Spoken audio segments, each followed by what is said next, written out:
The Project Management Institute incorporated PMI standards and guideline publications, of which the document contained herein is one, are developed through a voluntary consensus standards development process. This process brings together volunteers and/or seeks out the views of persons who have an interest in the topic covered by this publication.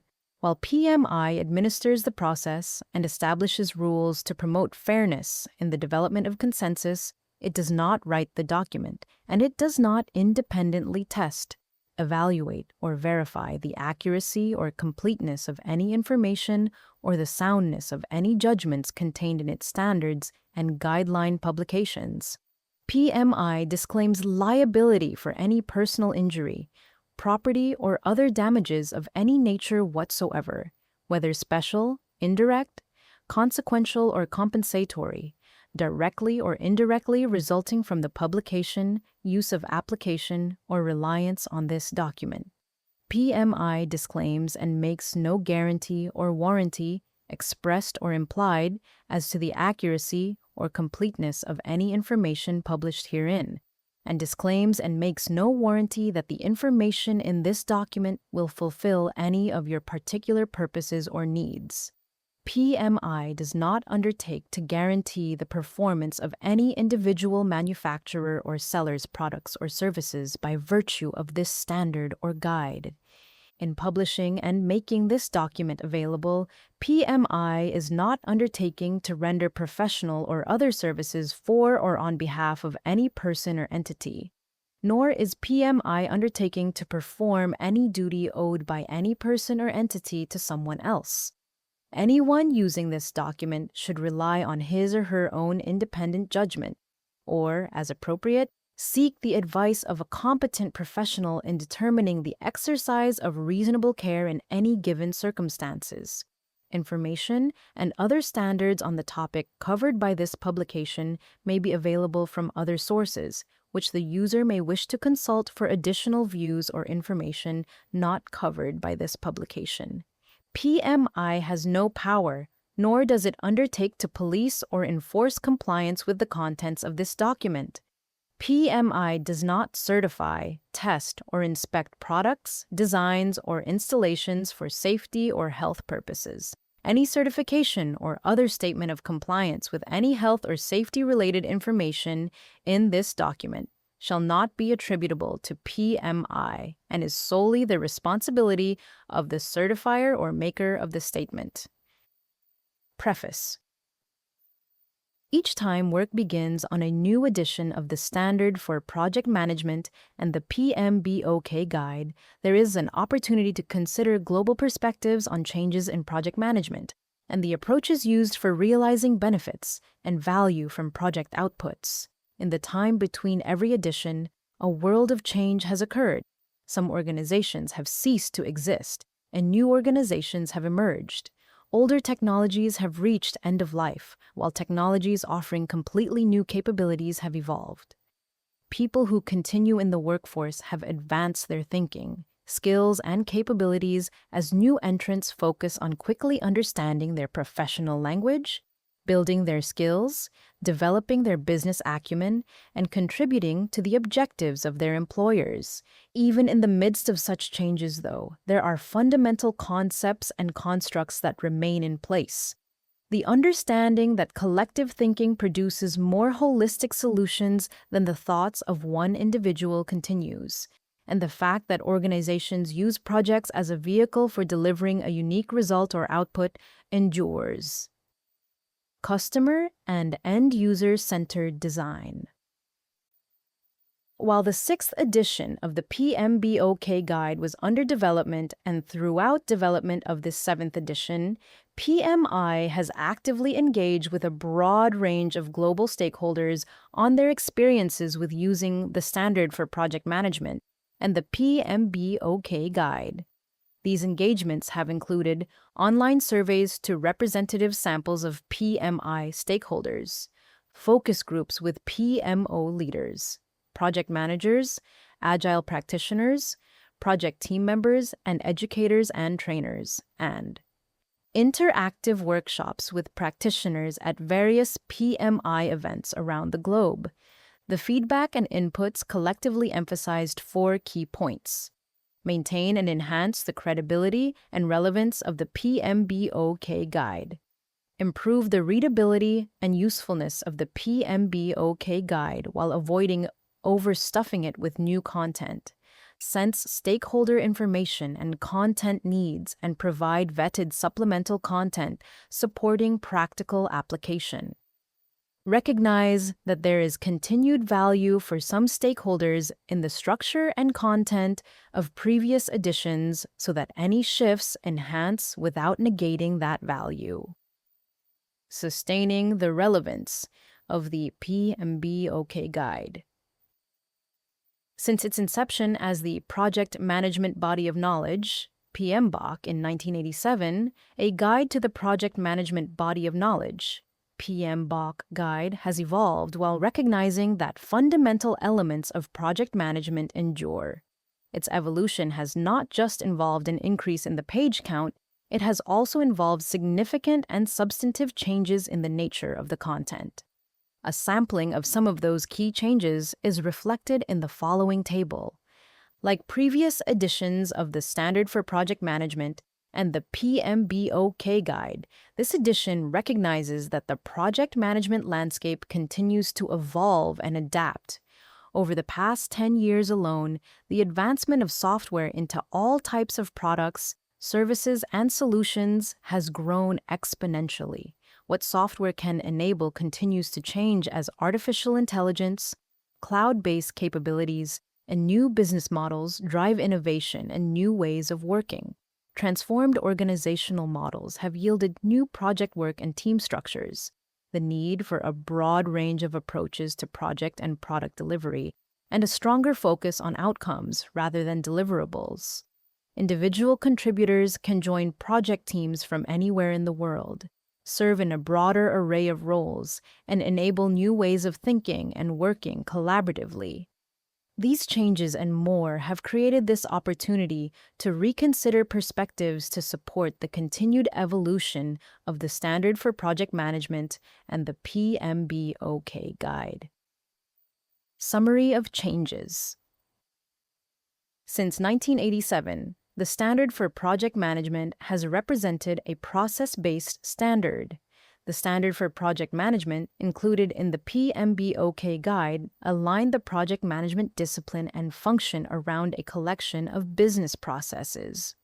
Those business processes enabled consistent and predictable practices that could be documented, through which performance against the processes could be assessed, and through which improvements to the process could be made to maximize efficiency and minimize threats. While effective in supporting good practice, process-based standards are prescriptive by their very nature. With project management evolving more rapidly than ever before, the process-based orientation of past editions cannot be maintained in a manner conducive to reflecting the full value delivery landscape. Therefore, this edition shifts to a principles-based standard to support effective project management, and to focus more on intended outcomes rather than deliverables. A global community of practitioners from different industries and organizations, in different roles and working on different types of projects, have developed and/or provided feedback on drafts of the standard as it has evolved for this edition. In addition, the PMBOK guide, 7th edition co-leaders and staff reviewed other bodies of knowledge and works focused on project management to identify principal concepts embedded in those texts. These combined efforts showed strong alignment and supported the validation that the guiding principles in this edition of the standard apply across the spectrum of project management. To date, the global project management community has embraced the shift of this standard toward a set of principle statements. The principle statements capture and summarize generally accepted objectives for the practice of project management and its core functions. The principle statements provide broad parameters within which project teams can operate and offer many ways to remain aligned with the intent of the principles. Using these principle statements, PMI can reflect effective management of projects across the full value delivery landscape, predictive to adaptive and everything in between. This principles-based approach is also consistent with the evolution of the Standard for Program Management, 3rd and 4th editions, and the Standard for Portfolio Management, 4th edition. The Standard for Risk Management in Portfolios, Programs, and Projects and Benefits. Realization Management. A practice guide represent new standard products intentionally developed with a principles-based focus by global teams of subject matter experts.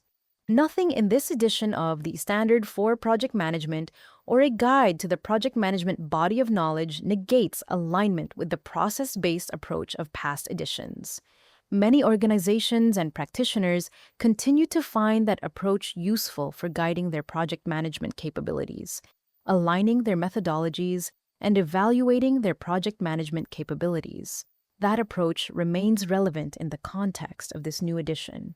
Another significant change with this edition of the PMBOK guide is a systems view of project management. This shift begins with a systems view of value delivery as part of the Standard for Project Management and continues with the presentation of the PMBOK guide content. A systems focus for value delivery changes the perspective from one of governing portfolios, programs, and projects to focusing on the value chain that links those and other business capabilities to advancing organizational strategy, value, and business objectives. In the context of project management, the Standard for Project Management and the PMBOK guide emphasize that projects do not simply produce outputs, but more importantly, enable those outputs to drive outcomes that ultimately deliver value to the organization and its stakeholders. This systems view reflects a shift from the knowledge areas in past editions of the PMBOK guide to 8 project performance domains.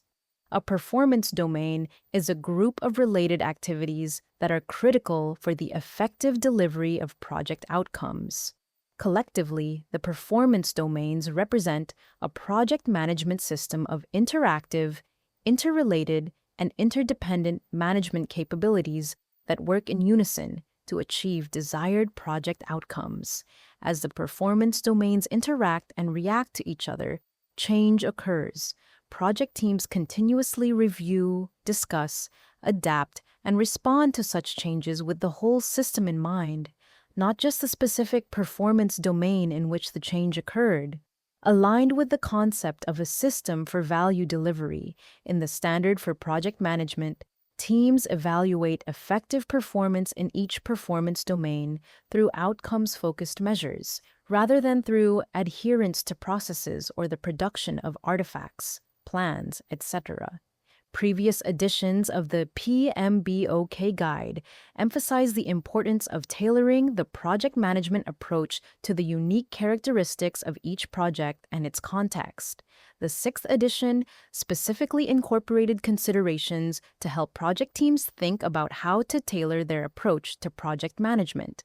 That content was included in the front matter of each of the knowledge areas and provided considerations for all types of project environments. This edition further expands upon that work with a dedicated section on tailoring in the PMBOK guide. A new section on models, methods, and artifacts provides a high-level grouping of models, methods, and artifacts that support project management. This section maintains linkages to tools, techniques, and outputs from previous editions that support project management without prescribing when, how, or which tools teams should use. The final change reflects the most significant advancement in the PMBOK guide's history, the creation of PMI Standards Plus, an interactive digital platform that incorporates current, emerging, and future practices, methods, artifacts, and other useful information. The digital content better reflects the dynamic nature of a body of knowledge.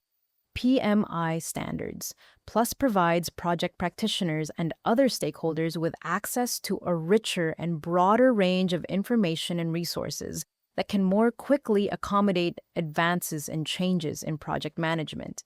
The content explains how specific practices, methods, or artifacts apply to projects based on industry segments, project types, or other characteristics, starting with the inputs, tools, and techniques, and outputs from the PMBOK Guide, 6th edition, PMI standards. Plus, will continue to incorporate new resources that support continued evolution in project management. Going forward, users of the Standard for Project Management and the PMBOK Guide can find information in PMI standards, plus that will supplement the information included in the printed publication. The following figure illustrates the revision to the Standard for Project Management and migration from the 6th to the 7th edition of the PMBOK Guide, along with the connection to the PMI standards plus digital platform. Conclusion: the Standard for Project Management and the PMBOK Guide, 7th edition, respond to all 4 elements that stakeholders have emphasized in their feedback. The revision maintains and enhances the credibility and relevance of the PMBOK Guide. It improves the readability and usefulness of the PMBOK Guide. It recognizes that there is continued value for some stakeholders in the structure and content of previous editions and enhances the content in this edition without negating that value. Most importantly, it links with the PMI standards plus digital content platform to respond to stakeholders' needs with vetted supplemental content that supports practical application. Introduction. The Standard for Project Management identifies project management principles that guide the behaviors and actions of project professionals and other stakeholders who work on or are engaged with projects. This introductory section describes the purpose of this standard, defines key terms and concepts, and identifies the audience for the standard. The Standard for Project Management consists of the following sections. Section 1, Introduction. Section 2, A System for Value Delivery. Section 3, Project Management Principles. 1.1 Purpose of the Standard for Project Management. The Standard for Project Management provides a basis for understanding project management and how it enables intended outcomes. This standard applies regardless of industry, location, size, or delivery approach, e.g., predictive, hybrid, or adaptive. It describes the system within which projects operate, including governance, possible functions, the project environment, and considerations for the relationship between project management and product management. 1.2 Key Terms and Concepts. The Standard for Project Management reflects the progression of the profession. Organizations expect projects to deliver outcomes in addition to outputs and artifacts. Project managers are expected to deliver projects that create value for the organization and stakeholders within the organization's system for value delivery. The following terms are defined to provide context for the content in this standard. Outcome: an end result or consequence of a process or project. Outcomes can include outputs and artifacts but have a broader intent by focusing on the benefits and value that the project was undertaken to deliver. Portfolio: projects, programs, subsidiary portfolios, and operations managed as a group to achieve strategic objectives. Product: and your artifact that is produced is quantifiable and can be either an end item in itself or a component item. Program: related projects, subsidiary programs, and program activities that are managed in a coordinated manner to obtain benefits not available from managing them individually. Project: a temporary endeavor undertaken to create a unique product, service, or result. The temporary nature of projects indicates a beginning and an end to the project work, or a phase of the project work. Projects can stand alone or be part of a program or portfolio. Project management: the application of knowledge, skills, tools, and techniques to project activities to meet project requirements. Project management refers to guiding the project work to deliver the intended outcomes. Project teams can achieve the outcomes using a broad range of approaches, e.g., predictive, hybrid, and adaptive. Project manager, the person assigned by the performing organization to lead the project team that is responsible for achieving the project objectives. Project managers perform a variety of functions, such as facilitating the project teamwork to achieve the outcomes and managing the processes to deliver intended outcomes. Additional functions are identified in Section 2.3. Project team, a set of individuals performing the work of the project to achieve its objectives. System for value delivery, a collection of strategic business activities aimed at building, sustaining, and/or advancing an organization. Portfolios, programs, projects, products, and operations can all be part of an organization's system for value delivery. Value, the worth, importance, or usefulness of something. Different stakeholders perceive value in different ways. Customers can define value as the ability to use specific features or functions of a product. Organizations can focus on business value as determined with financial metrics, such as the benefits less the cost of achieving those benefits. Societal value can include the contribution to groups of people, communities, or the environment. For other terms used in this standard, refer to the glossary and the PMI lexicon of project management terms 1. 1.3 Audience for this standard.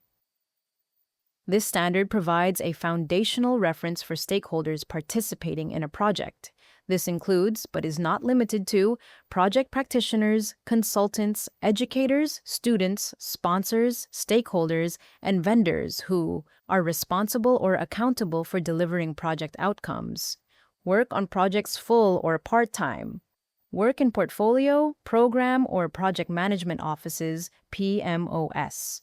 Are involved in project sponsorship, product ownership, product management, executive leadership, or project governance, are involved with portfolio or program management, provide resources for project work, focus on value delivery for portfolios, programs, and projects, teach or study project management, and are involved in any aspect of the project value delivery chain. Note, the numbers in brackets refer to the list of references at the end of this standard. A system for value delivery. The information in this section provides a context for value delivery, governance, project functions, the project environment, and product management. Section 2.1, Creating Value. This section describes how projects operate within a system to produce value for organizations and their stakeholders. Section 2.2, Organizational Governance Systems. This section describes how governance supports a system for value delivery. Section 2.3, Functions associated with projects. This section identifies the functions that support projects. Section 2.4, the project environment. This section identifies internal and external factors that influence projects and the delivery of value. Section 2.5, Product management considerations. This section identifies the ways portfolios, programs, projects, and products relate. 1. Creating value projects exist within a larger system, such as a governmental agency organization or contractual arrangement. For the sake of brevity, this standard uses the term organization when referring to government agencies, enterprises, contractual arrangements, joint ventures, and other arrangements. Organizations create value for stakeholders. Examples of ways that projects produce value include, but are not limited to, creating a new product, service, or result that meets the needs of customers or end users. Creating positive social or environmental contributions. Improving efficiency, productivity, effectiveness, or responsiveness. Enabling the changes needed to facilitate organizational transition to its desired future state. And sustaining benefits enabled by previous programs, projects, or business operations. 1.1 Value delivery components. There are various components, such as portfolios, programs, projects, products, and operations that can be used individually and collectively to create value. Working together, these components comprise a system for delivering value that is aligned with the organization's strategy. Figure 2.1 shows an example of a system to deliver value that has two portfolios comprised of programs and projects.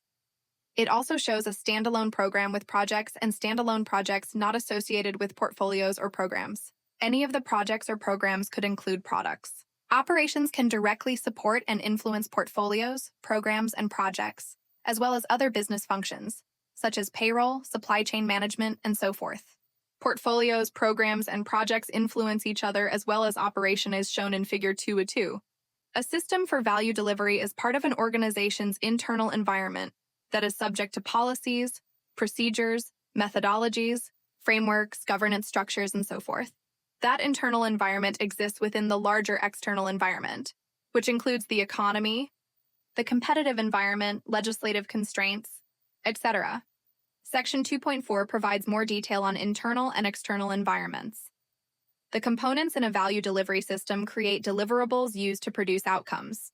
An outcome is the end result or consequence of a process or a project. Focusing on outcomes, choices, and decisions emphasizes the long-range performance of the project. The outcomes create benefits, which are gains realized by the organization.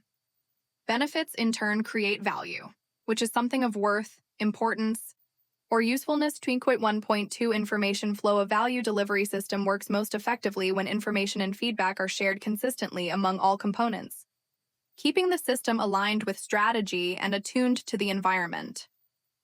Figure 2-3 shows a model of the flow of information, where black arrows represent information from senior leadership to portfolios to programs and projects, and then to operations. Senior leadership shares strategic information with portfolios. Portfolios share the desired outcomes, benefits, and value with programs and projects. Deliverables from programs and projects are passed on to operations along with information on support and maintenance for the deliverables. The light gray arrows in Figure 2.3 represent the reverse flow of information. Information from operations to programs and projects suggests adjustments, fixes, and updates to deliverables. Programs and projects provide performance information and progress on achieving the desired outcomes, benefits, and value to portfolios. Portfolios provide evaluations on portfolio performance with senior leadership. Additionally, operations provide information on how well the organization's strategy is advancing. Organizational governance systems.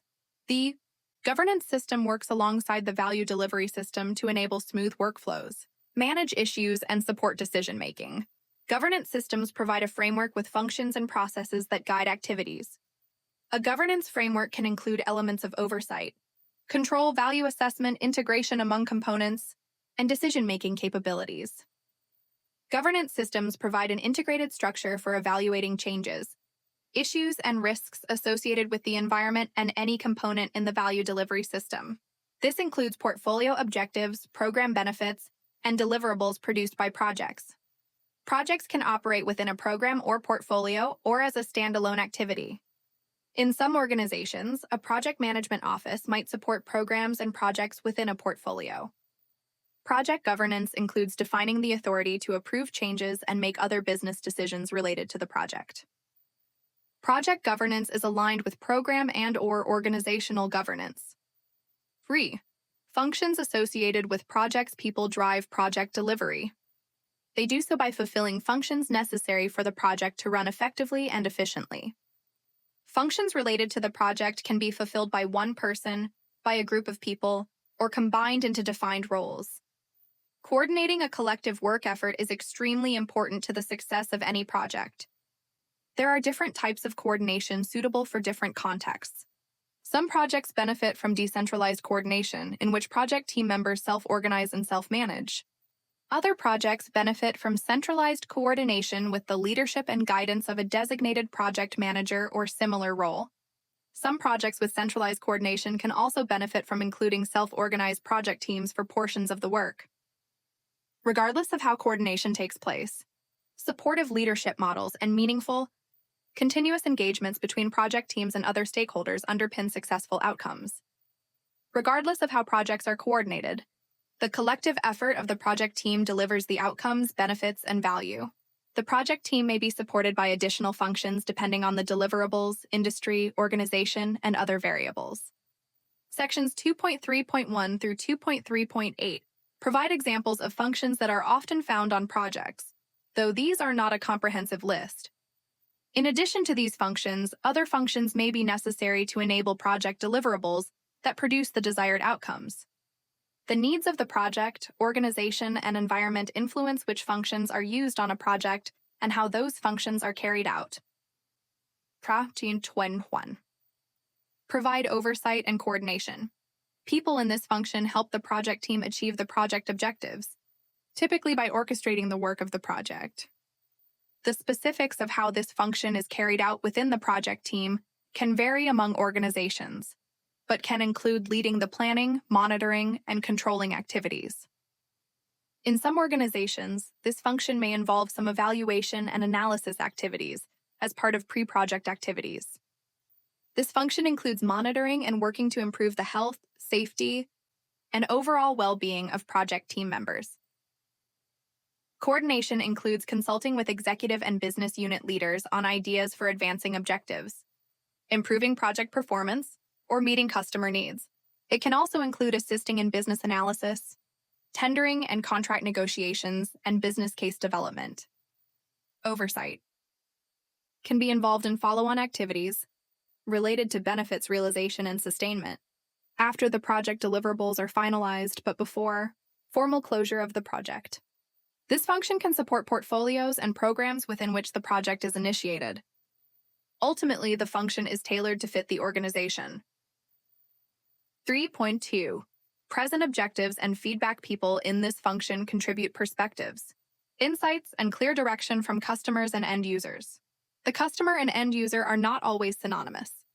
For the purpose of this standard, the customer is defined as the individual or group who has requested or is funding the project.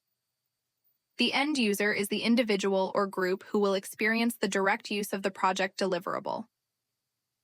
Projects need clear direction from customers and end users regarding project requirements, outcomes, and expectations. In adaptive and hybrid project environments, the need for ongoing feedback is greater because the project teams are exploring and developing product elements within specific increments. In some project environments, the customer or end user engages with the project team for periodic review and feedback. In some projects, a representative of the customer or client participates on the project team.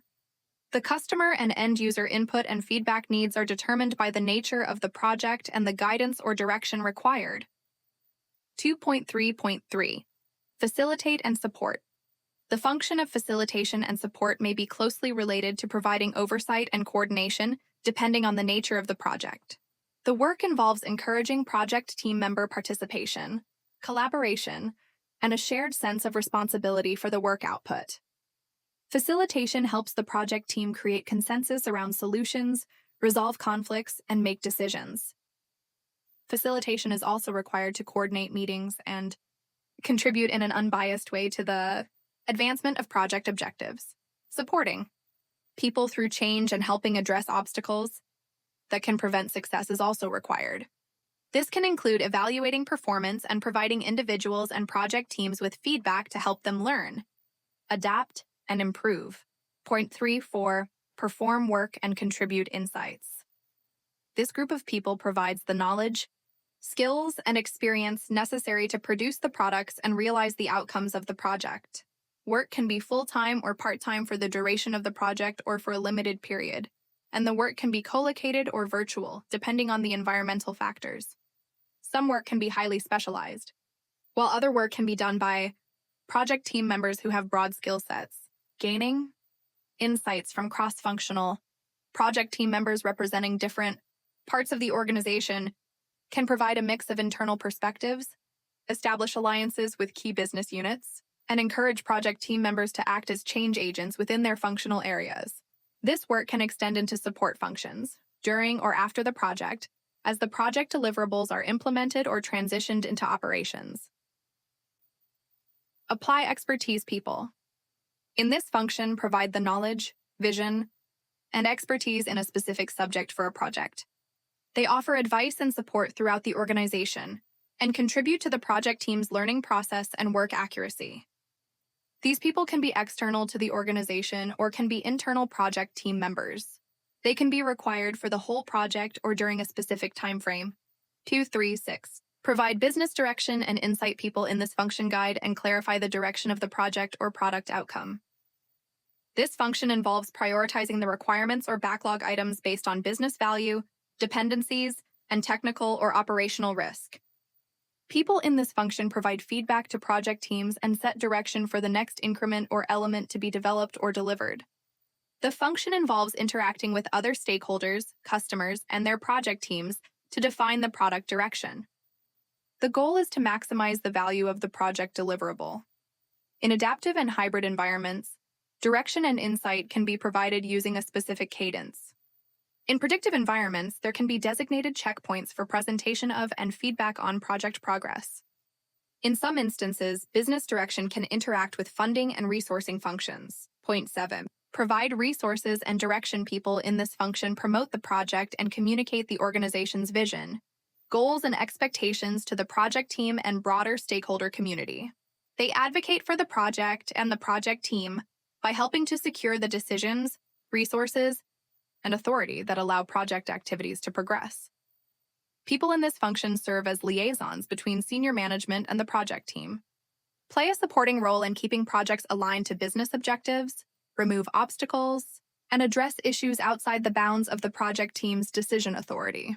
People in this function provide an escalation path for problems, issues, or risks that project teams cannot resolve or manage on their own, such as a shortage of funding or other resources, or deadlines that cannot be met. This function can facilitate innovation by identifying opportunities that arise within the project and communicating these to senior management.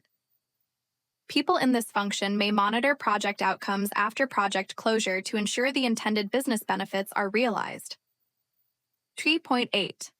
Maintain governance. People who fill a governance function, approve and support recommendations made by the project team, and monitor project progress in achieving the desired outcomes. They maintain linkages between project teams and strategic or business objectives that can change over the course of the project. The project environment. Projects exist and operate within internal and external environments that have varying degrees of influence on value delivery. Internal and external environments can influence planning and other project activities. These influences can yield a favorable, unfavorable, or neutral impact on project characteristics, stakeholders, or project teams. 4.1.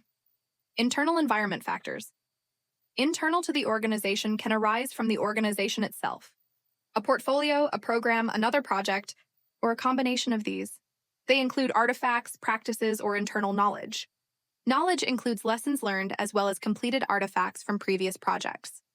Examples include, but are not limited to, process assets, tools, methodologies, approaches, templates, frameworks, patterns, or PMO resources, governance documentation, policies and processes, data assets, databases, document libraries, metrics, data, and artifacts from previous projects, knowledge assets, tacit knowledge among project team members, subject matter experts, and other employees, security and safety, procedures and practices for facility access, data protection, levels of confidentiality, and proprietary secrets, organizational culture, structure, and governance, vision, mission, values, beliefs, cultural norms, leadership style, hierarchy and authority relationships, organizational style, ethics, and code of conduct, geographic distribution of facilities and resources, work locations, virtual project teams, and shared systems, infrastructure, existing facilities, equipment, organizational and telecommunications channels, information technology hardware, availability and capacity, information technology software, scheduling software, configuration management systems, web interfaces to online automated systems, collaboration tools, and work authorization systems, resource availability, contracting and purchasing constraints, approved providers and subcontractors, and collaboration agreements. Availability related to both people and materials includes contracting and purchasing constraints, approved providers and subcontractors, and timelines. Employee capability, general and specialized expertise, skills, competencies, techniques, and knowledge. 4.2 External environment factors. External to the organization can enhance, constrain, or have a neutral influence on project outcomes. Examples include but are not limited to marketplace conditions, competitors, market share, brand recognition, technology trends and trademarks, social and cultural influences and issues, political climate, regional customs and traditions, public holidays and events, codes of conduct, ethics, and perceptions. Regulatory environment, national and regional laws and regulations related to security, data protection, business conduct, employment, licensing, and procurement. Commercial databases, standardized cost estimating data and industry risk study information. Academic research, industry studies, publications, and benchmarking results. Industry standards related to products, production, environment, quality, and workmanship. Financial considerations, currency exchange rates, interest rates, inflation, taxes, and tariffs. Physical environment, working conditions and weather. 2.5 Product management considerations. The disciplines of portfolio, program, project, and product management are becoming more interlinked. While portfolio, program, and product management are beyond the scope of this standard, understanding each discipline and the relationships between them provides a useful context for projects whose deliverables are products. A product is an artifact that is produced, is quantifiable, and can be either an end item itself or a component item. Product management involves the integration of people, data, processes, and business systems to create, maintain, and develop a product or service throughout its lifecycle. The product lifecycle is a series of phases that represents the evolution of a product, from introduction through growth, maturity, and to retirement.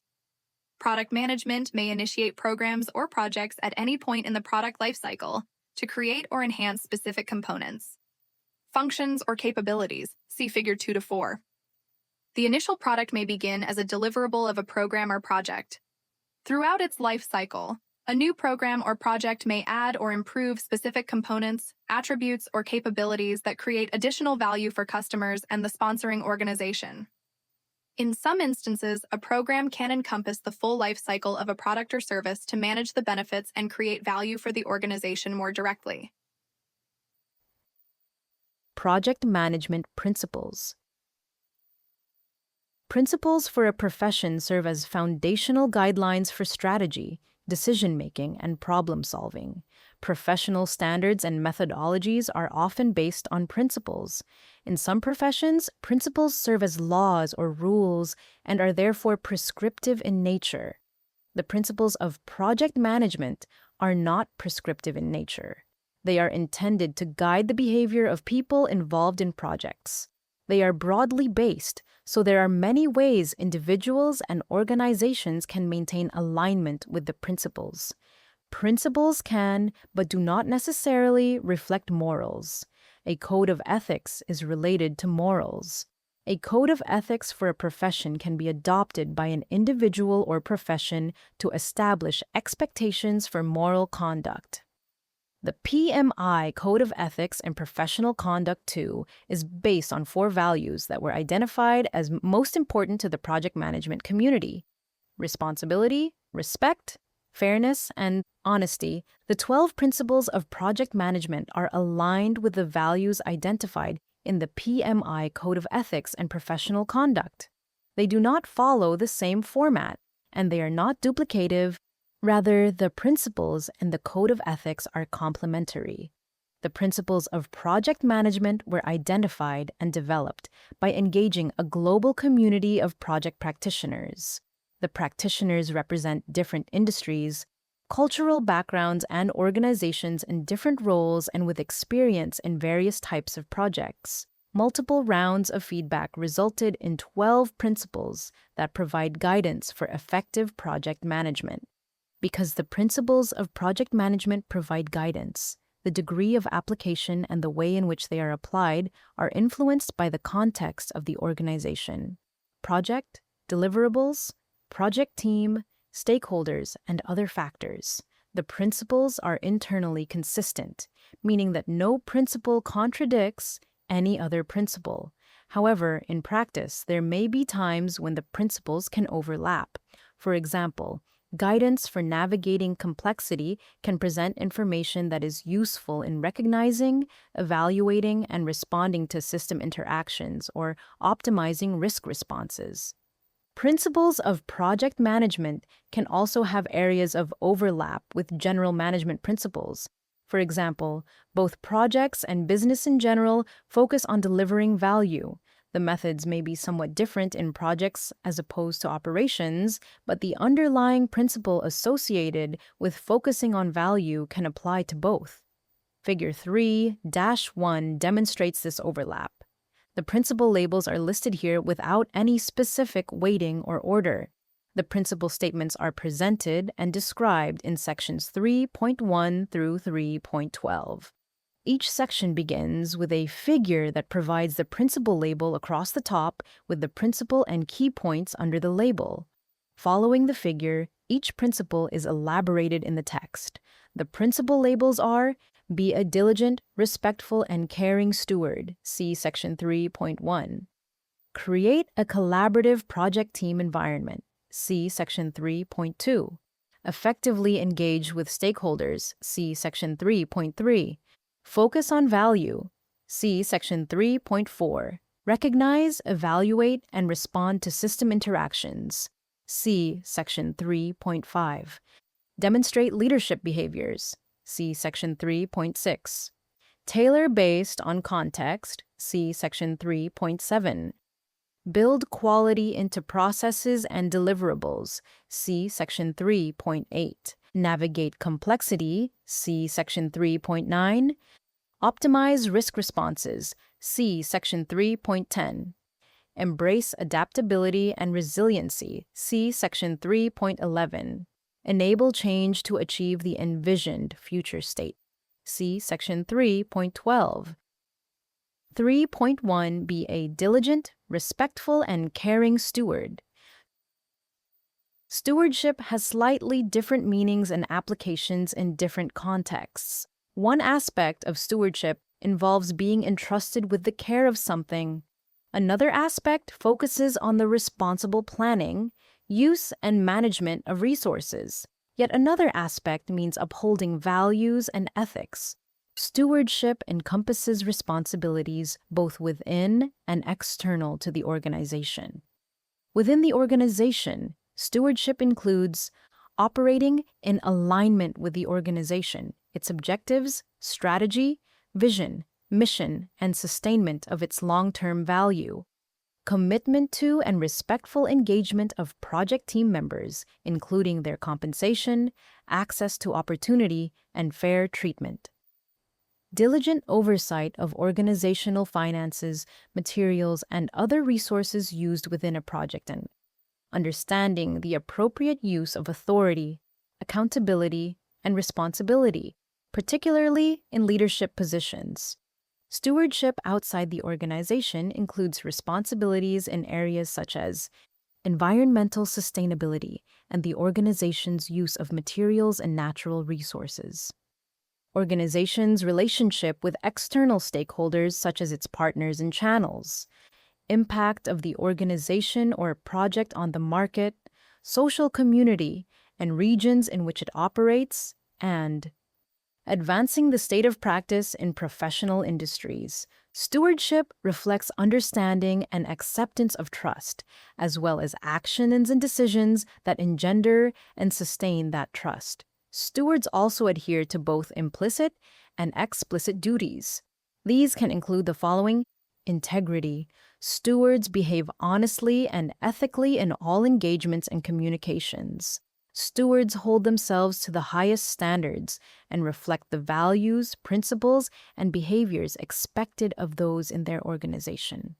Stewards serve as role models, building trust by living and demonstrating personal and organizational values in their engagements, work activities, and decisions.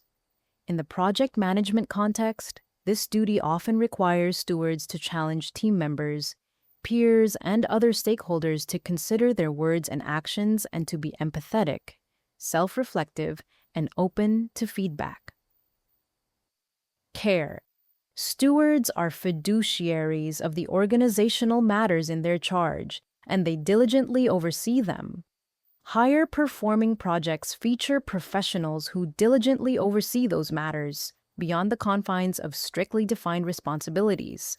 Stewards pay close attention and exercise the same level of care over those matters as they would for their personal matters. Care relates to the internal business affairs of the organization. Care for the environment, sustainable use of natural resources, and concern for the conditions of people across the planet should be reflected in the organizational policies and principles. Projects bring about changes that may have unanticipated or unwanted consequences. Project practitioners should identify, analyze, and manage the potential downsides of project outcomes so that stakeholders are aware and informed.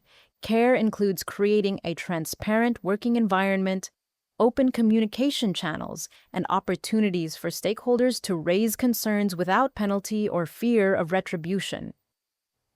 Trustworthiness. Stewards represent themselves, their roles, their project team, and their authority accurately, both inside and outside of the organization. This behavior allows people to understand the degree to which an individual can commit resources, make decisions, or approve something. Trustworthiness also entails individuals proactively identifying conflicts between their personal interests and those of their organization or clients. Such conflicts can undermine trust and confidence, result in unethical or illegal behaviors, create confusion, or contribute to suboptimal outcomes. Stewards protect projects from such breaches of trust. Compliance. Stewards comply with laws, rules, regulations, and requirements that are properly authorized within or outside of their organization. However, high-performing projects seek ways to integrate compliance more fully into the project culture, creating more alignment with diverse and potentially conflicting guidelines. Stewards strive for compliance with guidelines intended to protect them, their organization, their stakeholders, and the public at large. In instances where stewards face conflicting guidelines or questions regarding whether or not actions or plans align with established guidelines, stewards seek appropriate counsel and direction. Stewardship requires leadership with transparency and trustworthiness. Projects affect the lives of the people who deliver them, as well as those who are affected by the project deliverables and outcomes. Projects can have effects, such as easing traffic congestion, producing new medications, or creating opportunities for people to interact. Those effects can produce negative impacts and consequences, such as reduced green space, side effects from medications, or disclosure of personal information. Project teams and their organizational leaders carefully consider such factors and impacts so they can make responsible decisions by balancing organizational and project objectives with the larger needs and expectations of global stakeholders. Increasingly, organizations are taking a holistic view to business that considers financial, technical, social, and environmental performance simultaneously instead of sequentially. Since the world is interconnected now more than ever and has finite resources and a shared environment, stewardship decisions have ramifications beyond the project. 3.2 Create a collaborative project team environment. Creating a collaborative project team environment involves multiple contributing factors, such as team agreements, structures, and processes. These factors support a culture that enables individuals to work together and provide synergistic effects from interactions. Team agreements. Team agreements represent a set of behavioral parameters and working norms established by the project team and upheld through individual and project team commitment. The team agreement should be created at the beginning of a project and will evolve over time as the project team continues to work together and identify norms and behaviors that are necessary in order to continue to work together successfully. Organizational structures. Project teams use, tailor, and implement structures that help coordinate the individual effort associated with project work. Organizational structures are any arrangement of or relation between the elements of project work and organizational processes. These structures can be based on roles, functions, or authority. They can be defined as being external to the project, tailored to fit the project context, or newly designed to meet a unique project need. An authority figure may formally impose a structure, or project team members may contribute to its design in alignment with organizational structures. Examples include definitions of roles and responsibilities, allocation of employees and vendors into project teams, formal committees tasked with a specific objective, and standing meetings that regularly review a given topic. Processes. Project teams define processes that enable completion of tasks and work assignments. For example, project teams may agree to a decomposition process using a work breakdown structure, WBS, backlog, or task board. Project teams are influenced by the culture of the organizations involved in the project, the nature of the project, and the environment in which they operate. Within these influences, project teams establish their own team cultures. Project teams can tailor their structure to best accomplish the project objective. By fostering inclusive and collaborative environments, knowledge and expertise are more freely exchanged, which in turn enable better project outcomes. Clarity on roles and responsibilities can improve team cultures. Within project teams, specific tasks may be delegated to individuals or selected by project team members themselves. This includes the authority, accountability, and responsibility related to tasks. Authority, the condition of having the right within a given context to make relevant decisions, establish or improve procedures, apply project resources, expend funds, or give approvals. Authority is conferred from one entity to another, whether done explicitly or implicitly. Accountability, the condition of being answerable for an outcome. Accountability is not shared. Responsibility, the condition of being obligated to do or fulfill something. Responsibility can be shared, regardless of who is accountable or responsible for specific project work. A collaborative project team takes collective ownership of the project outcomes. A diverse project team can enrich the project environment by bringing together different perspectives. The project team can be comprised of internal organizational staff, contracted contributors, volunteers, or external third parties. Additionally, some project team members join the project on a short-term basis to work on a specific deliverable, while other members are assigned to the project on a longer-term basis. Integrating these individuals with a project team can challenge everyone involved. A team culture of respect allows for differences and finds ways to leverage them productively, encouraging effective conflict management. Another aspect of a collaborative project team environment is the incorporation of practice standards, ethical codes, and other guidelines that are part of the professional work within the project team and the organization. Project teams consider how these guides can support their efforts to avoid possible conflict among the disciplines and the established guidelines they use. A collaborative project team environment fosters the free exchange of information and individual knowledge. This, in turn, increases shared learning and individual development while delivering outcomes. A collaborative project team environment enables everyone to contribute their best efforts to deliver the desired outcomes for an organization. The organization, in turn, will benefit from deliverables and outcomes that respect and enhance its fundamental values, principles, and culture. 3.3 Effectively engage with stakeholders. Stakeholders can be individuals, groups, or organizations that may be affected by, or perceive themselves to be affected by a decision, activity, or outcome of a portfolio, program, or project. Stakeholders also directly or indirectly influence a project, its performance, or outcome in either a positive or negative way. Stakeholders can affect many aspects of a project, including but not limited to scope/requirements by revealing the need to add, adjust, or remove elements of the scope and slash or project requirements. Schedule by offering ideas to accelerate delivery or by slowing down or stop delivery of key project activities. Cost by helping to reduce or eliminate planned expenditures or by adding steps, requirements, or restrictions that increase cost or require additional resources.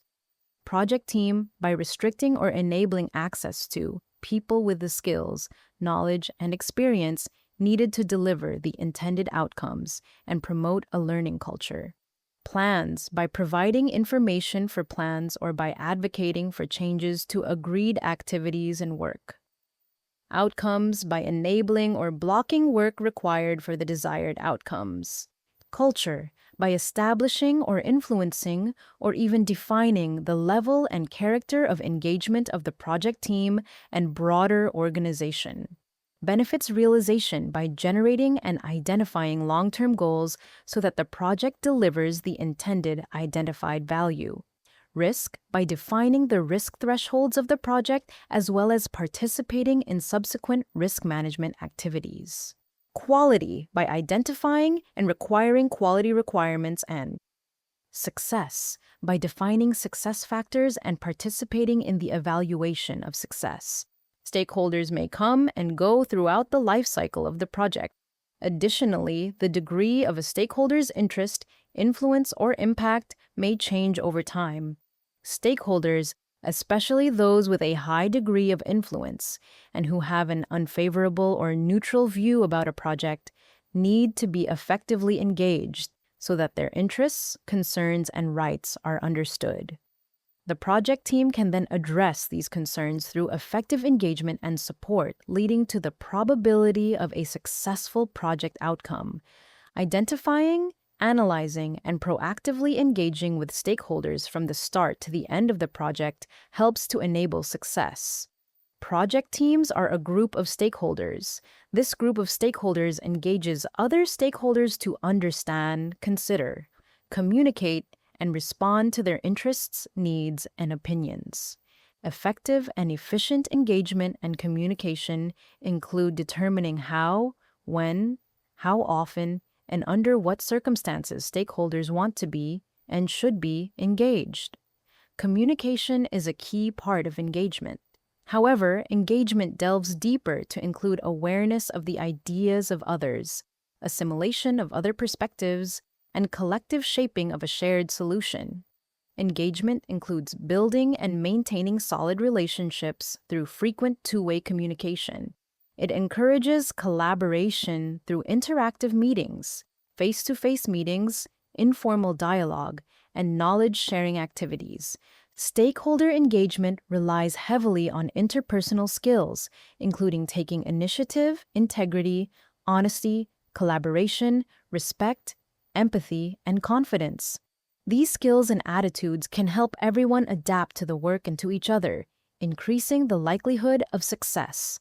Engagement helps project teams detect, collect, and evaluate information, data, and opinions. This creates shared understanding and alignment, which enables project outcomes. Additionally, these activities help the project team to tailor the project to identify, adjust, and respond to changing circumstances. Project teams actively engage other stakeholders throughout the project to minimize potential negative impacts and maximize positive impacts. Stakeholder engagements also enable opportunities for stronger project performance and outcomes, in addition to increasing stakeholder satisfaction. Finally, engaging other stakeholders helps the project team to find solutions that may be more acceptable to a broader range of stakeholders. 3.4 Focus on value. Value, including outcomes from the perspective of the customer or end user, is the ultimate success indicator and driver of projects. Value focuses on the outcome of the deliverables. The value of a project may be expressed as a financial contribution to the sponsoring or receiving organization. Value may be a measure of public good achieved, for example, social benefit, or the customer's perceived benefit from the project result. When the project is a component of a program, the project's contribution to program outcomes can represent value. Many projects, though not all, are initiated based on a business case. Projects may be initiated due to any identified need to deliver or modify a process, product, or service, such as contracts, statements of work, or other documents. In all cases, the project intent is to provide the desired outcome that addresses the need with a valued solution. A business case can contain information about strategic alignment, assessment of risk exposure, economic feasibility study, return on investments, expected key performance measures, evaluations, and alternative approaches. The business case may state the intended value contribution of the project outcome in qualitative or quantitative terms, or both. A business case contains at least these supporting and interrelated elements. Business need. Business provides the rationale for the project, explaining why the project is undertaken. It originates with the preliminary business requirements, which are reflected in the project charter or other authorizing document. It provides details about the business goals and objectives. The business need may be intended for the performing organization, a client organization, a partnership of organizations, or public welfare. A clear statement of the business need helps the project team understand the business drivers for the future state and allows the project team to identify opportunities or problems to increase the potential value from the project outcome. Project justification. Project justification is connected to business need. It explains why the business need is worth the investment and why it should be addressed at this time. The project justification is accompanied by a cost-benefit analysis and assumptions. Business strategy. Business strategy is the reason for the project, and all needs are related to the strategy to achieve the value. Together, the business need, project justification, and business strategy, in addition to benefits and possible agreements, provide the project team with information that allows them to make informed decisions to meet or exceed the intended business value.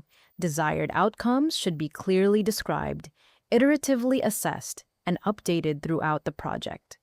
During its life cycle, a project may undergo change, and the project team then adapts in response. The project team continuously evaluates project progress and direction against the desired outputs, baselines, and business case to confirm that the project remains aligned to the need and will deliver its intended outcomes. Alternatively, the business case is updated to capture an opportunity or minimize a problem identified by the project team and other stakeholders. If the project or its stakeholders are no longer aligned with the business need, or if the project seems unlikely to provide the intended value, the organization may choose to terminate the effort. Value is the worth, importance, or usefulness of something. Value is subjective, in the sense that the same concept can have different values for different people and organizations. This occurs because what is considered a benefit depends on organizational strategies, ranging from short-term financial gains, long-term gains, and even non-financial elements.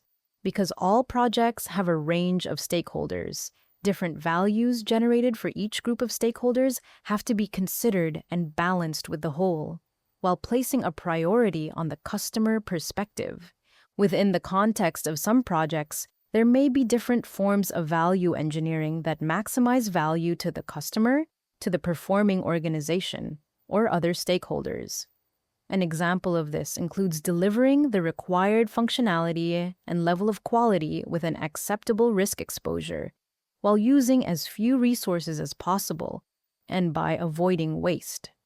Sometimes, especially in adaptive projects that do not have a fixed, upfront scope, the project team can optimize value by working with the customer to determine which features are worth investment and which may not be valuable enough to be added to the output. To support value realization from projects, project teams shift focus from deliverables to the intended outcomes.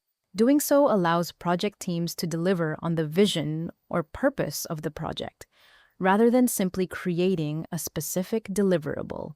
While the deliverable may support the intended project outcome, it may not fully achieve the vision or purpose of the project. For example, customers may want a specific software solution because they think that the solution resolves the business need for higher productivity. The software is the output of the project, but the software itself does not enable the productivity outcome that is intended. In this case, adding a new deliverable of training and coaching on the use of the software can enable a better productivity outcome. If the project's output fails to enable higher productivity, stakeholders may feel that the project has failed. Thus, project teams and other stakeholders understand both the deliverable and the intended outcome from the deliverable. The value contribution of project work could be a short or long-term measure. Because value contribution may be mixed with contributions from operational activities, it may be difficult to isolate. When the project is a component of a program, evaluation of value at the program level may also be necessary to properly direct the project. A reliable evaluation of value should consider the whole context and the entire life cycle of the project's output. While value is realized over time, effective processes can enable early benefit realization. With efficient and effective implementation, project teams may demonstrate or achieve such outcomes as prioritized delivery, better customer service, or an improved work environment. By working with organizational leaders who are responsible for putting project deliverables into use, project leaders can make sure that the deliverables are positioned to realize the planned outcomes. 3.5 Recognize, evaluate, and respond to system interactions. A system is a set of interacting and interdependent components that function as a unified whole. Taking a holistic view, a project is a multifaceted entity that exists in dynamic circumstances, exhibiting the characteristics of a system. Project teams should acknowledge this holistic view of a project, seeing the project as a system with its own working parts.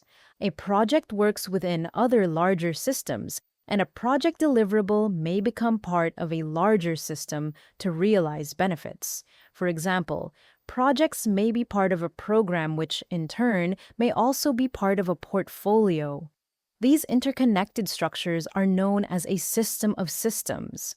Project teams balance inside-out and outside-in perspectives to support alignment across the system of systems. The project may also have subsystems that are required to integrate effectively to deliver the intended outcome. For example, when individual project teams develop separate components of a deliverable, all components should integrate effectively. This requires project teams to interact and align subsystem work on a regular basis. Systems thinking also considers timing elements of systems, such as what the project delivers or enables over time. For example, if project deliverables are released incrementally, each increment expands the cumulative outcomes or capabilities of previous versions. Project teams should think beyond the end of the project to the operational state of the project's deliverable so that intended outcomes are realized. As projects unfold, internal and external conditions are continuously changing. A single change can create several impacts. For example, on a large construction project, a change in requirements can cause contractual changes with the primary contractor, subcontractors, suppliers, or others. In turn, those changes can create an impact on project cost, schedule, scope, and performance. Subsequently, these changes could invoke a change control protocol for obtaining approvals from entities in external systems, such as the service providers, regulators, financiers, and government authorities. While it is possible to predict some of the changes in advance, many of the changes that can impact the project during its life cycle emerge in real time.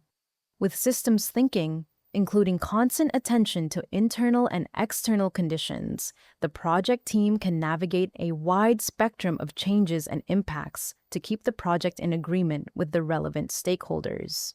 Systems thinking also applies to how the project team views itself and its interactions within the project system. The project system often brings together a diverse project team engaged in working for a common objective. This diversity brings value to project teams, but they need to consider how to leverage those differences effectively so that the project team works cohesively. For example, if a government agency contracts with a private company for development of a new technology, the development team may consist of project team members from both organizations. Those project team members may have assumptions, ways of working, and mental models related to how they function within their home organization. In this new project system, which combines the cultures of a private company and a government agency, the project team members can establish a synthesized team culture that creates a common vision, language, and tool set. This can help project team members to engage and contribute effectively and help to increase the probability that the project system works. Because of the interactivity among systems, project teams should operate with awareness of and vigilance toward changing system dynamics.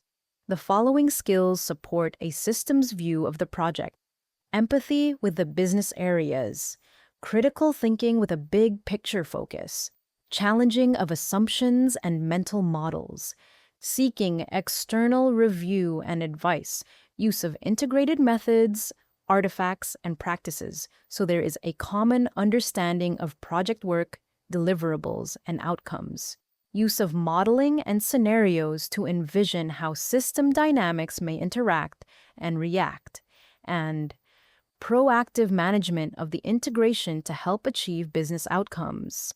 Recognizing, evaluating, and responding to system interactions can lead to the following positive outcomes: early consideration of uncertainty and risk within the project, exploration of alternatives, and consideration of unintended consequences. Ability to adjust assumptions and plans throughout the project lifecycle. Provision of ongoing information and insights that inform planning and delivery. Clear communication of plans, progress, and projections to relevant stakeholders. Alignment of project goals and objectives to the customer organization's goals, objectives, and vision. Ability to adjust to the changing needs of the end user, sponsor, or customer of the project deliverables. Ability to see synergies and savings between aligned projects or initiatives. Ability to exploit opportunities not otherwise captured or see threats posed to or by other projects or initiatives. Clarity regarding the best project performance measurements and their influence on the behavior of the people involved in the project. Decisions that benefit the organization as a whole, and more comprehensive and informed identification of risks. 3.6 Demonstrate leadership behaviors. Projects create a unique need for effective leadership. Unlike general business operations, where roles and responsibilities are often established and consistent, projects often involve multiple organizations, departments, functions, or vendors that do not interact on a regular basis. Moreover, projects may carry higher stakes and expectations than regular operational functions. As a result, a broader array of managers, executives, senior contributors, and other stakeholders attempt to influence a project. This often creates higher degrees of confusion and conflict. Consequently, higher-performing projects demonstrate effective leadership behaviors more frequently and from more people than most projects. A project environment that prioritizes vision, creativity, motivation, enthusiasm, encouragement, and empathy can support better outcomes. These traits are often associated with leadership. Leadership comprises the attitude, talent, character, and behaviors to influence individuals within and outside the project team toward the desired outcomes. Leadership is not exclusive to any specific role. High-performing projects may feature multiple people exhibiting effective leadership skills. For example, the project manager, sponsors, stakeholders, senior management, or even project team members. Anyone working on a project can demonstrate effective leadership traits, styles, and skills to help the project team perform and deliver the required results. It is important to note that more conflict and confusion can emerge when too many participants attempt to exert project influence in multiple, misaligned directions. However, higher-performing projects show a paradoxical combination of more influencers, each contributing more leadership skills in a complementary fashion. For example, if a sponsor articulates clear priorities, then a technical lead opens the discussion for delivery options, where individual contributors assert pros and cons until the project manager brings the conversation to a consensus strategy. Successful leadership enables someone to influence, motivate, direct, and coach people under any condition. It also incorporates characteristics derived from an organization's culture and practices.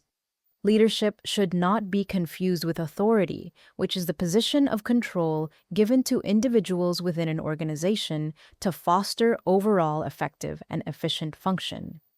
Authority is the right to exercise power. Authority is usually delegated to a person by formal means such as a charter document or designated title. This person may then have a role or position description that indicates their authority. Authority denotes accountability for certain activities, actions of individuals, or decision-making in certain circumstances. While individuals may use their authority to influence, motivate, direct others, or act when others do not perform or act as directed or requested, this is not the same as leadership. For example, organizational executives may grant someone the authority to form a project team to deliver an outcome. However, authority alone is insufficient.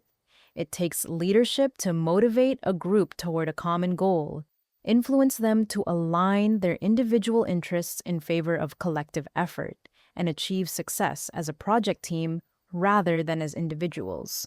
Effective leadership draws from or combines elements of various styles of leadership. Documented leadership styles range from autocratic, democratic, laissez-faire, directive, participative, assertive, supportive, and autocratic to consensus. Of all these, no single leadership style has proven to be the universally best or recommended approach. Instead, effective leadership is shown when it best fits a given situation. For example, in moments of chaos, directive action creates more clarity and momentum than collaborative problem-solving. For environments with highly competent and engaged staff, empowered delegation elicits more productivity than centralized coordination. When senior managers suffer conflict over priorities, neutral facilitation helps more than detailed recommendations. Effective leadership skill is grown. It can be learned and developed so that it becomes a professional asset to the individual, as well as a benefit to the project and its stakeholders. High-performing projects show a pervasive pattern of continuous improvement down to the personal level. A project team member deepens leadership acumen by adding or practicing a combination of various skills or techniques, including, but not limited to, focusing a project team around agreed goals, articulating a motivating vision for the project outcomes, seeking resources and support for the project, generating consensus on the best way forward, overcoming obstacles to project progress, negotiating and resolving conflict within the project team and between the project team and other stakeholders, adapting communication style and messaging so that they are relevant to the audience, coaching and mentoring fellow project team members, appreciating and rewarding positive behaviors and contributions, providing opportunities for skill growth and development, facilitating collaborative decision-making, employing effective conversations and active listening, empowering project team members and delegating responsibilities to them, building a cohesive project team that takes responsibility, showing empathy. For project team and stakeholder perspectives, having self-awareness of one's own bias and behaviors, managing and adapting to change during the project lifecycle, facilitating a fail fast/learn quickly mindset by acknowledging mistakes, and role modeling of desired behaviors. Personal character matters in a leader. A person may have strong ability in leadership skills, but then have their influence undermined by the perception of being self-serving or untrustworthy. Effective leaders seek to be a role model in areas of honesty, integrity, and ethical conduct. Effective leaders focus on being transparent, behave unselfishly, and are able to ask for help. Effective leaders understand that project team members scrutinize and emulate the values, ethics, and behaviors that leaders exhibit. Therefore, leaders have an additional responsibility to demonstrate expected behaviors through their actions. Projects work best when leaders understand what motivates people. Project teams can thrive when project team members use appropriate leadership traits, skills, and characteristics that match the specific needs and expectations of stakeholders. Knowing how to best communicate with or motivate people or take action when required can help improve project team performance and manage obstacles to project success. When practiced by more than one person on a project, leadership can foster shared responsibility toward the project goal, which in turn can foster a healthy and vibrant environment. Motivators include such forces as finances, recognition, autonomy, compelling purpose, growth opportunity, and personal contribution. Effective leadership promotes project success and contributes to positive project outcomes. Project teams, individual project team members, and other stakeholders are engaged throughout a well-led project. Each project team member can focus on delivering results using a common vision and working toward shared outcomes. Effective leadership is essential in helping project teams maintain an ethical and adaptable environment. Additionally, business obligations can be fulfilled based on delegated responsibility and authority. Shared leadership does not undermine or diminish the role or authority of a leader designated by the organization, nor does it diminish the need for that leader to apply the right leadership style and skills at the right time. By blending styles, continuing skill growth, and leveraging motivators, any project team member or stakeholder can motivate, influence, coach, and grow the project team, regardless of role or position. 3.7 Tailor based on context. Adapting to the unique objectives, stakeholders, and complexity of the environment contributes to project success. Tailoring is the deliberate adaptation of approach, governance, and processes to make them more suitable for the given environment and the work at hand. Project teams tailor the appropriate framework that will enable the flexibility to consistently produce positive outcomes within the context of the life cycle of the project. The business environment, team size, degree of uncertainty, and complexity of the project all factor into how project systems are tailored. Project systems can be tailored with a holistic perspective, including the consideration of interrelated complexities. Tailoring aims to maximize value, manage constraints, and improve performance by using just enough processes, methods, templates, and artifacts to achieve the desired outcome from the project. Together with the PMO and considering governance, project teams discuss and decide on the delivery approach and resources required for producing outcomes on a project-by-project basis. This includes the selection of the processes to use, development approach, methods, and artifacts needed to deliver the project outcomes. Tailoring decisions can be an implicit action of accepting an established methodology. Conversely, tailoring can be an explicit action of selecting and mixing specific elements to suit the unique characteristics of the project and the project environment. Tailoring is necessary to some degree in every project because each project exists in a particular context. Projects are often unique, even when the deliverable of the project does not seem unique.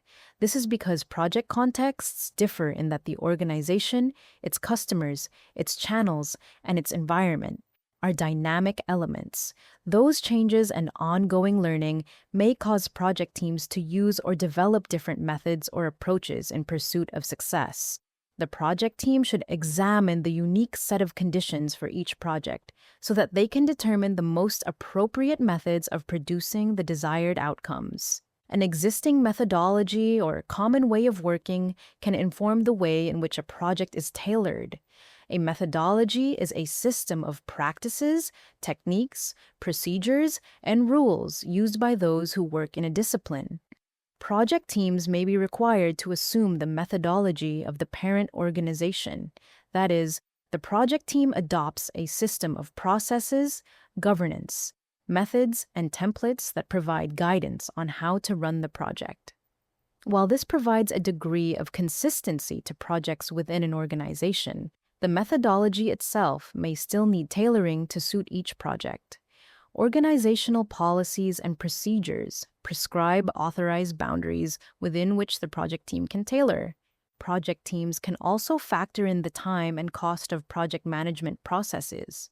Processes that are not tailored may add little value to the project or its outcomes while increasing cost and lengthening schedule. Tailoring the approach along with appropriate processes, methods, and artifacts can help project teams make decisions about process-related costs and the related value contribution to project outcomes. In addition to deciding on how to tailor an approach, project teams communicate the tailoring decisions to stakeholders associated with that approach. Each member of the project team is aware of the chosen methods and processes that relate to those stakeholders and their role. Tailoring the project approach to suit the unique characteristics of the project and its environment can contribute to a higher level of project performance and an increased probability of success. A tailored project approach can produce direct and indirect benefits to organizations, such as deeper commitment from project team members because they took part in defining the approach, reduction in waste in terms of actions or resources, customer-oriented focus, as the needs of the customer and other stakeholders are an important influencing factor in the tailoring of the project, and more efficient use of project resources, as project teams are conscious of the weight of project processes. Tailoring projects can lead to the following positive outcomes: increased innovation, efficiency, and productivity. Lessons learned so that improvements from a specific delivery approach can be shared and applied to the next round of work or future projects. Further improvement of an organization's methodology with new practices, methods, and artifacts.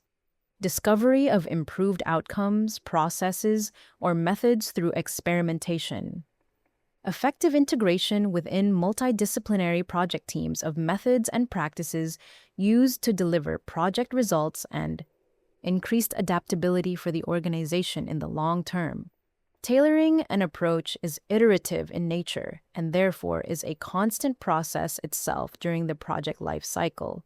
Project teams collect feedback from all stakeholders on how the methods and tailored processes are working for them as a project progresses to evaluate their effectiveness and add value to the organization. 3.8 Build quality into processes and deliverables. Quality is the degree to which a set of inherent characteristics of a product, service, or result fulfills the requirements. Quality includes the ability to satisfy the customer's stated or implied needs. The product, service, or result of a project, referred to here as deliverables, is measured for the quality of both the conformance to acceptance criteria and fitness for use. Quality may have several different dimensions, including, but not limited to, the following: performance. Does the deliverable function as the project team and other stakeholders intended?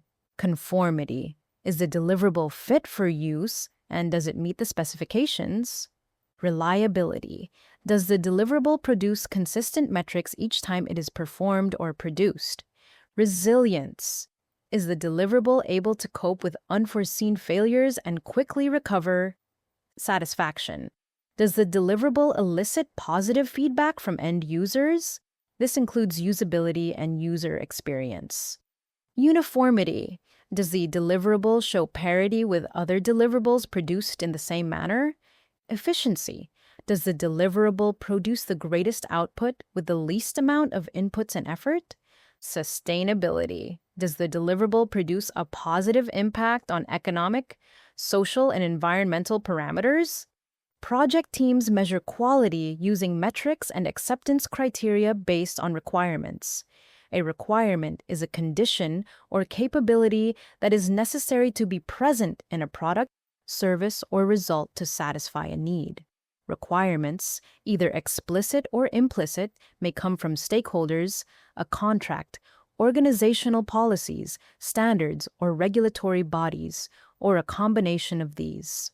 Quality is closely linked to the product acceptance criteria, as described in the statement of work or other design documents. These criteria should be updated as experimentation and prioritization occur and validated as part of the acceptance process. Quality is also relevant to the project approaches and activities used to produce the project's deliverables. While project teams evaluate the quality of a deliverable through inspection and testing, project activities and processes are assessed through reviews and audits. In both instances, quality activities may focus on detection and prevention of errors and defects. The objective of quality activities is to help ensure that what is delivered meets the objectives of the customer and other relevant stakeholders in the most straightforward path.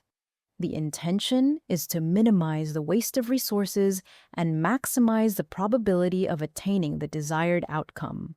This results in moving the deliverables to the point of delivery quickly and preventing defects in the deliverables or identifying them early to avoid or reduce the need for rework and scrap. The objective of quality activities is the same whether dealing with an upfront, well-defined set of requirements or a set of requirements that are progressively elaborated and incrementally delivered. Quality management processes and practices help produce deliverables and outcomes that meet project objectives and align to the expectations, uses, and acceptance criteria expressed by the organization and relevant stakeholders. Close attention to quality in project processes and deliverables creates positive outcomes, including deliverables that are fit for purpose, as defined by acceptance criteria, deliverables that meet stakeholder expectations and business objectives, deliverables with minimal or no defects, timely or expedited delivery, enhanced cost control, increased quality of product delivery, reduced rework and scrap, reduced customer complaints, good supply chain integration, improved productivity, increased project team morale and satisfaction, robust service delivery, improved decision-making, and continually improved processes. 3.9 Navigate complexity. A project is a system of elements that interact with each other. Complexity is a characteristic of a project or its environment that is difficult to manage due to human behavior, system behavior, and ambiguity. The nature and number of the interactions determine the degree of complexity in a project. Complexity emerges from project elements, interactions between project elements, and interactions with other systems and the project environment. Though complexity cannot be controlled, project teams can modify their activities to address impacts that occur as a result of complexity. Project teams often cannot foresee complexity emerging because it is the result of many interactions such as risks, dependencies, events, or relationships. Alternatively, a few causes may converge to produce a single complex effect, which makes isolating a specific cause of complexity difficult. Project complexity occurs as the result of individual elements within the project and project system as a whole. For example, complexity within a project may be amplified with a greater number or diversity of stakeholders, such as regulatory agencies, international financial institutions, multiple vendors, numerous specialty subcontractors, or local communities. These stakeholders can have a significant impact on the complexity of a project, both individually and collectively. Some of the more common sources of complexity are human behavior, the interplay of conduct, demeanors, attitudes, and experience of people. Human behavior can also contribute to complexity by introducing elements of subjectivity, such as personal agendas that conflict with the project's goals and objectives. Stakeholders located in remote locations may have different time zones, speak different languages, and have different cultural norms.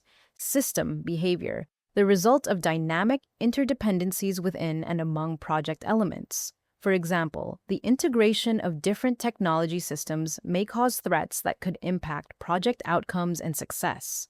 The interactions among components of the project system may lead to interconnected risk, create emerging or unforeseeable issues, and produce unclear and disproportional cause and effect relationships. Uncertainty and ambiguity. Ambiguity is a state of being unclear, of not knowing what to expect or how to comprehend a situation. Ambiguity can arise from having many options or a lack of clarity on the optimal choice.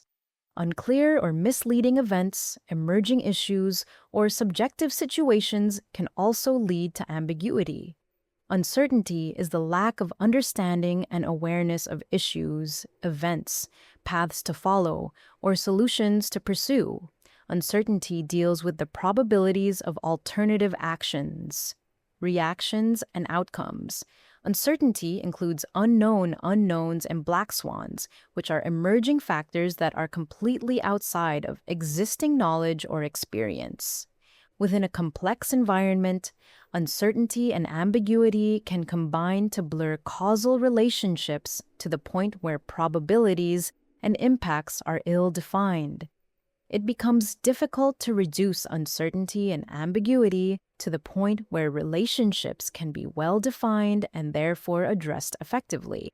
Technological innovation. Technological innovation can cause disruption to products, services, ways of working, processes, tools, techniques, procedures, and more. The introduction of desktop computing and social media are examples of technological innovations that have fundamentally changed the way project work is performed. New technology, along with the uncertainty of how that technology will be used, contributes to complexity.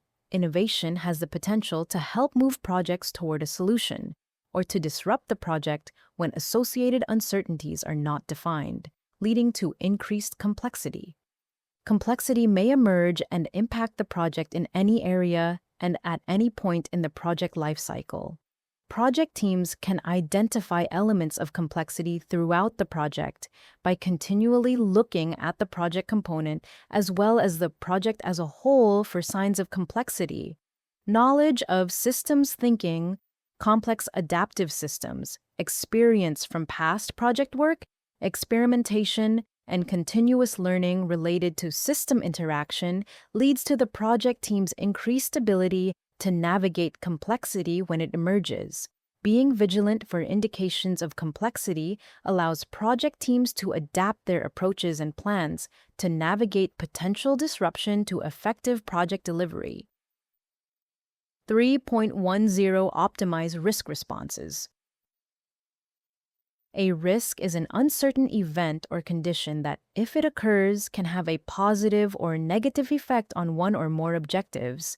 Identified risks may or may not materialize in a project. Project teams endeavor to identify and evaluate known and emergent risks, both internal and external to the project, throughout the life cycle. Project teams seek to maximize positive risks, opportunities, and decrease exposure to negative risks, threats. Threats may result in issues such as delay, cost overrun, technical failure, performance shortfall, or loss of reputation. Opportunities can lead to benefits such as reduced time and cost, improved performance, increased market share, or enhanced reputation. Project teams also monitor the overall project risk. Overall project risk is the effect of uncertainty on the project as a whole. Overall risk arises from all sources of uncertainty, including individual risks, and represents the exposure of the stakeholders to the implications of variations in project outcome, both positive and negative.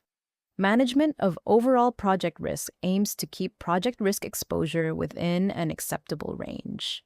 Management strategies include reducing drivers of threats, promoting drivers of opportunities, and maximizing the probability of achieving overall project objectives.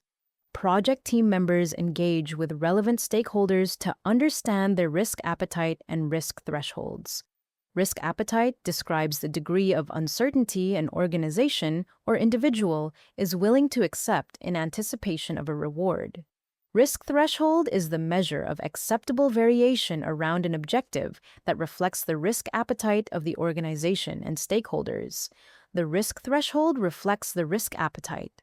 Therefore, a risk threshold of 5 around a cost objective reflects a lower risk appetite than a risk threshold of 10. The risk appetite and risk threshold inform how the project team navigates risk in a project. Effective and appropriate risk responses can reduce individual and overall project threats and increase individual and overall opportunities.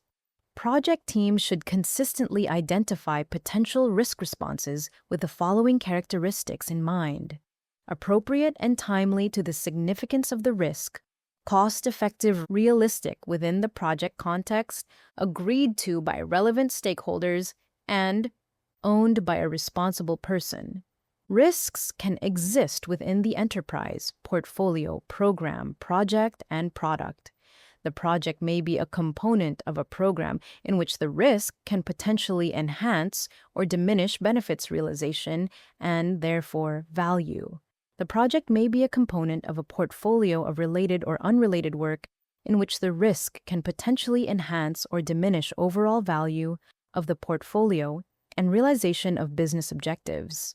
Organizations and project teams that employ consistent risk evaluation, planning, and proactive risk implementation often find the effort to be less costly than reacting to issues when the risk materializes. More information on risk management may be found in the Standard for Risk Management in Portfolios, Programs, and Projects 3. 3.11 Embrace adaptability and resiliency. Most projects encounter challenges or obstacles at some stage.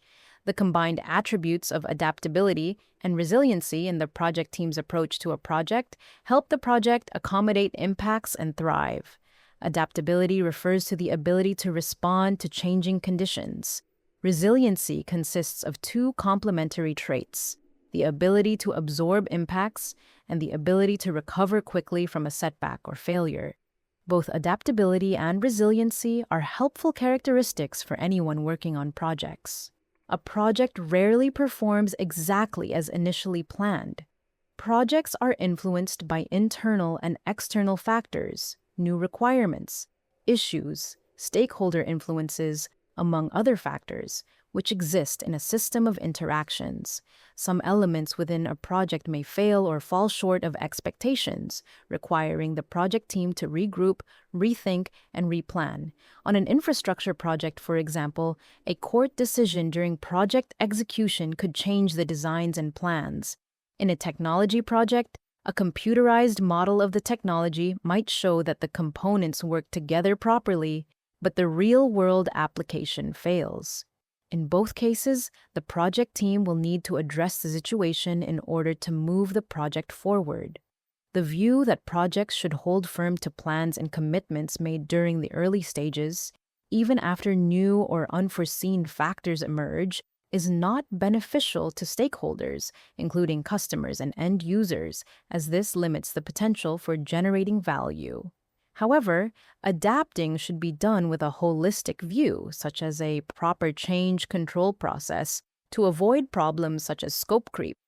In a project environment, capabilities that support adaptability and resilience include short feedback loops to adapt quickly, continuous learning and improvement, project teams with broad skill sets, coupled with individuals having extensive knowledge in each required skill area, regular inspection and adaptation of project work to identify improvement opportunities, diverse project teams to capture a broad range of experiences, open and transparent planning that engages internal and external stakeholders, small-scale prototypes and experiments to test ideas and try new approaches, ability to leverage new ways of thinking and working, process design that balances velocity of work and stability of requirements, open organizational conversations, diverse project teams with broad skill sets, cultures, and experience,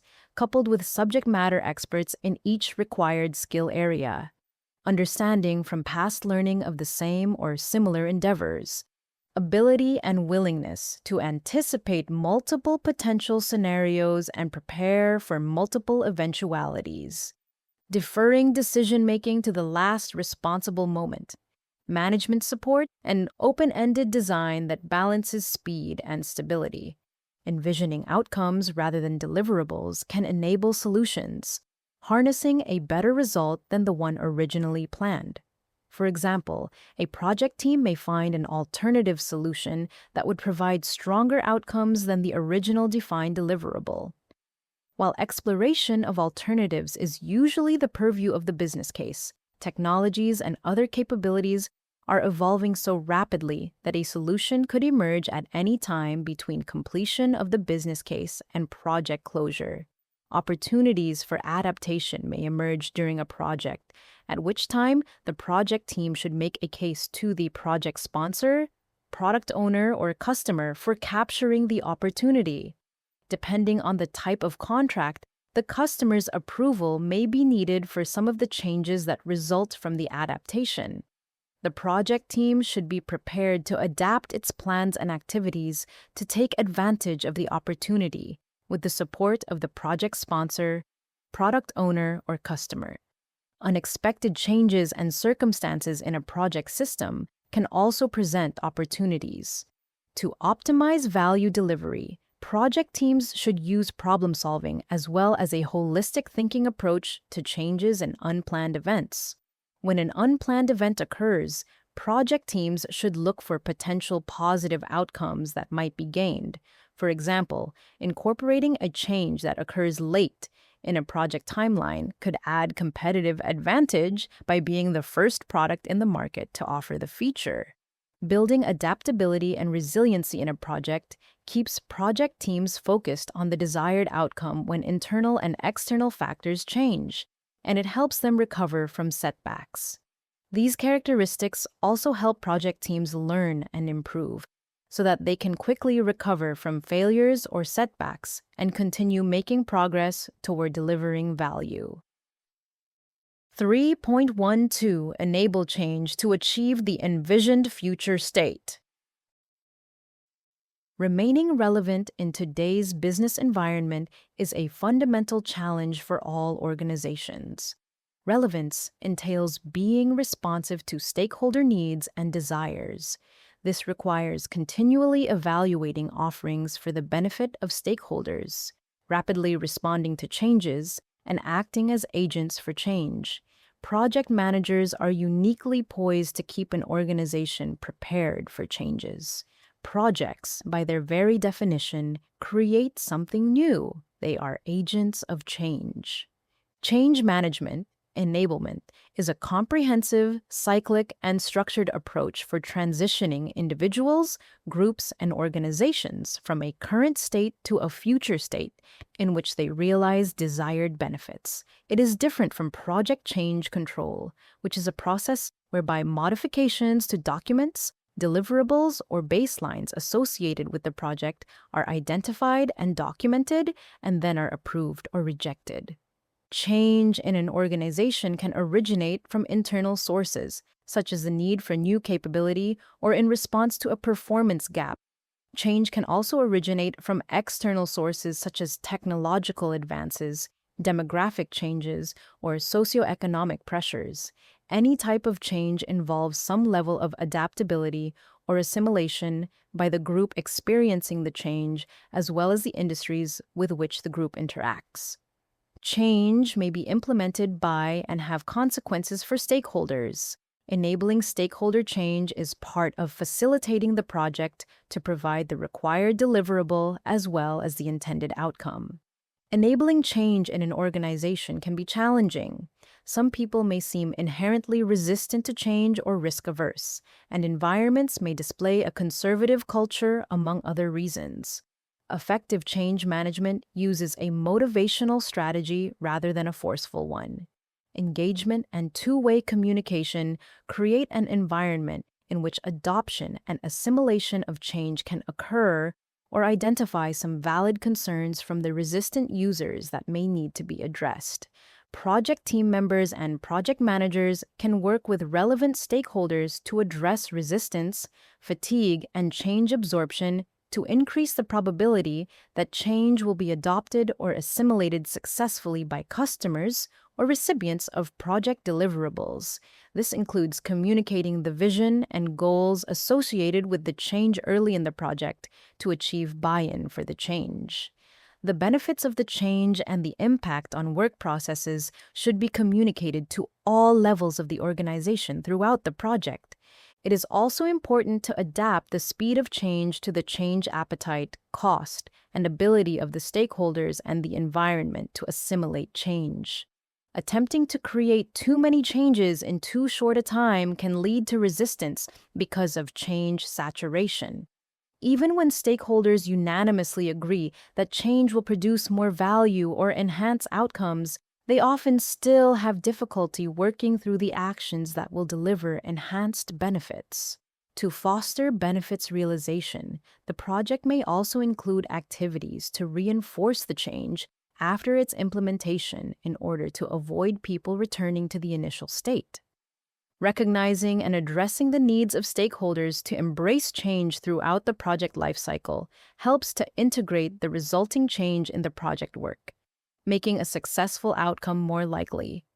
More information on organizational change management may be found in Managing Change in Organizations, a practice guide for A guide to the project management body of knowledge introduction. This section describes important information about a guide to the project management body of knowledge. PMBOK Guide, 7th edition. It describes the relationship of the PMBOK, Guide to the Standard for Project Management, changes to the PMBOK Guide, the relationship to PMI Standards Plus, PMI's digital platform for standards, and provides a brief overview of the content. 1. Structure of the PMBOK Guide. In addition to this introduction, this edition of the PMBOK Guide contains 3 sections. Section 2, Project Performance Domains, identifies and describes 8 project performance domains that form an integrated system to enable successful delivery of the project and intended outcomes. Section 3, Tailoring, describes what tailoring is and presents an overview of what to tailor and how to go about tailoring individual projects. Section 4, Models, Methods, and Artifacts, presents a brief description of commonly used models, methods, and artifacts. These illustrate the range of options project teams can use to produce deliverables, organize work, and enable communication and collaboration. Relationship of the Standard for Project Management and the PMBOK Guide. Work in the project performance domains is guided by the principles of project management. As described in the Standard for Project Management, first, a principle is a fundamental norm, truth, or value. The principles for project management provide guidance for the behavior of people involved in projects as they influence and shape the performance domains to produce the intended outcomes. While there is conceptual overlap between the principles and the performance domains, the principles guide behavior, while the performance domains present broad areas of focus in which to demonstrate that behavior. Figure 1.1 shows how the project management principles sit above the performance domains, providing guidance to activities in each performance domain. 3. Changes to the PMBOK Guide. This edition of the PMBOK Guide focuses on delivering outcomes regardless of the approach used by the project team. However, project practitioners using the PMBOK guide also benefit from some level of understanding of how to deliver projects. This edition is very different from the inputs, tools, techniques, and outputs, ITOs, from previous editions. In those editions, the ITTOs supported implementation of various processes used in project management. The shift from a process-based standard to one based on principles necessitates a different approach for thinking about the various aspects of project management. Thus, the project performance domains represent a group of related activities that are critical for the effective delivery of project outcomes. There are 8 project performance domains in this guide. Tailoring is the deliberate adaptation of the project management approach, governance, and processes to make them more suitable for the given environment and the work at hand. The tailoring process is driven by the guiding project management principles, organizational values, and organizational culture. In embracing the full spectrum of project approaches, this edition recognizes that no publication can capture every tool, technique, or practice that project teams might use. Therefore, it presents an array of commonly used models, methods, and artifacts that project practitioners can use to accomplish their work.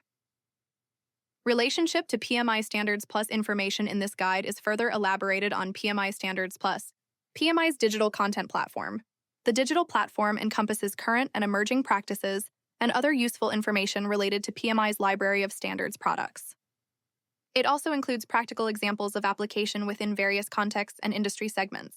PMI Standards Plus evolved in response to advances and changes in how projects can be delivered. It offers a dynamic body of knowledge with real-time access and in-depth information that is aligned to PMI standards and carefully vetted by a panel of subject matter experts representing a wide range of expertise. Project Performance Domains A. Project Performance Domain is a group of related activities that are critical for the effective delivery of project outcomes. Project performance domains are interactive, interrelated, and interdependent areas of focus that work in unison to achieve desired project outcomes. There are 8 project performance domains: stakeholders, team development approach, and life cycle planning project, work delivery, measurement, uncertainty, TOG, ether. The performance domains form a unified whole. In this way, the performance domains operate as an integrated system, with each performance domain being interdependent on the others to enable successful delivery of the project and its intended outcomes. Performance domains run concurrently throughout the project. Regardless of how value is delivered, frequently, periodically, or at the end of the project. For example, project leads spend time focused on stakeholders, the project team, the project lifecycle, the project work, and so forth, from the outset of the project to its closure. These areas of focus are not addressed as siloed efforts because they overlap and interconnect. The ways in which the performance domains relate are different for each project, but they are present in every project. The specific activities undertaken within each of the performance domains are determined by the context of the organization, the project, deliverables, the project team, stakeholders, and other factors. The performance domains are presented in the following sections without specific weighting or order. Stakeholder performance domain definitions. Stakeholder: an individual, group, or organization that may affect, be affected by, or perceive itself to be affected by a decision, activity, or outcome of a project, program, or portfolio.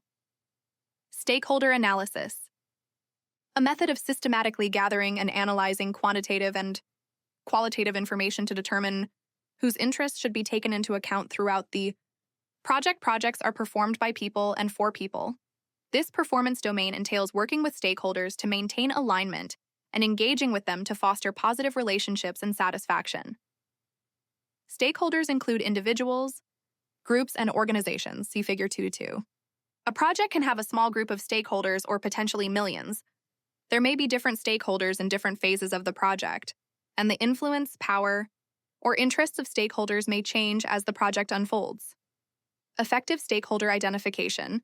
Analysis and engagement include stakeholders who are internal and external to the organization, those who are supportive of the project, and those who may not be supportive or are neutral. While technical project management skills are important, having the interpersonal and leadership skills to work effectively with stakeholders is just as important, if not more so. 1.1 Stakeholder engagement. Stakeholder engagement includes implementing strategies and actions to promote productive involvement of stakeholders. Activities start before or when the project starts and continue throughout the project. Defining and sharing a clear vision at the start can enable good relationships and alignment throughout. Establishing a clear vision that key stakeholders agree on can entail challenging negotiations, especially with stakeholders not in favor of the project or its intended outcomes. As shown in Figure 2 to 3, there are several steps to engage stakeholders effectively. 1.1.1 Identify high-level identification may be carried out prior to forming the project team. Detailed identification progressively elaborates the initial work and is a continuous activity. Some stakeholders are easy to identify: customer, sponsor, project team, end users, but others can be difficult when not directly connected to the project. 1.1.2 Understand and analyze. Once identified, the project manager and team should seek to understand stakeholders' feelings, emotions, beliefs, and values. These can lead to additional threats or opportunities and can change quickly. So analysis is ongoing. Aspects to analyze include power, impact, attitude, beliefs, expectation, degree of influence, proximity to the project interest. In the project, other aspects surrounding stakeholder interaction. This information helps the project team consider interactions that may influence the motivations, actions, and behaviors of stakeholders. In addition to individual analysis, the project team should consider how stakeholders interact with each other, as they often form alliances that help or hinder the project's objectives. For example, if the project team believes a key business manager is highly influential but has negative perceptions related to the project, they can explore how to detect the business manager's perceptions and respond appropriately as the project unfolds. In all cases, the analysis work should be held in confidence by the project team, since the information could be misinterpreted outside the context for the analysis. 1.1.3 Prioritize. On many projects, there are too many stakeholders involved for the project team to engage directly or effectively with all of them. Based on its analysis, the project team can complete an initial prioritization of stakeholders.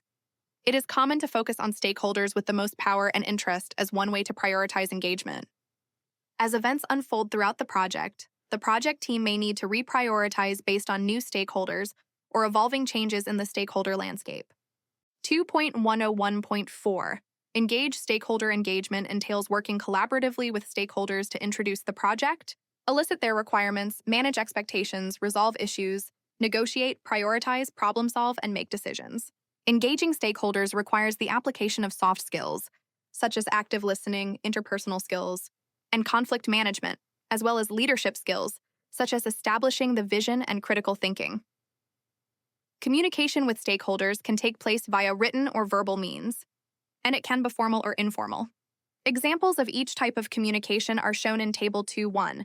Communication methods include push, pull, and interactive communication. Push. Communication sent to stakeholders such as memos, emails, status reports, voicemail, and so forth. Push communication is used for one-way communications with individual stakeholders or groups of stakeholders. Push communication inhibits the ability to immediately gauge reaction and assess understanding. Therefore, it should be used deliberately. Pull. Information sought by the stakeholder, such as a project team member going to an intranet to find communication policies or templates, running internet searches, and using online repositories. Pulling information is used for indirect sensing of stakeholder concerns. Engagement goes deeper than pushing or pulling communication. Engagement is interactive. It includes an exchange of information with one or more stakeholders, such as conversations, phone calls, meetings, brainstorming, product demos, and the like.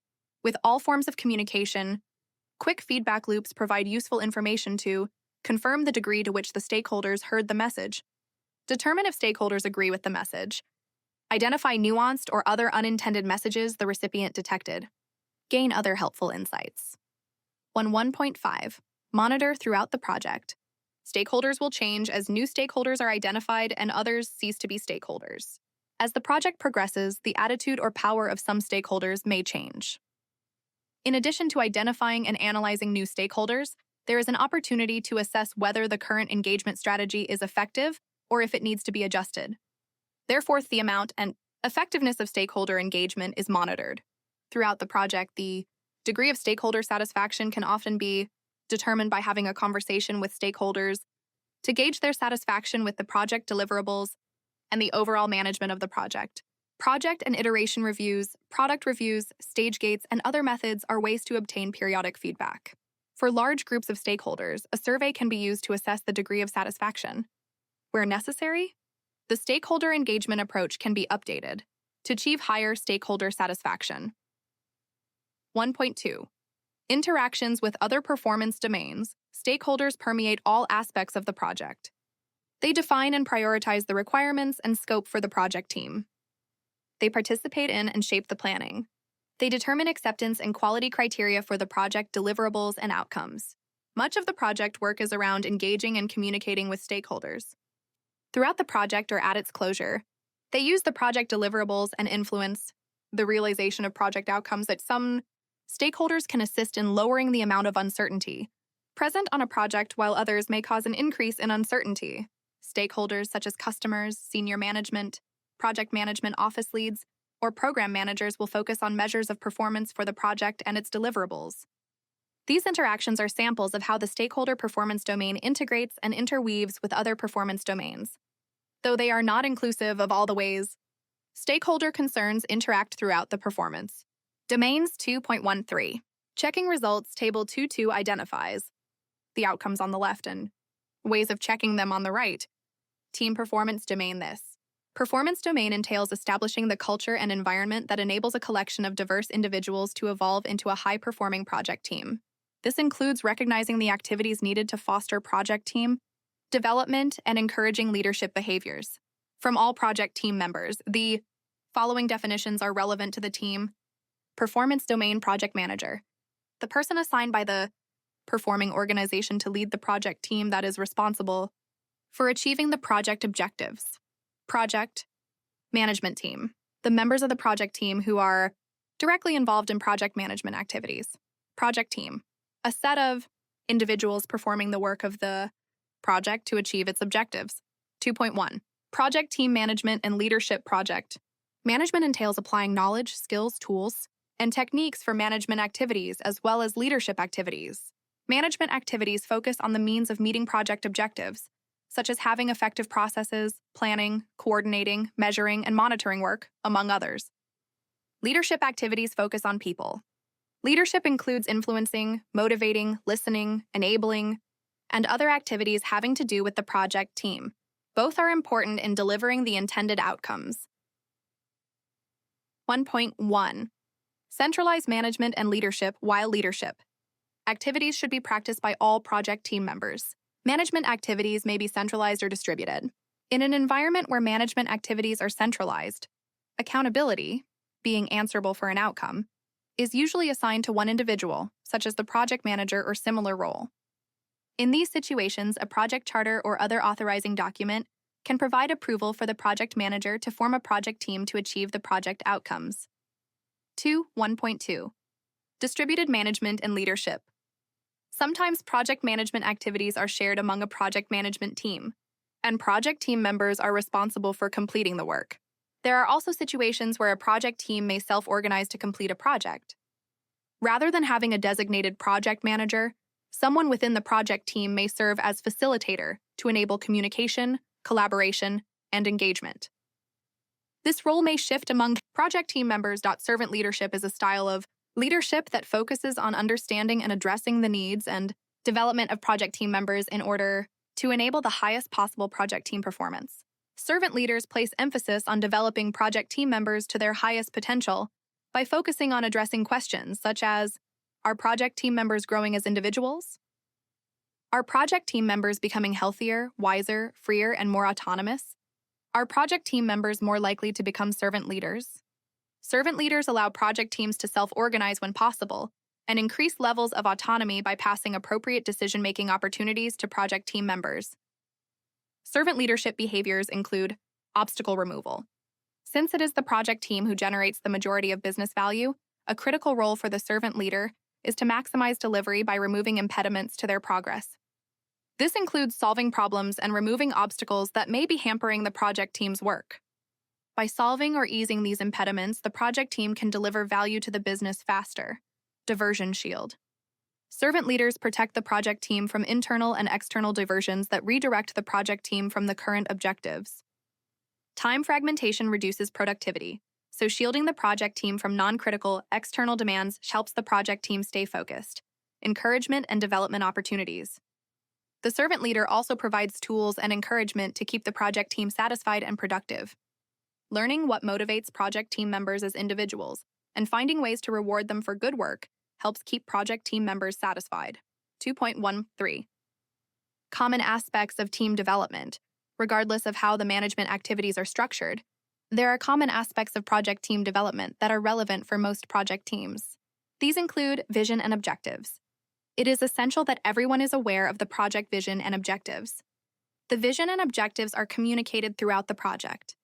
This includes referencing the intended outcomes when the project team is engaged in making decisions and solving problems, roles, and responsibilities. It is important to make sure project team members understand and fulfill their roles and responsibilities. This can include identifying gaps in knowledge and skills, as well as strategies to address those gaps through training, mentoring, or coaching. Project team operations. Facilitating project team communication, problem solving, and the process of coming to consensus may include working with the project team to develop a project team charter and a set of operating guidelines or project team norms. Guidance. Guidance can be directed to the overall project team to keep everyone headed in the right direction. Individual project team members may also provide guidance on a particular task or deliverable. Growth. Identifying areas where the project team is performing well and pointing out areas where the project team can improve helps the project team to grow. Working collaboratively, the project team can identify goals for its improvement and take steps to meet those goals. This also applies to each individual on the project team. Individuals may want to grow their skills and experience in certain areas, and the project manager can assist with that. There are several models that describe the stages of project team growth included in Section 4. When project teams form across different organizations based on a contract, strategic partnership, or other business relationship, specific roles that perform various functions may be more formalized and less flexible depending on the contract or other terms.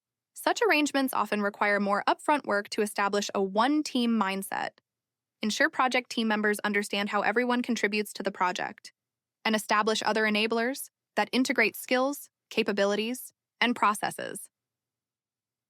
2.2 Project Team Culture. Each project team develops its own team culture. The project team's culture may be established deliberately by developing project team norms, or informally through the behaviors and actions of its project team members. The project team culture operates within the organization's culture, but reflects the project team's individual ways of working and interacting. Human beings have a set of biases, some of them unconscious and some of them conscious. For example, one person may feel that unless a schedule is displayed using a software-generated Gantt chart, that it is not a true or valid schedule. Another person may have a contrasting bias that detailed planning any further out than 30 days is a waste of time. Being open and transparent about biases up front establishes a culture of openness and trust that can enable consensus and collaboration.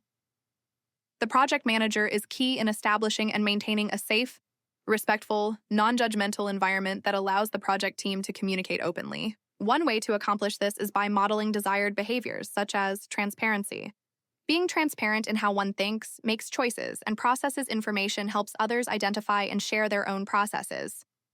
This can extend to being transparent about biases as well. Integrity. Integrity is comprised of ethical behavior and honesty. Individuals demonstrate honesty by surfacing risks, communicating their assumptions and basis of estimates, delivering bad news early, ensuring status reports provide an accurate depiction of the project's status, and in many other ways. Ethical behavior can include surfacing potential defects or negative effects in product design, disclosing potential conflicts of interest, ensuring fairness, and making decisions based on environmental, stakeholder, and financial impacts. Respect. Demonstrating respect for each person, how the person thinks, the person's skills, and the perspective and expertise the person brings to the project team sets the stage for all project team members to adopt this behavior. Positive discourse. Throughout the project, diverse opinions, different ways of approaching situations, and misunderstandings will occur. These are a normal part of conducting projects. They present an opportunity to have a dialogue rather than a debate. A dialogue entails working with others to resolve divergent opinions. The goal is to arrive at a resolution that all parties can embrace. A debate, on the other hand, is a win-lose scenario where people are more interested in winning personally than they are in being open to alternative solutions to a problem. Support.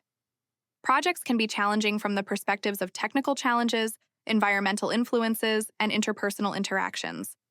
Supporting project team members through problem solving and removing impediments builds a supportive culture and leads to a trusting and collaborative environment.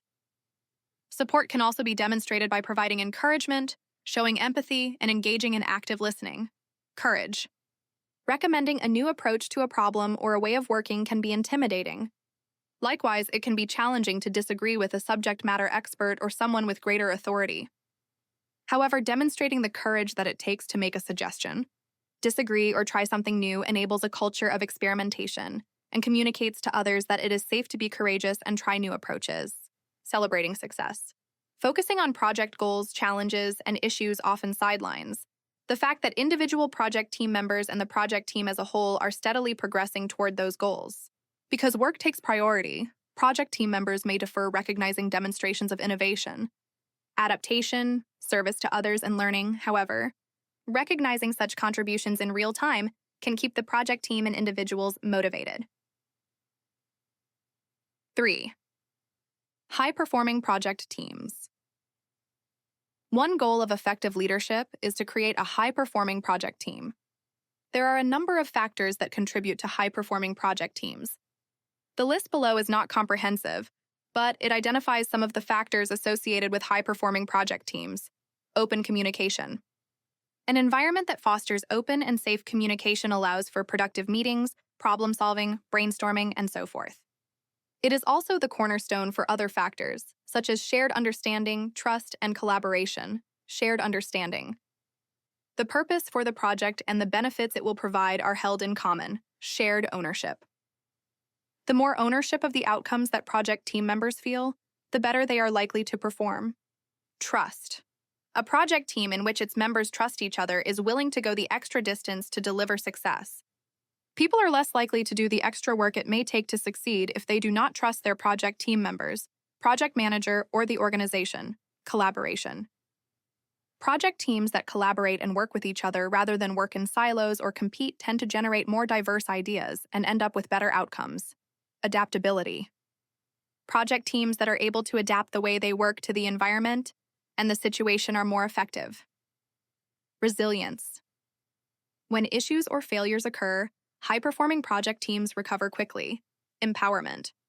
Project team members who feel empowered to make decisions about the way they work perform better than those who are micromanaged. Recognition. Project teams who are recognized for the work they put in and the performance they achieve are more likely to continue to perform well.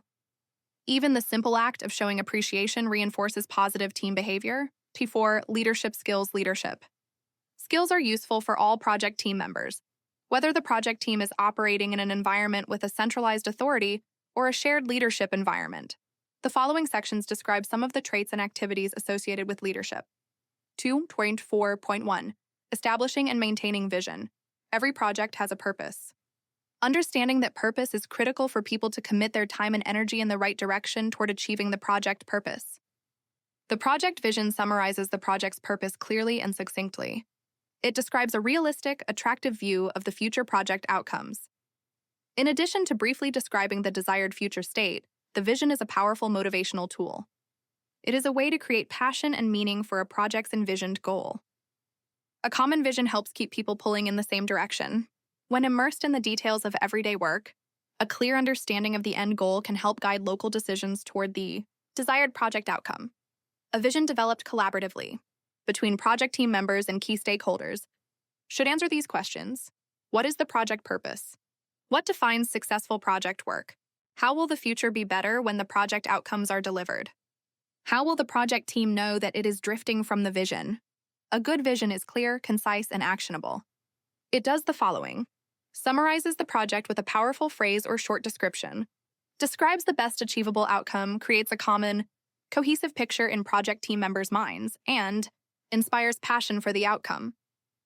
2.4.2. Critical thinking. Throughout the various project performance domains, there is a need to recognize bias, identify the root cause of problems, and consider challenging issues, such as ambiguity, complexity, and so forth.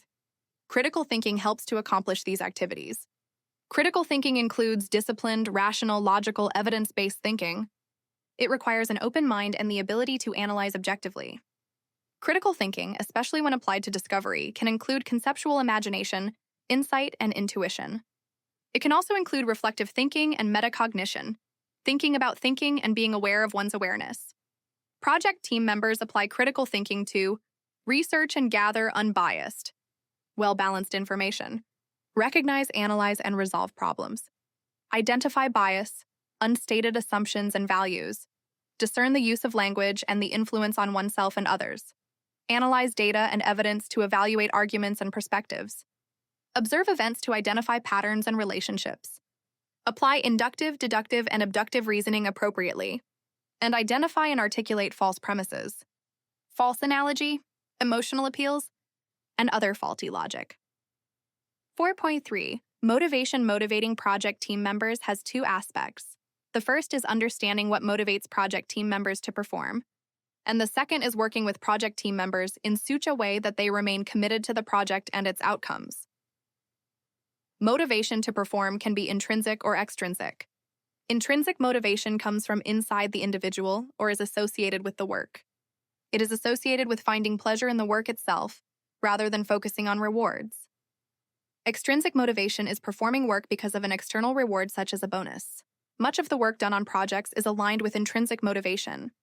Examples of intrinsic motivation factors include achievement, challenge, belief in the work, making a difference, self-direction, and autonomy, responsibility, personal growth, relatedness, and being part of a project team. People are not motivated by just one thing. However, most people have a dominant motivator.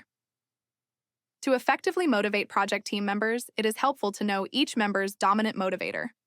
For example, a project team member who is motivated by challenge will respond well to stretch goals and problems to solve. A project team member who is motivated by relatedness will respond to being part of a dynamic working group. Project team members who thrive on autonomy will perform better if they can establish their own ways of working and even their own work hours and cadence.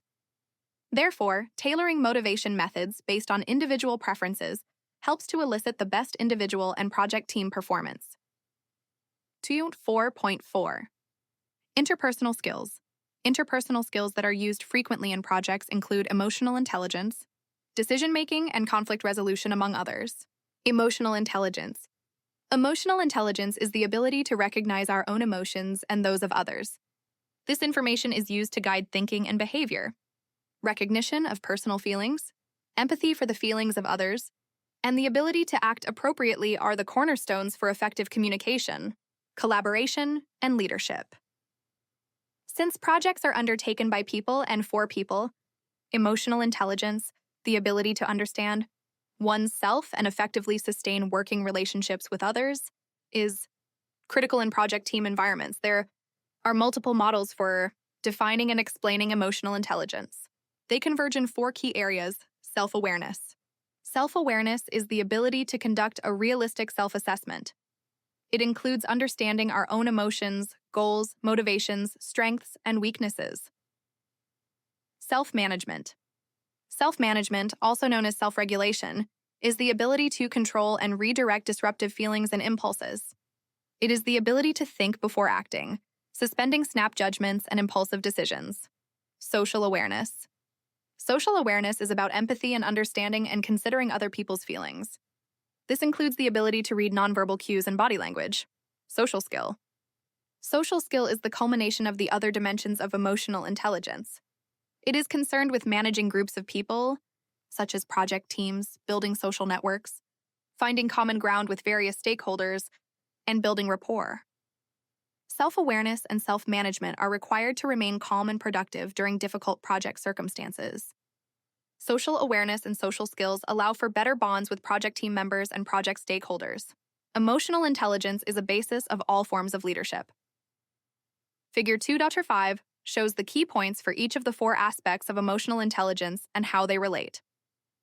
The aspects having to do with oneself are on the top, and the social aspects are on the bottom. Awareness is on the left side, and management and skill are on the right side. Some models for emotional intelligence include a fifth area for motivation. Motivation in this context is about understanding what drives and inspires people, decision-making. Project managers and project teams make many decisions daily. Some decisions may be fairly inconsequential to the project outcome, such as where to go for a team lunch, and others will be very impactful, such as what development approach to use, which tool to use, or what vendor to select. Decisions can be made unilaterally. This has the advantage of being fast, but is prone to error when compared to engaging the wisdom of a diverse set of people. Unilateral decision-making can also demotivate people who are impacted by the decision, since they may feel their views and concerns were not considered. Group-based decision-making has the benefit of tapping into the broad knowledge base of a group. Engaging people in the decision-making process also increases buy-in to the outcome, even if the option selected may not have been everyone's first choice. Generally, inclusion increases commitment to the decision. The downside of group decision-making is the time required and interruption to teamwork that can occur when taking people away from their work to be consulted in a decision. Project team decision making often follows a diverge-converge pattern. This means stakeholders are first engaged to generate a broad set of solution alternatives or approaches. This is often done individually to avoid the effect of senior or charismatic stakeholders unduly influencing other stakeholders. Then, after a broad spectrum of decision alternatives have been generated, the project team converges on a preferred solution. The goal is to make decisions quickly while engaging the diverse knowledge of a group in an inclusive and respectful manner. Some decisions may be made in a different direction than some people prefer, but everyone has an opportunity to explain their position. In the end, the deciding authority, whether an individual or a group, makes a decision based on the presented analysis and with consideration for stakeholder expectations, careful selection of which decisions should go for group discussion and voting limits, the interruptions, and task switching experienced by the project team. Many approaches such as Roman voting, wideband Delphi estimating, and fist of five voting use the diverge-converge pattern. They aim to engage individual input while voting at the same moment, which minimizes groupthink. For those decisions that are beyond the authority of the project team to decide, the project team can investigate alternatives, consider impacts of each alternative, and escalate the decision to someone with the proper authority. This process aligns with the philosophy of "don't bring me problems, bring me solutions," while remaining aligned with organizational governance regarding decision-making authority. Conflict and conflict happens on all projects. Projects operate in dynamic environments and face many mutually exclusive constraints, including budget, scope, schedule, and quality, which can lead to conflicts. It is not uncommon to want to avoid conflict, but not all conflict is negative. How conflict is handled can either lead to more conflict or to better decision-making and stronger solutions. Addressing conflict before it escalates beyond useful debate leads to better outcomes. The following approaches can help. Keep communications open and respectful. Because conflict can cause anxiety, it is important to keep a safe environment to explore the source of the conflict. Without a safe environment, people will stop communicating. Make sure words, tone of voice, and body language remain non-threatening.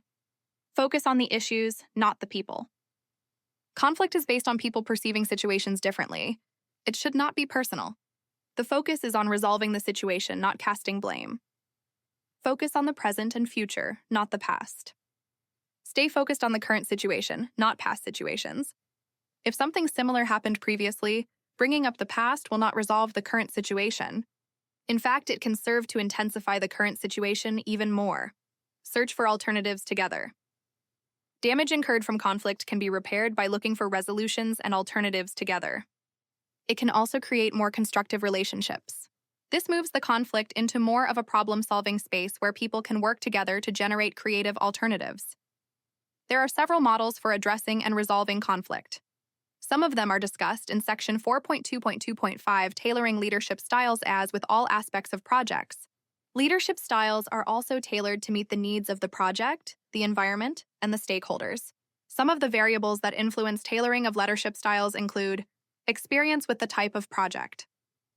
Organizations and project teams with experience on a specific type of project may be more self-managing and require less leadership. When a project is new to an organization, the tendency is to provide more oversight and to use a more directive leadership style. Maturity of the project team members. Project team members who are mature in the technical field may need less oversight and direction than project team members who are new to the organization. The team, or the technical specialty. Organizational governance structures. Projects operate within a larger organizational system.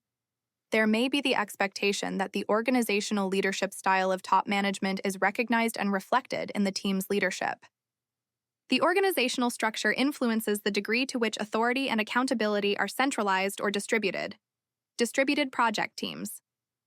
A global project workforce is more common today than in the past. In spite of the best efforts to connect people virtually, it can be challenging to create the same level of collaboration and relatedness that is achieved when working face-to-face. To minimize the pitfalls of distributed project teams, technology can be used to increase and improve communication. Examples include: ensure there are collaboration sites for working together. Have a project team site to keep all relevant project and project team information available. Use audio and video capabilities for meetings. Use technology to maintain ongoing contact, such as messaging and texting. Build in time to get to know remote project team members. Have at least one face-to-face meeting to establish relationships. 2.6. Interactions with other performance domains. The Team performance domain emphasizes the skills used by project managers and project team members throughout the project. These skills are woven into all other aspects of the project. Project team members are called on to demonstrate leadership qualities and skills throughout the project. Communicating the project vision and benefits to stakeholders while planning and throughout the life cycle is one example. Another example is employing critical thinking, problem-solving, and decision-making while engaging in project work. Accountability for outcomes is demonstrated throughout the planning and measurement performance domains. 2.7. Checking results. Table 2.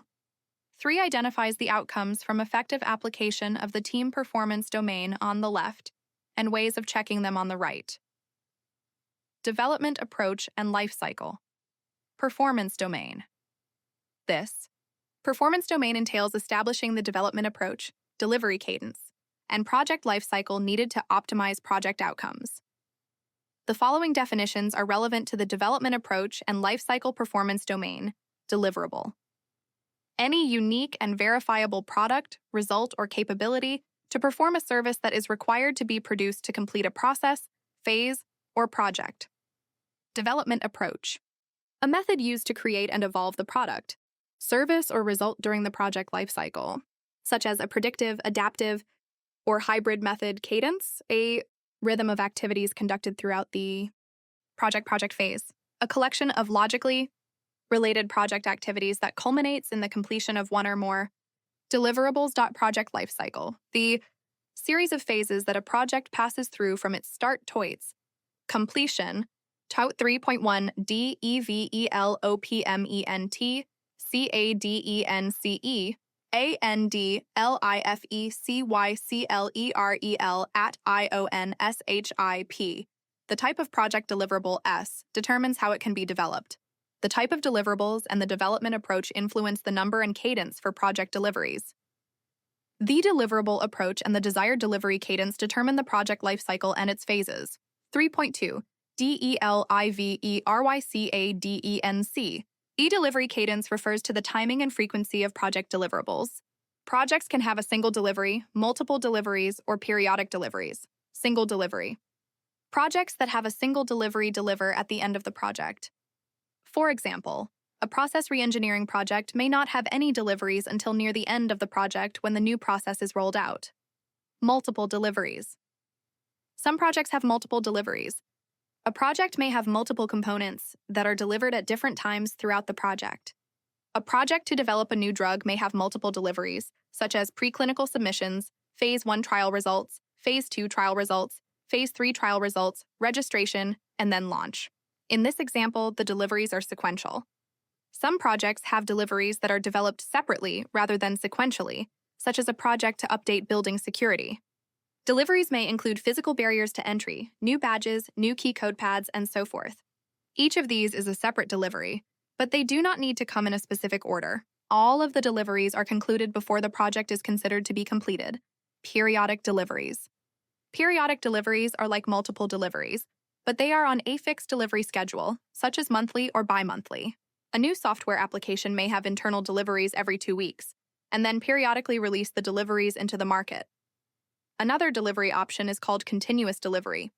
Continuous delivery is the practice of delivering feature increments immediately to customers, often through the use of small batches of work and automation technology.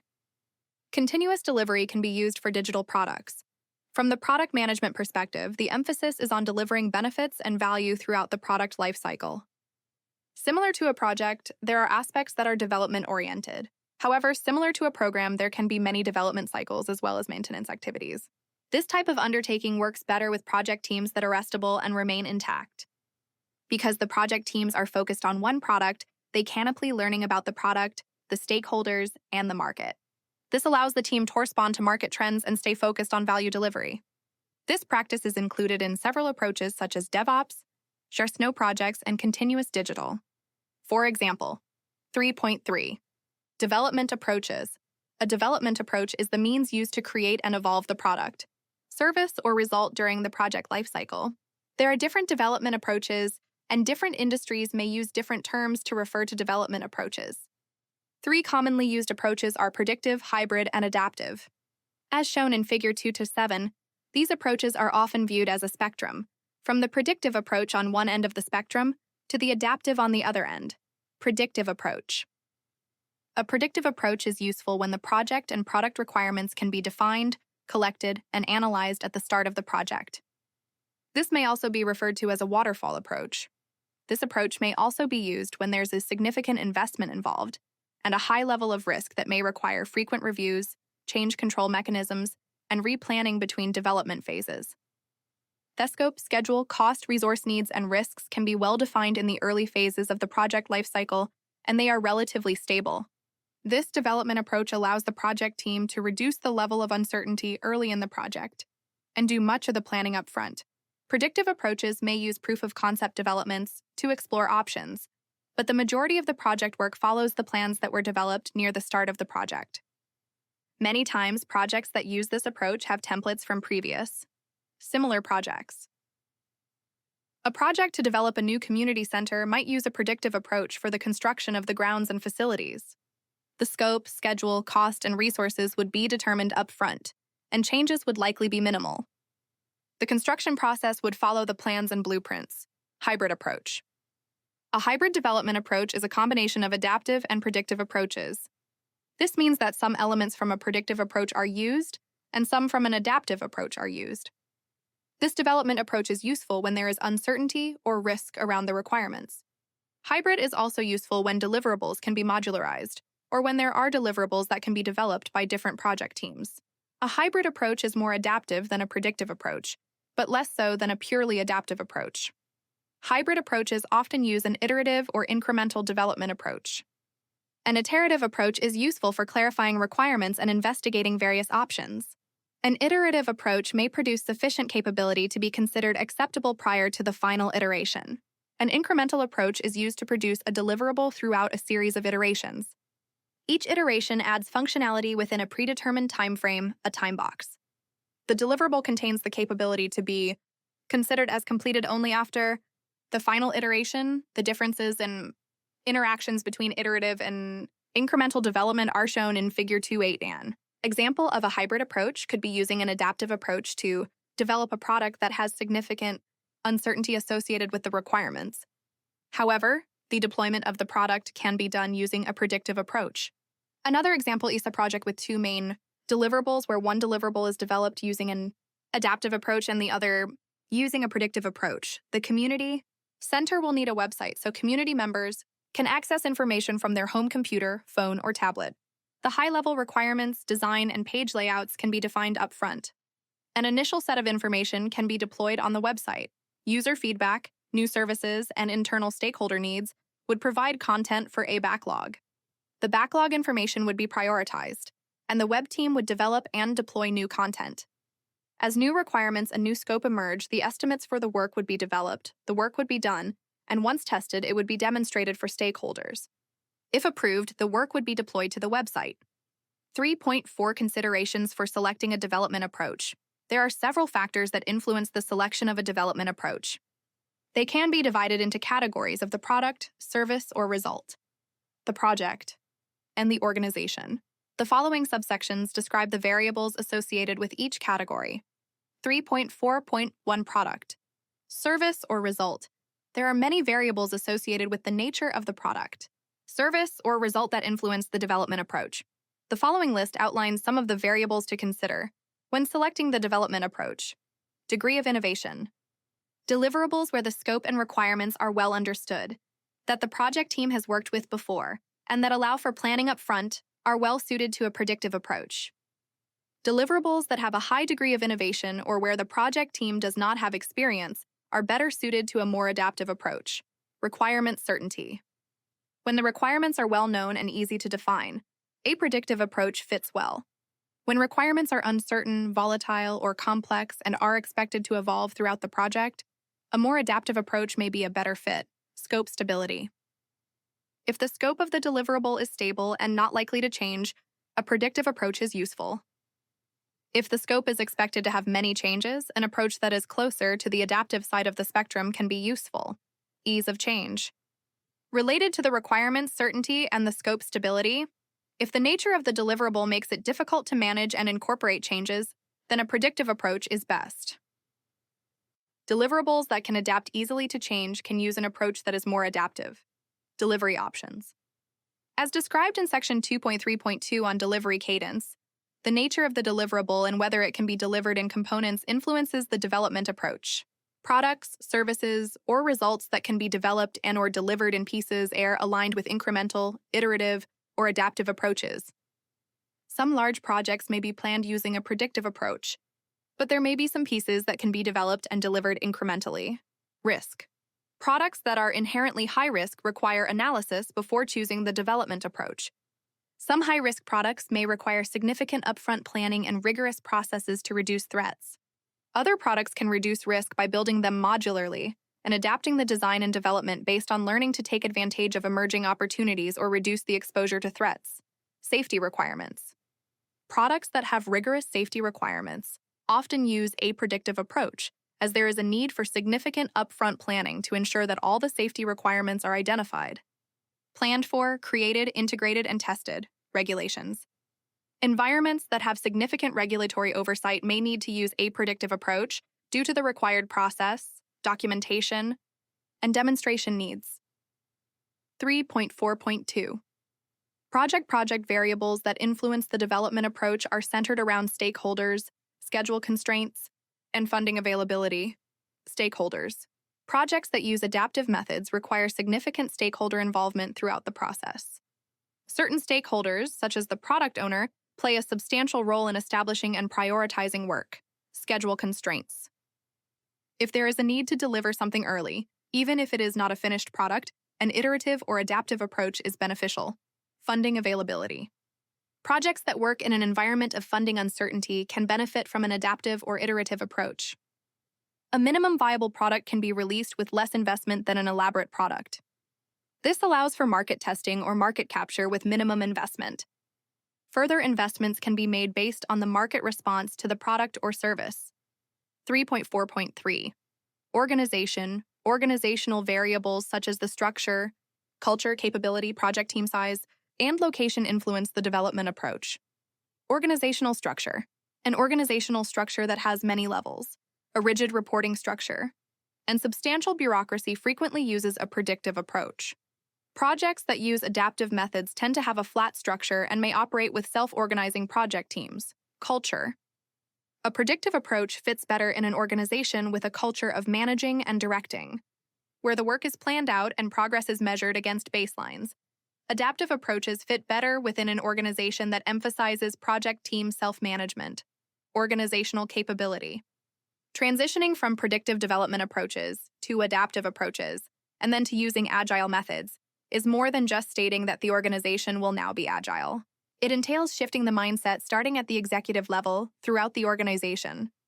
Organizational policies, ways of working, reporting structure, and attitude should all be aligned in order to employ adaptive methods successfully. Project team size and location. Adaptive approaches, especially agile methods, often work better with project teams of 7+. 2. Adaptive approaches also favor project teams that are located in the same physical space. Large project teams and project teams that are mostly virtual may do better by using an approach that is closer to the predictive side of the spectrum. However, there are approaches that seek to scale up the adaptive approaches to work with large and dispersed project teams. 3.5 Life cycle and phase definitions, the IA. Type and number of project phases in a project lifecycle depend upon many variables, chief among them the delivery cadence and the development approach, as described previously. Examples of phases in a lifecycle include feasibility. This phase determines if the business case is valid and if the organization has the capability to deliver the intended outcome. Design. Planning and analysis lead to the design of the project deliverable that will be developed. Build. Construction of the deliverable with integrated quality assurance activities is conducted. Test. Final quality review and inspection of deliverables are carried out before transition. Go live or acceptance by the customer. Deploy. Project deliverables are put into use and transitional activities required for sustainment. Benefits realization and organizational change management are completed. Close. The project is closed. Project knowledge and artifacts are archived. Project team members are released. And contracts are closed. Project phases often have a phase gate review, also known as stage gate, to check that the desired outcomes or exit criteria for the phase have been achieved before proceeding to the next phase. Exit criteria may tie to acceptance criteria for deliverables, contractual obligations, meeting specific performance targets, or other tangible measures. Figure 2-9 shows a life cycle where one phase finishes before the next one begins. This type of life cycle would fit well with a predictive development approach since each phase is only performed once, and each phase focuses on a particular type of work. However, there are situations, such as adding scope, a change in requirements, or a change in the market that cause phases to be repeated. Figure 2-10 shows a life cycle with an incremental development approach. There are 3 iterations of plan, design, and build shown in this example. Each subsequent build would add functionality to the initial build. Figure 2-11 shows a life cycle using an adaptive development approach. At the end of each iteration, sometimes known as a sprint, the customer reviews a functional deliverable. At the review, the key stakeholders provide feedback, and the project team updates the project backlog of features and functions to prioritize for the next iteration. This approach can be modified for use in continuous delivery situations, as described in Section 2.3.2 on delivery cadence. Several adaptive methodologies, including Agile, use flow-based scheduling, which does not use a life cycle or phases. One goal is to optimize the flow of deliveries based on resource capacity, materials, and other inputs. Another goal is to minimize time and resource waste and optimize the efficiency of processes and the throughput of deliverables.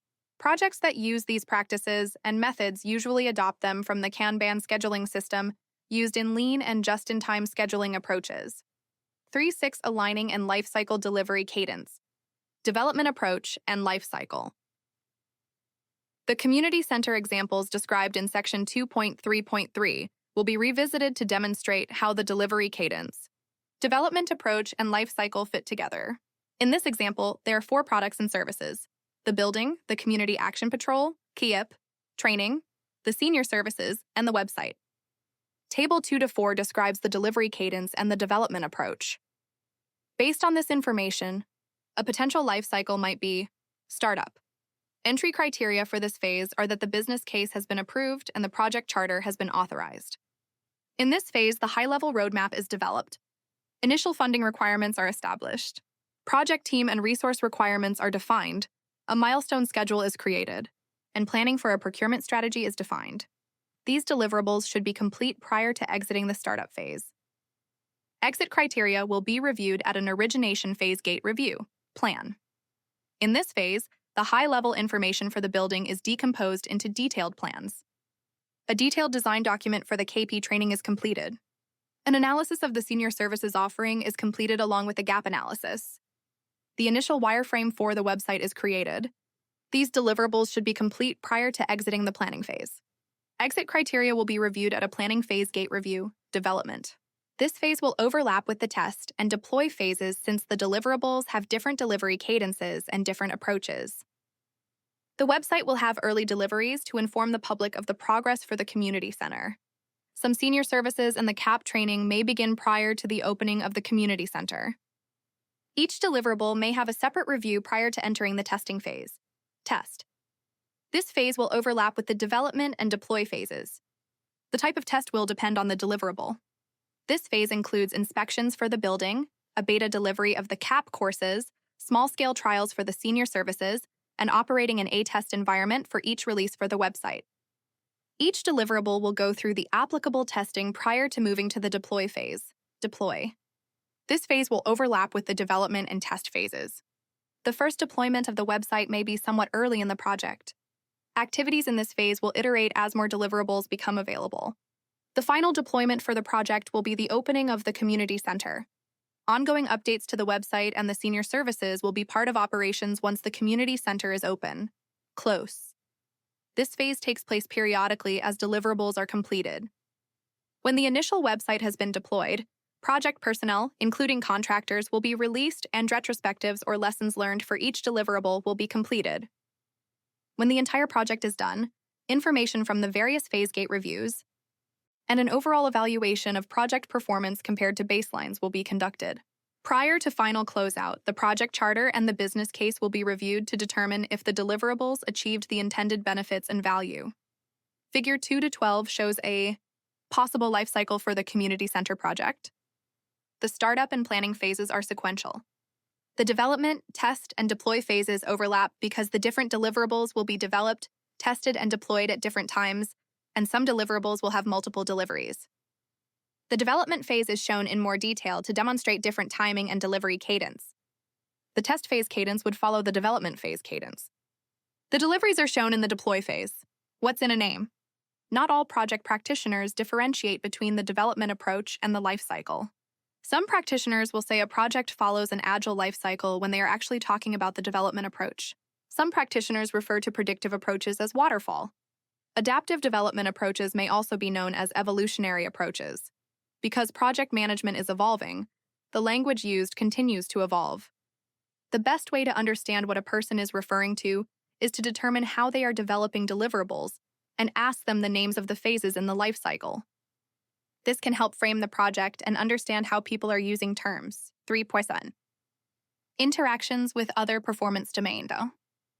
Development approach and life cycle performance domain interacts with the stakeholder, planning, uncertainty, delivery, project work, and team performance domains. The life cycle selected impacts the way in which planning is undertaken. Predictive life cycles undertake the bulk of the planning up front and then continue to replan by using rolling wave planning and progressive elaboration. Plans are also updated as threats and opportunities. Materialize the development, approach, and delivery cadence is one way to reduce uncertainty on projects. Deliverable that has a lot of risk associated with meeting regulatory requirements may choose a predictive approach to build in extra testing, documentation, and robust processes and procedures. A deliverable that has a lot of risk associated with stakeholder acceptance may choose an iterative approach and release a minimum viable product to the market to get feedback before developing additional features and functions. The development approach and lifecycle. Performance domain has significant overlap with the delivery performance domain when considering delivery cadence and development approach. The delivery cadence is one of the main drivers of delivering value in alignment with the business case and the benefits realization plans, eliciting the product requirements, and meeting the quality requirements as described in the delivery. Performance domain have a significant influence on the development approach, the team performance domain, and the development approach. And lifecycle performance domain interact when it comes to project team capabilities and project team leadership skills. The project team's way of working and the project manager's style vary significantly depending on the development approach. A predictive approach usually entails more emphasis on upfront planning, measurement, and control. On the other end of the spectrum, an adaptive approach, especially when using agile methods, requires more of a servant leadership style and may have self-managing project teams. Point 3.8. Measuring outcomes table 2. 5 identifies the outcomes on the left and ways of checking them on the right. Planning performance. Domain planning organizes, elaborates, and coordinates project work throughout the project. The following definitions are relevant to the planning performance domain. Estimate. A quantitative assessment of the likely amount or outcome of a variable, such as project costs, resources, effort, or duration's accuracy, within the quality management system. Accuracy is an assessment of correctness. Precision. Within the quality management system, precision is an assessment of exactness. Crashing. A method used to shorten the schedule duration for the least incremental cost by adding resources. Fast tracking. A schedule compression method in which activities or phases normally done in sequence, are performed in parallel, for at least a portion of their duration. Budget, the approved estimate for the project, or any work breakdown structure, WBS component, or any schedule. Activity 2.41 Planning Overview. The purpose of planning is to proactively develop an approach to create the project deliverables. The project deliverables drive the outcomes the project was undertaken to achieve. High-level planning may begin prior to project authorization. The project team progressively elaborates initial project documents, such as a vision statement, project charter, business case, or similar documents to identify or define a coordinated path to achieve the desired outcomes. It is becoming more common for initial planning to consider social and environmental impacts in addition to the financial impacts, sometimes referred to as the triple bottom line. This may take the form of a product lifecycle assessment, which evaluates the potential environmental impacts of a product, process, or system. The product lifecycle assessment informs the design of products and processes. It considers the impacts of materials and processes with regards to sustainability, toxicity, and the environment. The amount of time spent planning, both upfront and throughout the project, should be determined by the circumstances. It is inefficient to spend more time planning than is needed. Therefore, the information gained from planning should be sufficient to move forward in an appropriate manner, but not more detailed than necessary. Project teams use planning artifacts to confirm stakeholder expectations and provide stakeholders with the information they need to make decisions, take action, and maintain alignment between the project and stakeholders. 4.2 Planning variables. Because each project is unique, the amount, timing, and frequency of planning varies. Variables that influence how project planning is conducted include, but are not limited to, development approach. The development approach can influence how much, and when planning is conducted. Examples include a specific phase for planning or organizing early in the life cycle. In these situations, much of the planning is performed up front. The initial plans are progressively elaborated with more detail throughout the project, but there is little change to the original scope. An approach with high-level planning up front, followed by a design phase where prototyping is used. After the project team and stakeholders agree to the design, the project team completes more detailed planning. Adaptive approaches where the project team conducts iterations. Some planning occurs up front to establish release plans, and further planning occurs at the beginning of each iteration. Project deliverables. Often the project deliverables necessitate planning in a specific way. Construction projects require significant upfront planning to account for design, approvals, materials purchasing, logistics, and delivery. Product development or high-technology projects may use continuous and adaptive planning to allow for evolution and changes based on stakeholder feedback and technological advances. Organizational requirements. Organizational governance, policies, procedures, processes, and culture may require project managers to produce specific planning artifacts. Market conditions. Product development projects can take place in a highly competitive environment. In these situations, project teams can undertake a minimum amount of upfront planning as the emphasis is on speed to market. The cost of delay that extensive planning entails exceeds the risk of potential rework, legal or regulatory restrictions. Regulatory agencies or statutes may require specific planning documents before granting an authorization to proceed or to secure approval to release the project deliverable into the market. 1. Delivery planning begins with understanding the business case, stakeholder requirements, and the project and product scope. Product scope is the features and functions that characterize a product, service, or result. Project scope is the work performed to deliver a product, service, or result with the specified features and functions. Predictive planning approaches start with the high-level project deliverables up front and decompose them into more detail. This approach can employ a scope statement and/or a work breakdown structure, WBS, to decompose the scope into lower levels of detail. Projects that use iterative or incremental approaches can have high-level themes or epics that are decomposed into features, which are then further decomposed into user stories and other backlog items. Work that is unique, significant, risky, or novel can be prioritized to reduce the uncertainty associated with project scope at the start of the project before significant investment has taken place. Project teams plan routine work based on the concept of last responsible moment. This approach defers a decision to allow the project team to consider multiple options until the cost of further delay would exceed the benefit.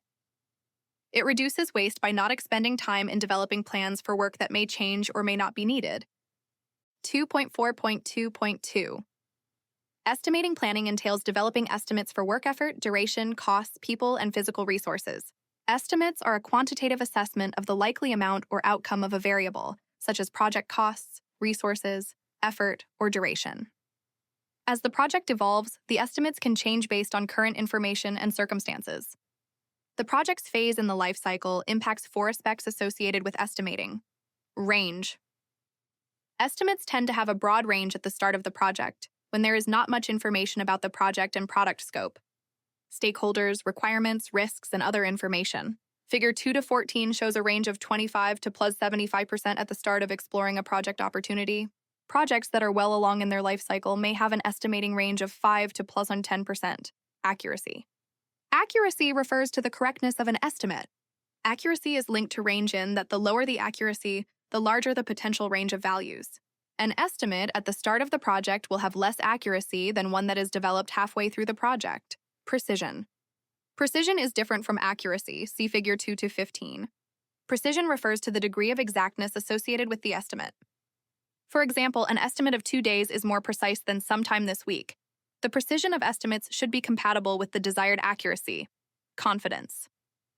Confidence increases with experience. Experience working on a previous similar project can help with the level of confidence required. For new and evolving technology components, the confidence in estimates is expected to be low. There are different ways of presenting and/or adjusting estimates: deterministic and probabilistic estimating. Deterministic estimates, also known as point estimates, present a single number or amount, such as 36 months. Probabilistic estimates include a range of estimates along with the associated probabilities within the range. They can be developed manually by A, developing a weighted average based on multiple likely outcomes, or B, running a simulation to develop a probability analysis of a particular outcome, usually in terms of cost or schedule. A probabilistic estimate, derived from a computer simulation, has 3 associated factors: 2, 3, a point estimate with a range such as 36 months, plus 3 months, 1 month, a statement of confidence such as a 95 confidence level, a probability distribution describing the dispersion of the data within and around the given range. Together, these 3 items form a complete metric describing a probabilistic estimate: absolute and relative estimating. Absolute estimates are specific information and use actual numbers. An absolute estimate for effort might be shown as 120 hours of work. One person working full-time could accomplish the work in 15 workdays, assuming 8 hours of productivity per workday. While absolute estimates are specific, relative estimates are shown in comparison to other estimates. Relative estimates only have meaning within a given context. One form of relative estimating is planning poker. In planning poker, the project team performing, the work comes to a consensus on the effort that is necessary to deliver value. Using story points to estimate work could result in 64 story points being assigned for that work.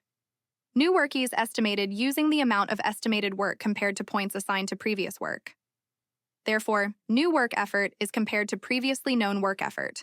Flow-based estimating. Flow-based estimates are developed by determining the cycle time and throughput. Cycle time is the total elapsed time it takes one unit to get through a process. Throughput is the number of items that can complete a process in a given amount of time. These 2 numbers can provide an estimate to complete a specified quantity of work, adjusting estimates for uncertainty. Estimates are inherently uncertain. Uncertainty by definition is associated with risk. Key deliverable dates or budget estimates may be adjusted, or contingency time or funds may be added, based on the outcomes of a simulation conducted to establish the range of uncertainty for these parameters. 2.3 Schedules. A schedule is a model for executing the project's activities, including durations, dependencies, and other planning information. Schedule planning can use predictive or adaptive approaches. Predictive approaches follow a stepwise process as follows. Step 1. Decompose the project scope into specific activities. Step 2. Sequence-related activities. Step 3. Estimate the effort, duration, people, and physical resources required to complete the activities. Step 4. Allocate people and resources to the activities based on availability. Step 5. Adjust the sequence estimates and resources until an agreed-upon schedule is achieved. If the schedule model does not meet the initial desired end date, schedule compression methods are applied. Crashing is a schedule compression method that seeks to shorten the duration for the least incremental cost. Crashing can include adding people to activities, working overtime, or paying to expedite deliveries. Fast tracking is a schedule compression method in which activities or tasks that are normally done in sequence are performed in parallel, at least for a portion of their duration. Fast tracking often entails applying leads and lags along a network path. A lead is where the work of a successor activity is accelerated, such as starting a successor activity before the predecessor has finished. In Figure 2.16, there is a lead between the finish of Task 2 and the start of Task 4. A lag is a delay of a successor activity. An example of using a lag would be changing the type of relationship between activities and then applying a lag.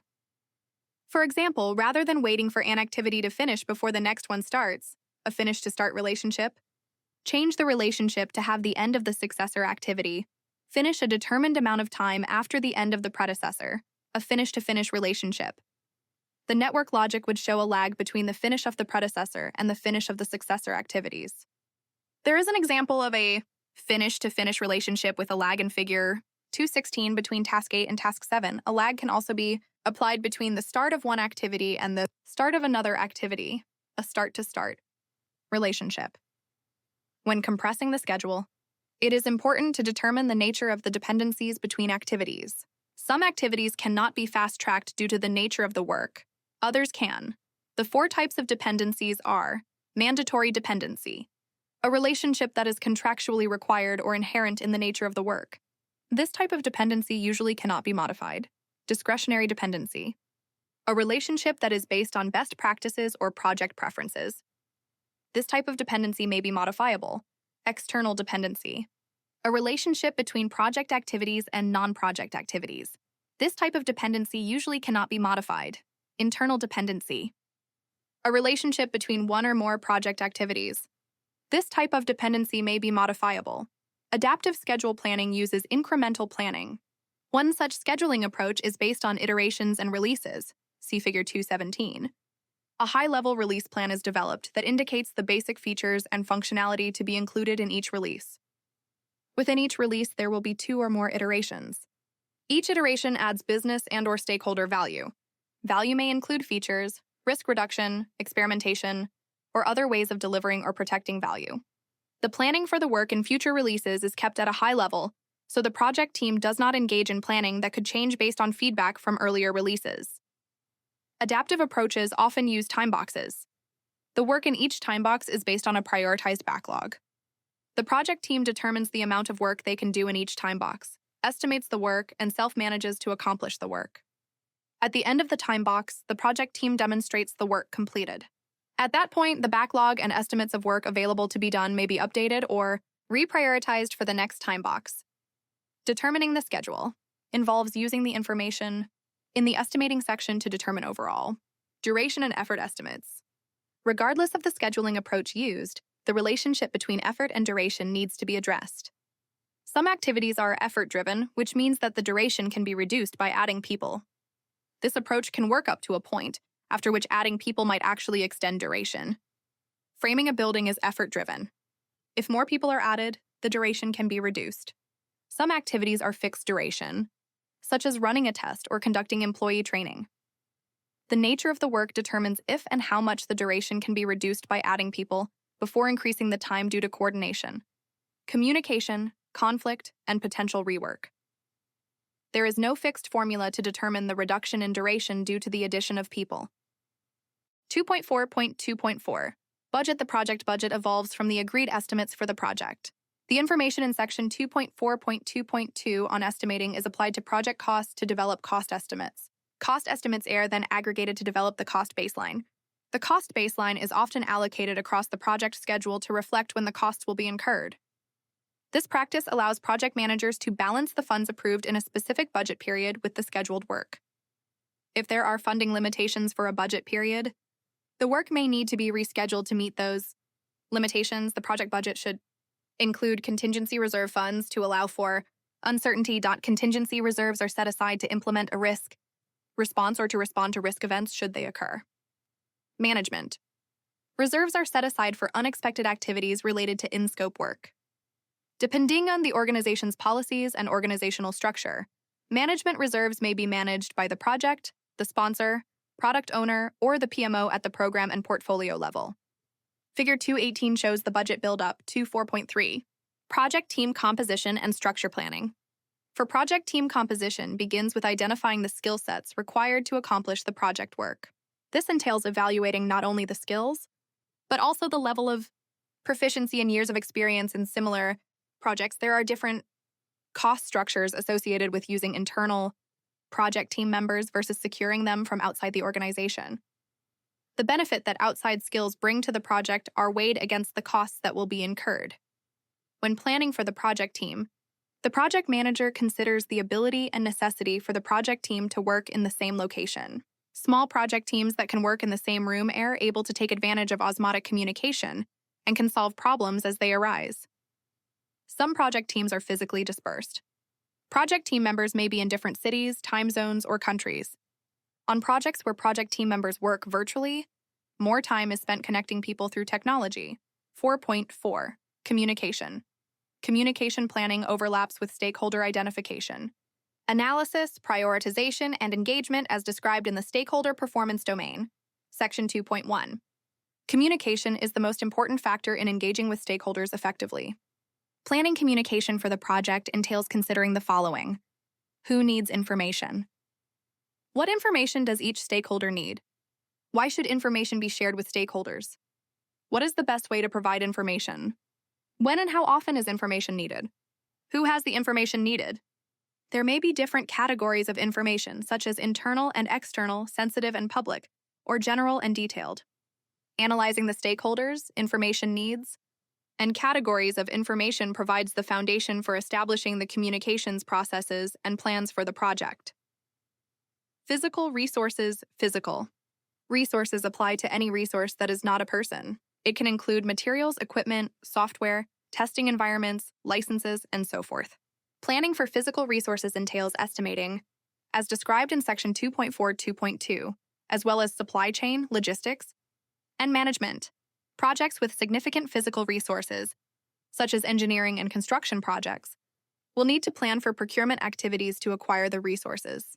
This may be as simple as utilizing a basic ordering agreement, or as complicated as managing, coordinating, and integrating several large procurement activities.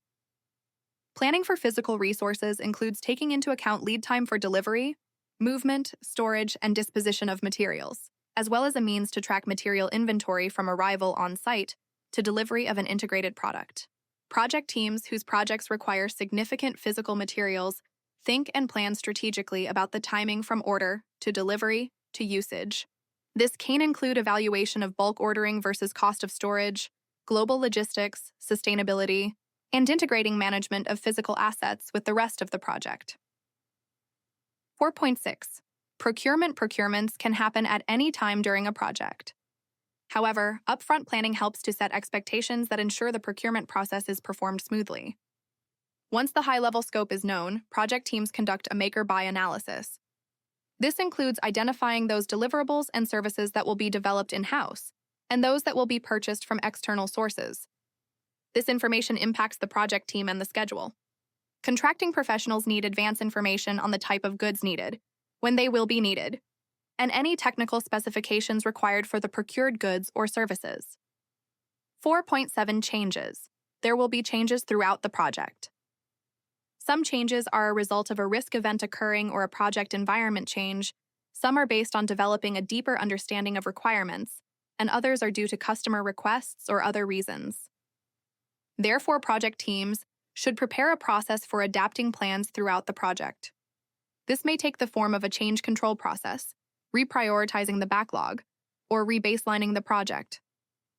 Projects that have a contractual element may need to follow a defined process for contract changes. 4.8 Metrics. There is a natural linkage between planning, delivering, and measuring work. That linkage is metrics.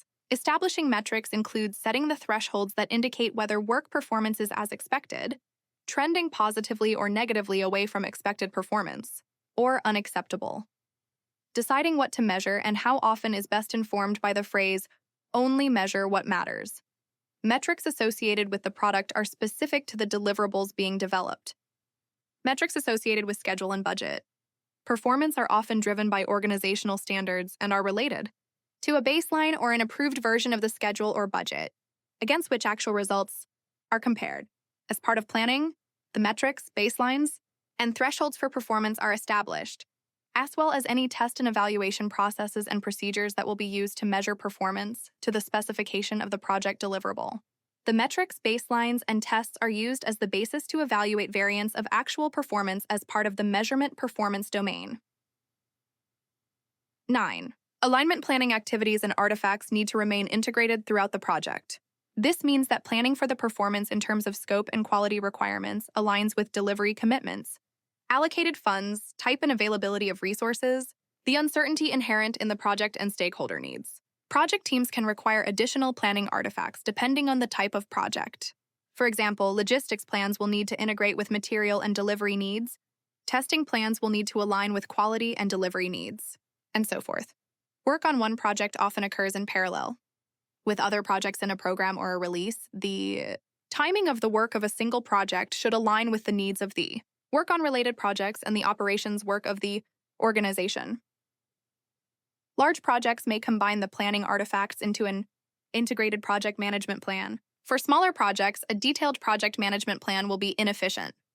Regardless of the timing, frequency, and degree of planning, the various aspects of the project need to remain aligned and integrated. 4 to 10. Interaction with other performance domains planning occurs throughout the project and integrates with each performance domain. At the start of the project, the expected outcomes are identified and high-level plans to achieve them are developed. Depending on the selected development approach and life cycle, intensive planning may be conducted up front, and then plans may be adjusted to reflect the actual environment. Other life cycles encourage just enough planning at various points throughout the project with the expectation that plans will evolve. Throughout the project, planning guides the project work, delivery of outcomes, and business value. Project teams and stakeholders establish measures of progress and success, and performance is compared to plans. Uncertainty and planning interact as project teams plan for how to address uncertainty and risks. Plans may need to be revised or new plans developed to account for events or conditions that emerge. The project team members, environment, and project details influence plans for working effectively with the project team and engaging proactively with stakeholders. 4.11. Checking results. Table 2 to 6 identifies the outcomes on the left and ways of checking them on the right. Project performance domain project. Work is associated with establishing the processes and performing the work to enable the project team to deliver the expected deliverables and outcomes. The following definitions are relevant to the project work performance domain bid documents. All documents used to solicit information, quotations, or proposals from prospective sellers. Bidder conference.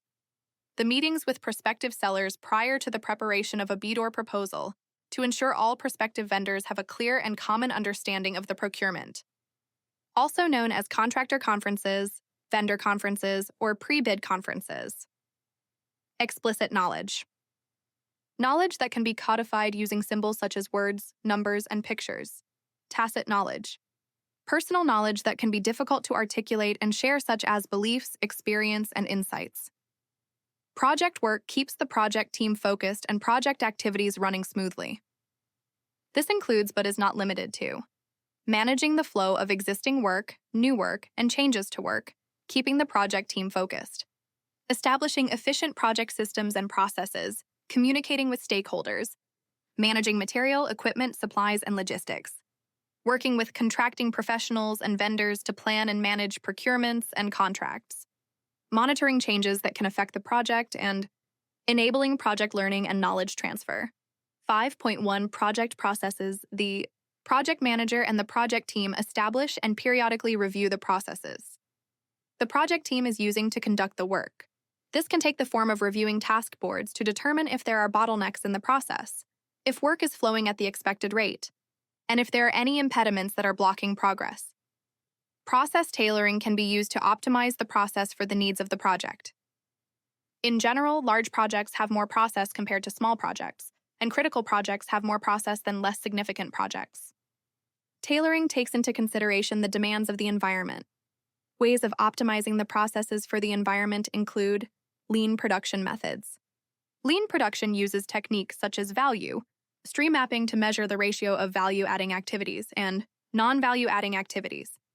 The metrics calculated form a basis and measurement system for identifying and removing waste from production systems, retrospectives, or lessons learned.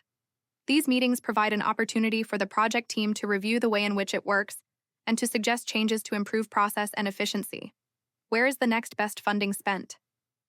Asking this question can help project teams determine if they should continue with the current task or move on to the next activity to optimize value delivery. Reviewing processes can entail determining if processes are efficient or if there is waste in the process that can be eliminated. Time spent tracking conformance to process is time the project team cannot spend on delivering the outcomes for which the project was commissioned. Therefore, project teams utilize just enough time reviewing process conformance to maximize the benefits delivered from the review while still satisfying the governance needs of process. Example of non-value-added work. A PMO wants to track the type of work project team members are doing. They ask the project team to record the type of work they are doing in specific categories on their timesheets. The time taken to categorize and record their time can be viewed as non-value-added work. In addition to being efficient, processes should be effective. This means they need to comply with quality requirements, regulations, standards, and organizational policies in addition to producing the desired outcome. Process evaluation can include process audits and quality assurance activities to ensure processes are being followed and are accomplishing the intended outcomes. 5.2. Balancing competing constraints successfully.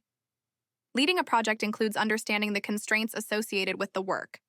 Constraints can take the form of fixed delivery dates, compliance to regulatory codes, a predetermined budget, quality policies, considerations of the triple bottom line, and so forth. The constraints may shift and change throughout the project.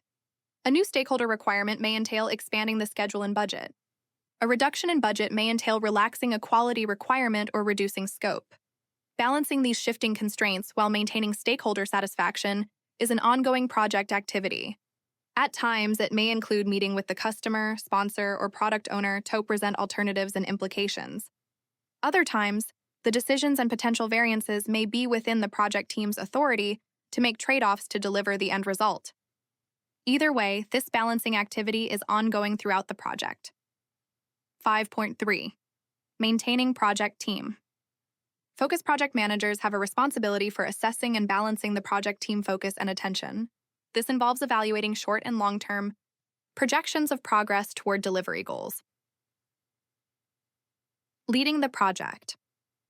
Team includes balancing the workload and assessing if project team members are satisfied with their work so they remain motivated. To maximize business and stakeholder value delivered throughout the project team attention needs to be kept in a healthy balance. Leading with a goal of maximizing overall delivered value involves focusing on production, delivering value, and protecting the project team's production capability, project team health and satisfaction. The goal is to keep the project team focused on delivering value and maintain awareness of when potential issues, delays, and cost overruns enter the project. 5.4. Project communications and engagement. Much of the project work is associated with communication and engagement, especially work associated with maintaining project team member and other stakeholder engagement. As described in the stakeholder performance domain, communication entails formal and informal communication, in addition to verbal and written communication. Information can be collected in meetings, conversations, and by pulling information from electronic repositories. Once collected, it is distributed as indicated in the project management communications plan. On a day-to-day basis, there are ad hoc requests for information, presentations, reports, and other forms of communication. An abundance of ad hoc communication requests may indicate that the communication planning was not sufficient to meet stakeholder needs. In this situation, further stakeholder engagement may be necessary to ensure stakeholder information requirements are met. 5. Managing physical resources. Somebody. Projects require materials and supplies from third parties. Planning, ordering, transporting, storing, tracking, and controlling these physical resources can take a large amount of time and effort. Large amounts of physical resources require an integrated logistics system. This is usually documented in company policies that are then implemented in projects. A logistics plan describes how the company policy will be implemented on the project. Supporting documentation includes estimates for the type of material, basis of estimates, expected usage over time, specifications for grade, and the time and location for deliveries. The objectives from a physical resource perspective are to reduce or eliminate the material handling and storage on site, eliminate wait times for materials, minimize scrap and waste, and facilitate a safe work environment. All of this work is integrated with the master project schedule to provide clear expectations and communications for all parties involved. 2.5.6 Working with procurements. Many projects involve some form of contracting or procurement. Procurement can cover everything from material, capital equipment, and supplies to solutions, labor, and services. In most organizations, project managers do not have contracting authority. Rather, they work with contracting officers or other people with expertise in contracts, laws, and regulations. Organizations usually have rigorous policies and procedures associated with procurements. The policies identify who has authority to enter into a contract, the limits of authority, and the processes and procedures that should be followed. Prior to conducting a procurement, the project manager and technically qualified project team members work with contracting professionals to develop the request for proposals, RFP, statement of work, SOW, terms and conditions, and other necessary documents to go out to bid. 5.6.1 The bid process. The bid process includes developing and publicizing bid documents, bidder conferences, and selecting a bidder. Bid documents can include request for information. A request for information is used to gather more information from the market prior to sending out bid documents to a set of selected vendors. Request for proposal. This bid document is used for complex or complicated scope, where the buyer is looking for the vendor to provide a solution. Request for quote. This bid document is used when price is the main deciding factor, and the proposed solution is readily available. These three types cover the majority of bidding needs. There are other bid documents. However, they tend to be industry-specific. Once the bid documents are distributed, the buyer generally has a bidder conference to respond to bidder questions and provide clarifying information. Then the bidders develop their responses and deliver them to the buyer by the date specified in the bid documents. Choosing the best vendor, sometimes known as source selection, is often based on a number of criteria, such as experience, references, price, and timely delivery. These variables may be weighted to reflect the relative importance of each. The buyer evaluates vendor bids against the criteria to select an appropriate vendor. The buyer and vendor negotiate terms and conditions. Most everything can be negotiated, from cost to delivery and payment dates, to location of work, ownership of intellectual property, and so forth. Part 6.2 Contracting. Eventually, the parties reach agreement and enter into a contract. The type of contracting vehicle depends on the size of the purchase, the stability of the scope of work, and the risk tolerances of the organizations. For projects that use an adaptive approach for some deliverables and a predictive approach for others, a master agreement may be used for the overall contract. The adaptive work may be placed in an appendix or supplement. This allows the changes to occur on the adaptive scope without impacting the overall contract.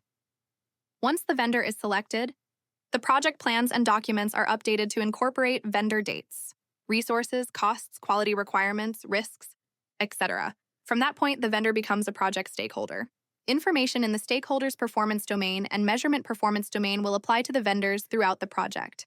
Procurements can take place at any point during the project. All procurement activities are integrated into the project operations. 5.7 Monitoring new work and changes in adaptive projects. There is an expectation that work will evolve and adapt.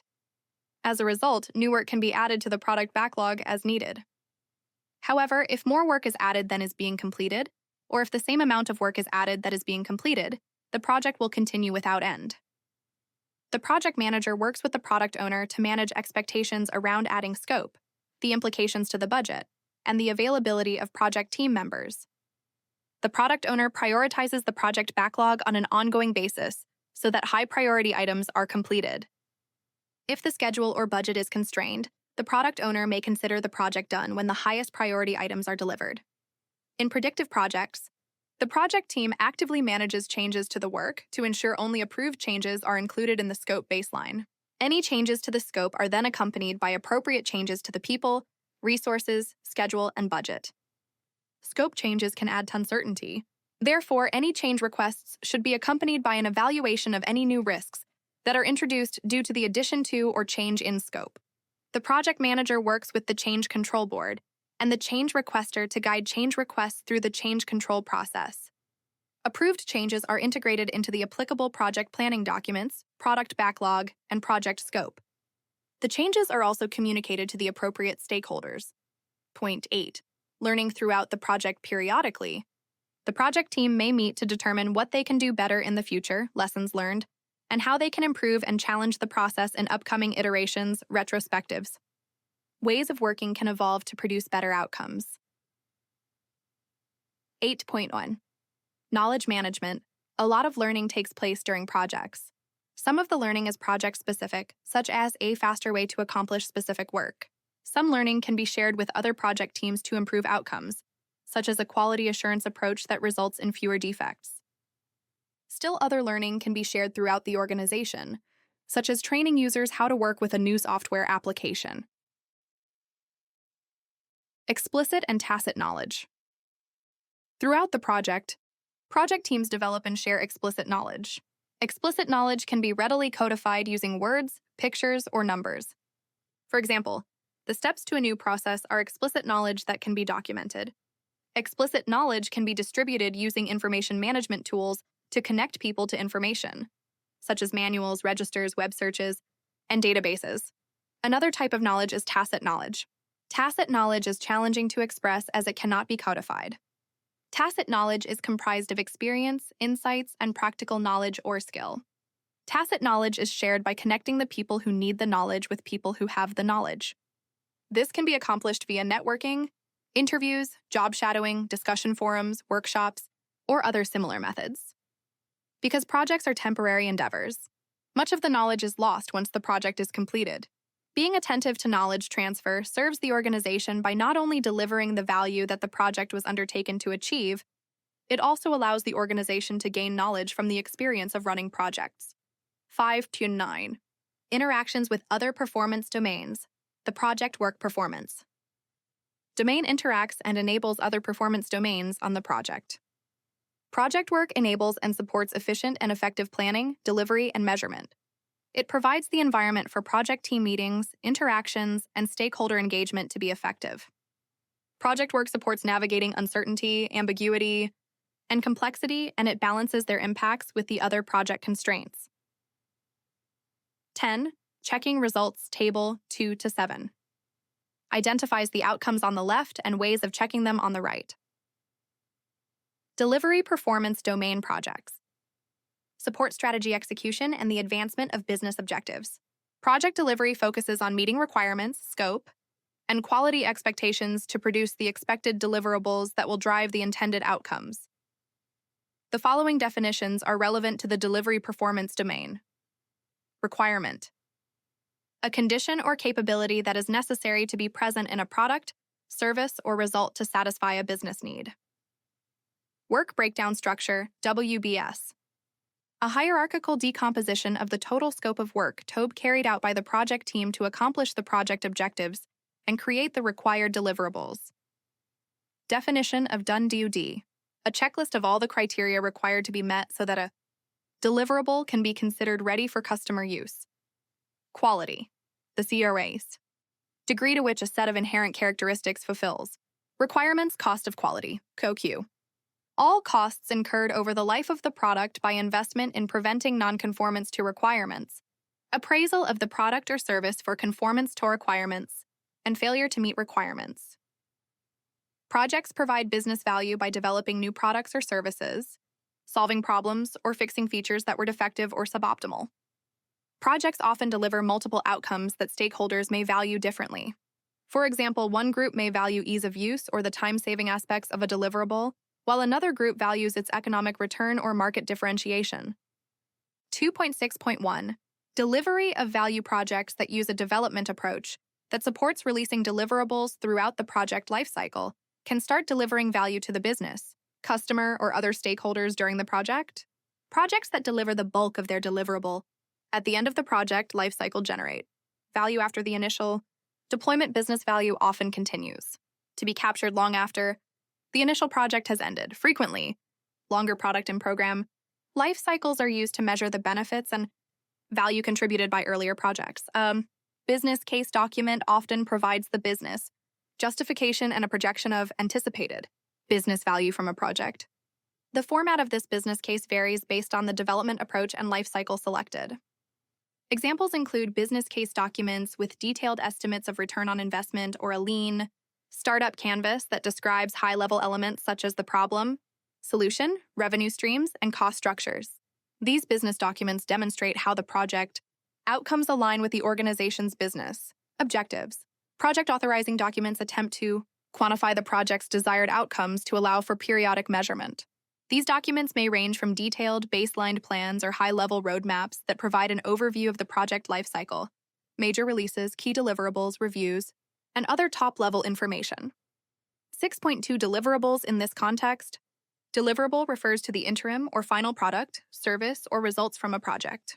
The deliverables enable the outcomes that the project was undertaken to create. Deliverables reflect the stakeholder requirements, scope, and quality, along with the long-term impacts to profit, people, and the planet. 2. Requirements.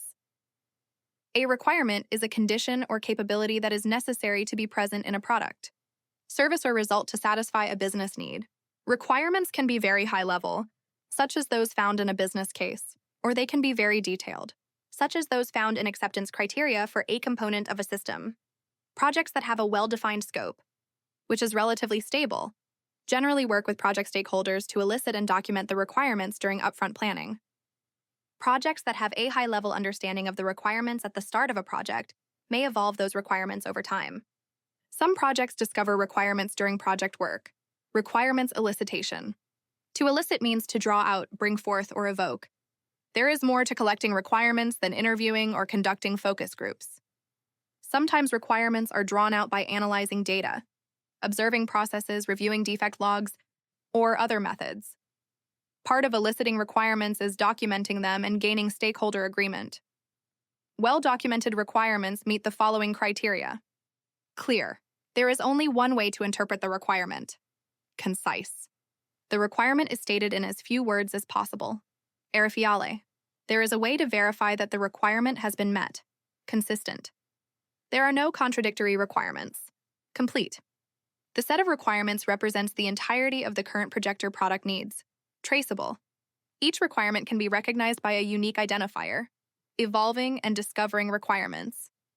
On projects that do not have clearly defined requirements up front, prototypes, demonstrations, storyboards, and mock-ups can be used to evolve the requirements.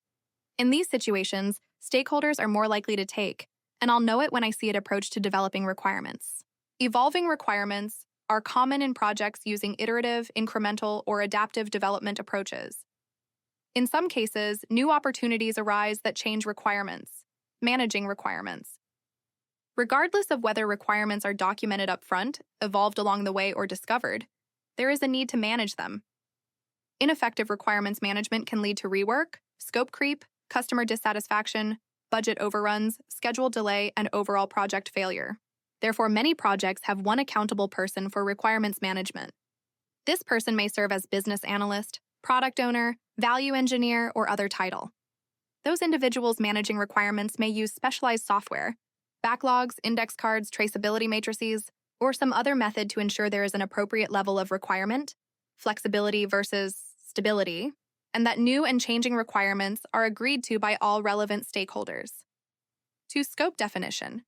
As requirements are identified, the scope that will meet them is defined. Scope is the sum of the products, services, and results to be provided as a project. As scope is defined, it creates the need for more requirements identification. Therefore, like requirements, scope can be well defined upfront, it can evolve over time, or it can be discovered. Scope decomposition. Scope can be elaborated using a scope statement to identify the major deliverables associated with the project and the acceptance criteria for each deliverable. Scope can also be elaborated by decomposing it into lower levels of detail using a work breakdown structure, WBS. A WBS is a hierarchical decomposition of the total scope of work to be carried out by the project team to accomplish the project objectives and create the required deliverables. Each level down in the hierarchy represents a greater level of detail of the deliverable and work required to produce it. Another way to elaborate scope is by identifying the themes of the project in an agile charter, roadmap, or as part of the product hierarchy. Themes represent large groups of customer value reflected as user stories associated by a common factor, such as functionality, data source, or security level. To accomplish themes, the project team develops epics, which are logical containers for a large user story that is too big to complete within an iteration. Epics may be decomposed into features, a set of related requirements typically described as a short phrase or function, which represent specific behaviors of a product. Each feature will have multiple user stories. A user story is a brief description of an outcome for a specific user, which is a promise for a conversation to clarify details. The project team defines story details at the last responsible moment to avoid wasteful planning should the scope change. The story is a clear and concise representation of a requirement written from the end user's perspective. Completion of deliverables. Depending on the approach used, there are different ways to describe component or project completion, acceptance or completion criteria. The criteria required to be met before the customer accepts the deliverable or before the project is considered complete are often documented in a scope statement. Technical performance measures. The technical specifications for a product may be documented in a separate specifications document, or they may be documented as an extension to the WBS. This extension, known as a WBS dictionary, elaborates the information for each deliverable work package in the WBS. Definition O done. The definition of done is used with adaptive approaches, particularly in software development projects. It is a checklist of all the criteria required to be met so that a deliverable can be considered ready for customer use. 2.3. Moving targets of completion projects that operate in uncertain and rapidly changing environments face the situation that a good enough for release or done goal may be subject to change. In markets where competitors are releasing new products frequently, the features planned for a new release may be updated. Likewise, new technology trends, such as mobile devices or wearable devices, might trigger a change in direction or introduce new requirements. In these environments, the definition of the project goal being delivered or done is constantly moving. Project teams track the planned rate of project goal achievement relative to the rate of progress toward completion. The longer the project takes to complete, the further the project goal of done is likely to move. This is sometimes referred to as done drift. Figure 2-21 shows a scenario for developing a new smartwatch. The initial schedule shows 12 months to develop the watch with the initial set of capabilities and features. As competitors launch similar products, the initial set of capabilities and features increases to stay relevant with the market. This pushes the launch date to month 14. At 13 months, another competitor launches a product with even more capabilities. Adding these capabilities would delay the launch to month 16. At some point, a decision will be made whether to release the product as is, even though it doesn't have the latest features, or continue to update the features prior to launch. Projects that operate in a more stable environment often face scope creep. This is when additional scope or requirements are accepted without adjusting the corresponding schedule, budget, or resource needs. To combat scope creep, project teams use a change control system where all changes are evaluated for the potential value they bring to the project and the potential resources, time, and budget needed to realize the potential value. The project team then presents the changes to the project governance body, product owner, or executive sponsor for formal approval. 2.6.3 Quality delivery is more than just scope and requirements. Scope and requirements focus on what needs to be delivered. Quality focuses on the performance levels that are required to be met.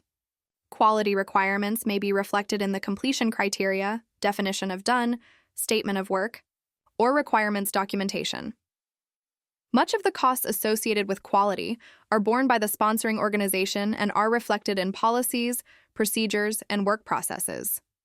For example, organizational policies that govern how work is performed and procedures that prescribe work processes are often part of the organization's quality policy. The cost of overhead, training, and process audit are borne by the organization, though they are employed by the project. Inherent in projects is balancing the quality needs of the processes and products with the costs associated with meeting those needs.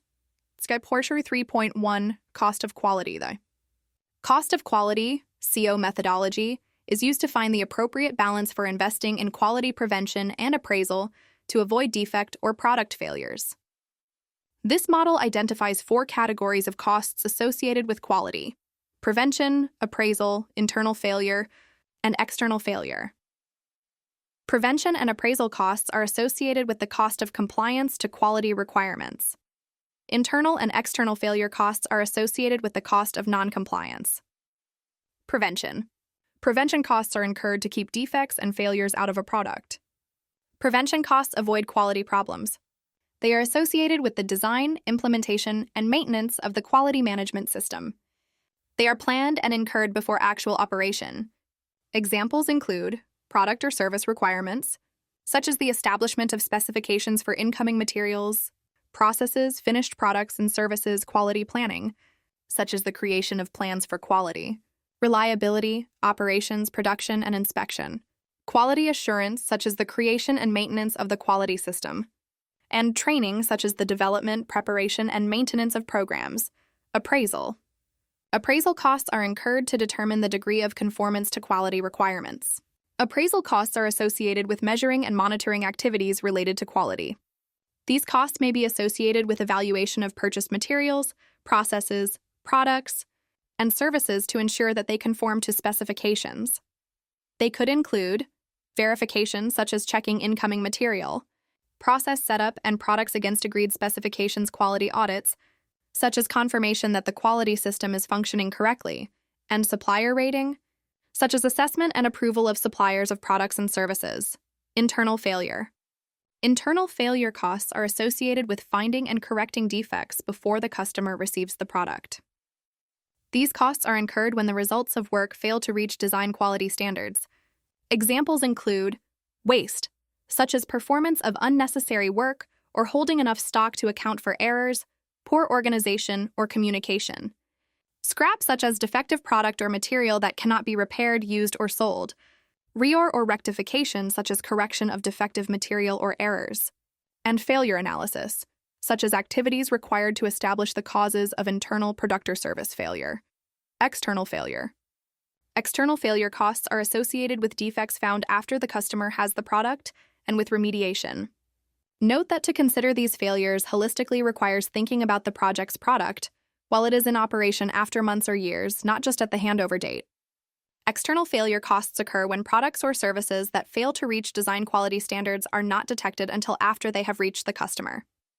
Examples include repairs and servicing for both returned products and those that are deployed, warranty claims such as failed products that are replaced or services that are reperformed under a guarantee, complaints for all work and costs associated with handling and servicing customers' complaints, returns for handling and investigation of rejected or recalled products, including transport costs, and reputation, where reputation and public perception can be damaged depending on the type and severity of defects. To optimize delivered value, early inspection and review work focused on finding quality issues as soon as possible are good investments. Attempts to test quality late in the development lifecycle are likely to fail because discovering quality issues late in development is time and cost prohibitive due to high rates of scrap and rework, along with the ripple effect to downstream outputs and stakeholders. 6.3.2 Cost of change. The later a defect is found, the more expensive it is to correct. This is because design and development work have typically already occurred based on the flawed component. Also, activities are more costly to modify as the life cycle progresses since more stakeholders are impacted. This phenomenon is characterized by the cost of change curve, see Figure 2-22. To counter the impacts of the cost of change curve, project teams design project processes to build in quality. This approach can include quality analysts working with designers and engineers to understand and determine how best to achieve quality during each step in the project life cycle. Being proactive about quality work helps avoid the high cost of change associated with fixing quality issues discovered later in the life cycle. It is quicker and more cost-efficient to fix a design problem between 2 engineers than a component problem affecting hundreds of units or to recall a product impacting thousands of customers. Chin 4. Suboptimal outcomes. All projects attempt to deliver outcomes. though some may fail to do so or may produce suboptimal outcomes. The potential for suboptimal outcomes exists in every project. In the case of a fully experimental project, the organization is attempting to achieve a breakthrough, such as the creation of a completely new technology, for example. This requires deliberate investment in an uncertain outcome. Companies that produce new medicines or compounds may experience several failures before finding a successful formula. Some projects may fail to deliver outcomes because the market opportunity has passed, or competitors were first to market with their offering. Effective project management can minimize negative outcomes, but such possibilities are part of the uncertainty of attempting to produce a unique deliverable. Interactions with other performance domains. The delivery performance domain is the culmination of the work done in the planning performance domain. The delivery cadence is based on the way work is structured in the development approach and life cycle performance domain. The project work performance domain enables the deliveries by establishing processes, managing physical resources, managing procurements, and so forth. Project team members perform the work in this performance domain for the relevant stakeholders. The nature of the work to create the deliveries will influence how the project team navigates uncertainty that impacts the Project 2.6.6. Checking results table 2.8 identifies the outcomes on the left and ways of checking them on the right.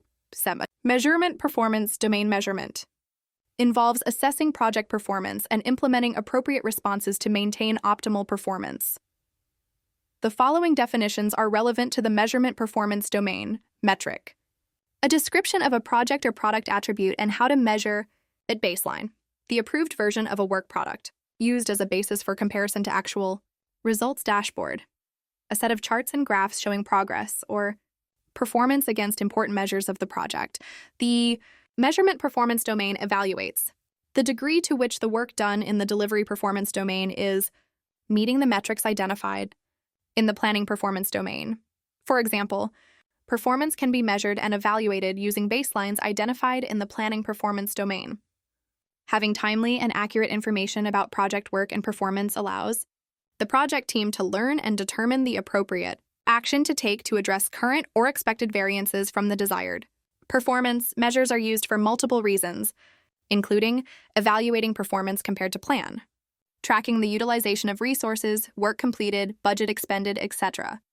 Demonstrating accountability, providing information to stakeholders, assessing whether project deliverables are on track to deliver planned benefits, focusing conversations about trade-offs, threats, opportunities, and options, and ensuring the project deliverables will meet customer acceptance criteria. The value of measurements is not in the collection and dissemination of the data, but rather in the conversations about how to use the data to take appropriate action. Therefore, while much of this performance domain addresses various types of measurements that can be captured, use of the measures occurs within the context of activities in other performance domains, such as project team and stakeholder discussions, coordinating project work, and so forth. This performance domain focuses on measures for active projects. A portfolio leader may want to include measures that address the success of the project after it is completed, such as whether the project delivered the intended outcomes and benefits. Portfolio leaders may assess if the project outcome increased customer satisfaction, decreased cost per unit, or their measures that are not available until after the project has closed. Similarly, business managers may assess the project from the perspective of the value the outcome brings to the organization. Business measures might include the increase in market share, increase in profit, or decrease in cost per unit. The measurement performance domain addresses measures and metrics that are used during the project. 7.1. Establishing effective measures. Establishing effective measures helps to ensure the right things are measured and reported to stakeholders. Effective measures allow for tracking, evaluating, and reporting information that can communicate project status, help improve project performance, and reduce the likelihood of performance deterioration. These measures allow the project team to use information to make timely decisions and take effective actions. 7.1.1. Key performance indicators. Key performance indicators, KPIs for projects, are quantifiable measures used to evaluate the success of a project. There are two types of KPIs: leading indicators and lagging indicators. Leading indicators. Leading indicators predict changes or trends in the project. If the change or trend is unfavorable, the project team evaluates the root cause of the leading indicator measurement and takes actions to reverse the trend. Used in this way, leading indicators can reduce performance risk on a project by identifying potential performance variances before they cross the tolerance threshold. Leading indicators may be quantifiable, such as the size of the project or the number of items that are in progress in the backlog. Other leading indicators are more difficult to quantify, but they provide early warning signs of potential problems. The lack of a risk management process, stakeholders who are not available or engaged, or poorly defined project success criteria are all examples of leading indicators that project performance may be at risk. Lagging indicators. Lagging indicators measure project deliverables or events. They provide information after the fact. Lagging indicators reflect past performance or conditions. Lagging indicators are easier to measure than leading indicators. Examples include the number of deliverables completed, the schedule or cost variance, and the amount of resources consumed. Lagging indicators can also be used to find correlations between outcomes and environmental variables. For example, a lagging indicator that shows a schedule variance may show a correlation with project team member dissatisfaction.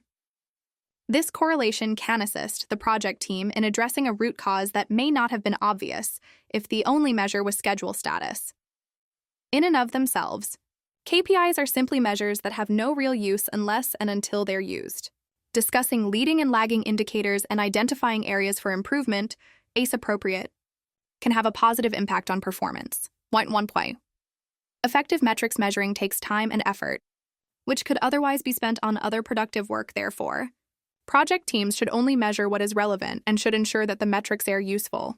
Characteristics of effective metrics or SMART criteria include specific. Measurements are specific as to what to measure. Examples include the number of defects, the defects that have been fixed, or the average time it takes to fix defects. Meaningful. Measures should be tied to the business case, baselines, or requirements. It is not efficient to measure product attributes or project performance that do not lead to meeting objectives or improving performance. Achievable. The target is achievable given the people, technology, and environment. Relevant. Measures should be relevant. The information provided by the measure should provide value and allow for actionable information. Timely. Useful measurements are timely. Information that is old is not as useful as fresh information. Forward-looking information, such as emerging trends, can help project teams change direction and make better decisions. The SMART acronym described previously can use alternative terms. For example, some people prefer measurable instead of meaningful, agreed to instead of achievable, realistic or reasonable instead of relevant, and time-bound instead of timely. WHATOMEASURE, what is measured. The parameters and the measurement method depend on the project objectives, the intended outcomes, and the environment in which the project takes place.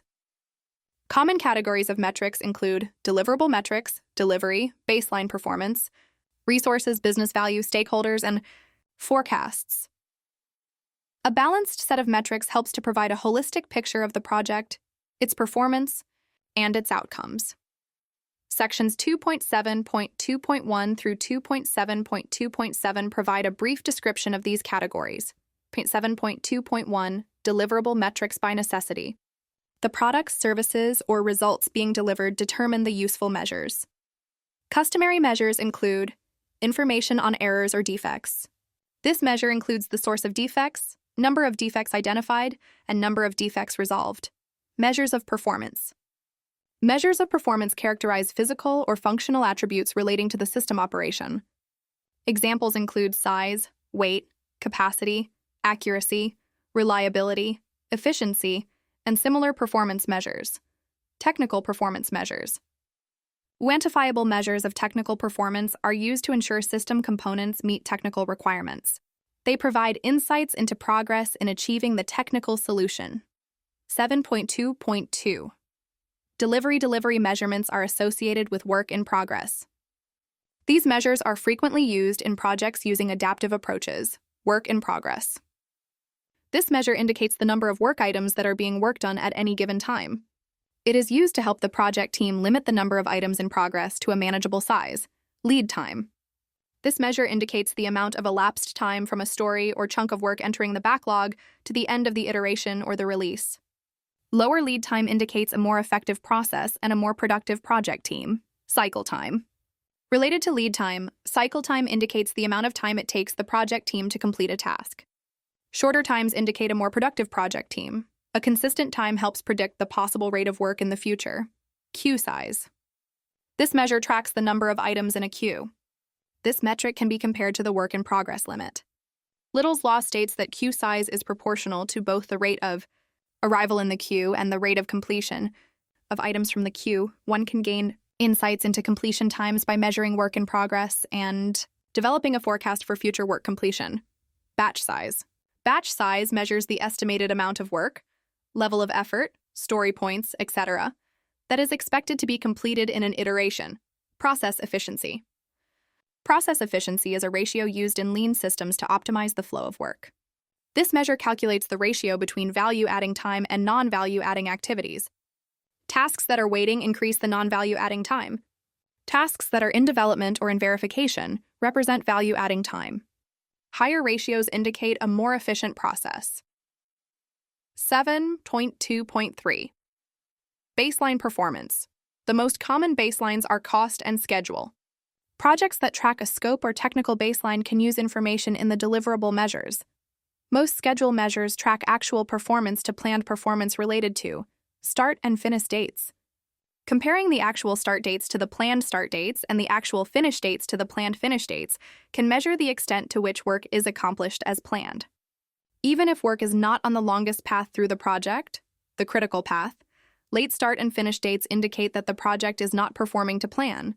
EORT and duration. Actual effort and duration compared to planned effort and duration indicates whether estimates for the amount of work and the time the work takes are valid. Schedule variance, SV. A simple schedule variance is determined by looking at performance on the critical path. When used with earned value management, it is the difference between the earned value and the planned value. Figure 2-24 shows an earned value graph illustrating the schedule variance. Schedule Performance Index, SPI. Schedule Performance Index is an earned value management measure that indicates how efficiently the scheduled work is being performed. Feature completion rates. Examining the rate of feature acceptance during frequent reviews can help assess progress and estimate completion dates and costs. Common cost measures include actual cost compared to planned cost. This cost measure compares the actual cost for labor or resources to the estimated cost. This term may be referred to as the burn rate. Cost variance, CV.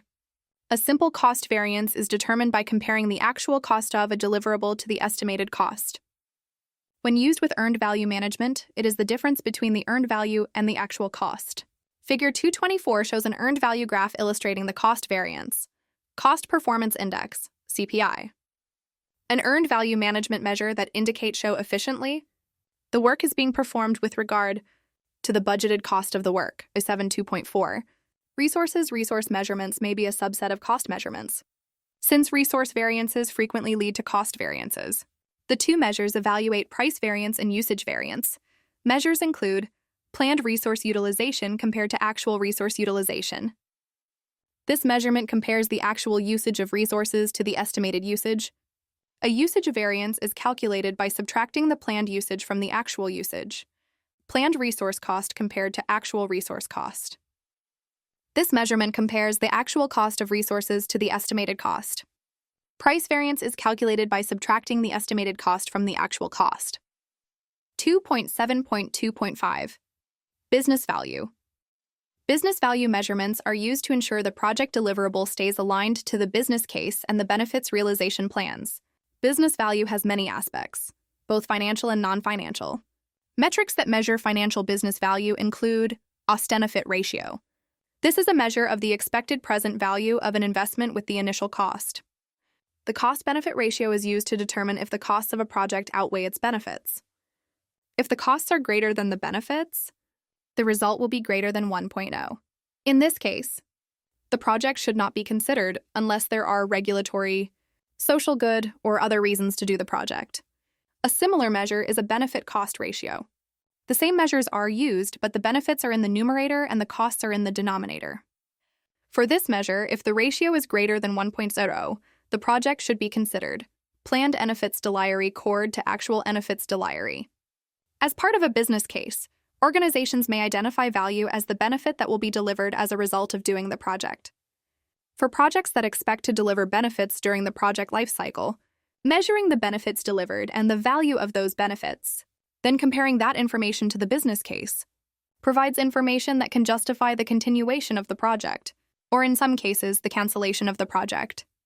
Return on investment, ROI. A measure of the amount of financial return compared to the cost, ROI is generally developed as an input to the decision to undertake a project. There may be estimates of ROI at different points in time across the project lifecycle. By measuring ROI throughout the project team can determine if it makes sense to continue the investment of organizational resources. Net present value, NPV.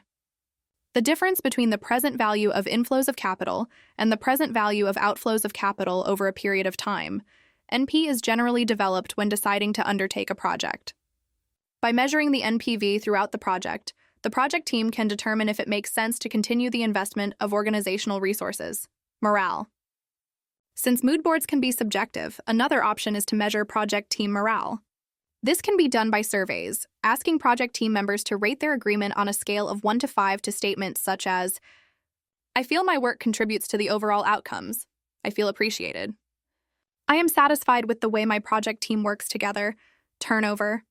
Another way to track morale is by looking at unplanned project team turnover. High rates of unplanned turnover may indicate low morale. 7.2.7. Forecast project teams use forecasts to consider what might happen in the future, so they can consider and discuss whether to adapt plans and project work accordingly. Forecasts can be qualitative, such as using expert judgment about what the future will hold. They can also be causal when seeking to understand the impact a specific event or condition will have on future events. Quantitative forecasts seek to use past information to estimate what will happen in the future. Quantitative forecasts include estimate to complete, ETC. An earned value management measure that forecasts the expected cost to finish all the remaining project work. There are many different ways to calculate the estimate to complete. Assuming past performance is indicative of future performance, a common measurement is calculation of the budget at completion minus the earned value, then dividing by the cost performance index. For more calculations to determine the ETC, see the standard for earned value management to estimate at completion, EAC. This earned value management measure forecasts the expected total cost of completing all work. See Figure 226. There are many different ways to calculate the estimate at completion. Assuming past performance is indicative of future performance, a common measurement is the budget at completion divided by the cost performance index. For more calculations to determine the EAC, see the standard for earned value management. 2. Quantitative forecasts associated with earned value management are often used for very large projects. Some deliverables in those projects may use adaptive development methods. However, the forecasting metrics in earned value management are predominantly used in predictive environments. Variance at completion, VAC. An earned value management measure that forecasts the amount of budget deficit or surplus. It is expressed as the difference between the budget at completion, BAC, and the estimate at completion, EAC. To complete performance index, TCPI. An earned value management measure that estimates the cost performance required to meet a specified management goal. TCPI is expressed as the ratio of the cost to finish the outstanding work to the remaining budget. Regression analysis. An analytical method where a series of input variables are examined in relation to their corresponding output results in order to develop a mathematical or statistical relationship. The relationship can be used to infer future performance, throughput analysis. This analytical method assesses the number of items being completed in a fixed time frame. Project teams that use adaptive practices use throughput metrics such as features complete versus features remaining, velocity, and story points to evaluate their progress and estimate likely completion dates. Using duration estimates and burn rates of stable project teams can help verify and update cost estimates. 7.3 Presenting information. The measures being collected are important, but what is done with the measures is just as important. For information to be useful, it has to be timely, accessible, easy to absorb and digest, and presented so that it correctly conveys the degree of uncertainty associated with the information. Visual displays with graphics can help stakeholders absorb and make sense of information. 2.7.3.1 Dashboards. A common way of showing large quantities of information on metrics is a dashboard. Dashboards generally collect information electronically and generate charts that depict status. Often, dashboards offer high-level summaries of data and allow drill-down analysis into contributing data. Figure 2 to 27 provides an example of a dashboard. Dashboards often include information displayed as stoplight charts, also known as RAG charts, where RAG is an abbreviation for red, amber, green, bar charts, pie charts, and control charts. A text explanation can be used for any measures that are outside the established thresholds. 7.3.2 Information radiators. Information radiators, also known as big visible charts, BCs, are visible, physical displays that provide information to the rest of the organization, enabling timely knowledge sharing. They're posted in a place where people can see the information easily, rather than having information in a scheduling or reporting tool. BVCs should be easy to update, and they should be updated frequently. They are often low-tech and high-touch in that they are manually maintained rather than electronically generated. Figure 228 shows an information radiator associated with work completed, work remaining, and risks. 3.3 Visual controls in lean environments. Information radiators are known as visual controls. Visual controls illustrate processes to easily compare actual against expected performance. Visual controls show a process using visual cues. Visual controls can be present for all levels of information from business value delivered to tasks that have started. They should be highly visible for anyone to see. Task boards. A task board is a visual representation of the planned work that allows everyone to see the status of the tasks. A task board can show work that is ready to be started, to do, work in progress, and work that is completed, see Figure 229. A task board allows anyone to see at a glance the status of a particular task or the number of tasks in each stage of work. Different color sticky notes can represent different types of work, and dots can be used to show how many days a task has been in its current position. Flow-based projects, such as those that use Kanban boards, can use these charts to limit the amount of work in progress. If a column is approaching the work in progress limit, project team members can swarm around the current work to help those working on tasks that are slowing the flow. Burn charts. Burn charts, such as a burn-up or burn-down charts, can show project team velocity. Velocity measures the productivity rate at which the deliverables are produced, validated, and accepted within a predefined interval. A burn-up chart can track the amount of work done compared to the expected work that should be done, see Figure 230. A burn-down chart can show the number of story points remaining or the amount of risk. Exposure that has been reduced. Other types of charts. Visual charts can also include information such as an impediment list that shows a description of the impediment to getting work done, the severity, and the actions being taken to resolve the impediment. 4. Measurement. Pitfalls. Project measures help the project team meet the project objectives. However, there are some pitfalls associated with measurement. Awareness of these pitfalls can help minimize their negative effect. Hawthorne effect. The Hawthorne effect states that the very act of measuring something influences behavior. Therefore, take care in establishing metrics. For example, measuring only. A project team's output of deliverables can encourage the project team to focus on creating a large volume of deliverables rather than focusing on deliverables that would provide higher customer satisfaction. Vanity metric. A vanity metric is a measure that shows data but does not provide useful information for making decisions. Measuring page views of a website is not as useful as measuring the number of new viewers. Demoralization. If measures and goals are set that are not achievable, project team morale may fall as they continuously fail to meet targets. Setting stretch goals and aspirational measures is acceptable, but people also want to see their hard work recognized. Unrealistic or unachievable goals can be counterproductive, misusing the metrics. Regardless of the metrics used to measure performance, there's the opportunity for people to distort the measurements or focus on the wrong thing.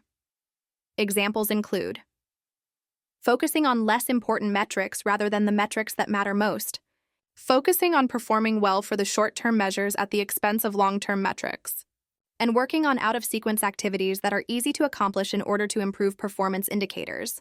Confirmation bias. As human beings, we tend to look for and see information that supports our pre-existing point of view. This can lead us to false interpretations of data, correlation versus causation. A common mistake in interpreting measurement data is confusing the correlation of two variables with the idea that one causes the other. For example, seeing projects that are behind schedule and over budget might infer that projects that are over budget cause schedule issues.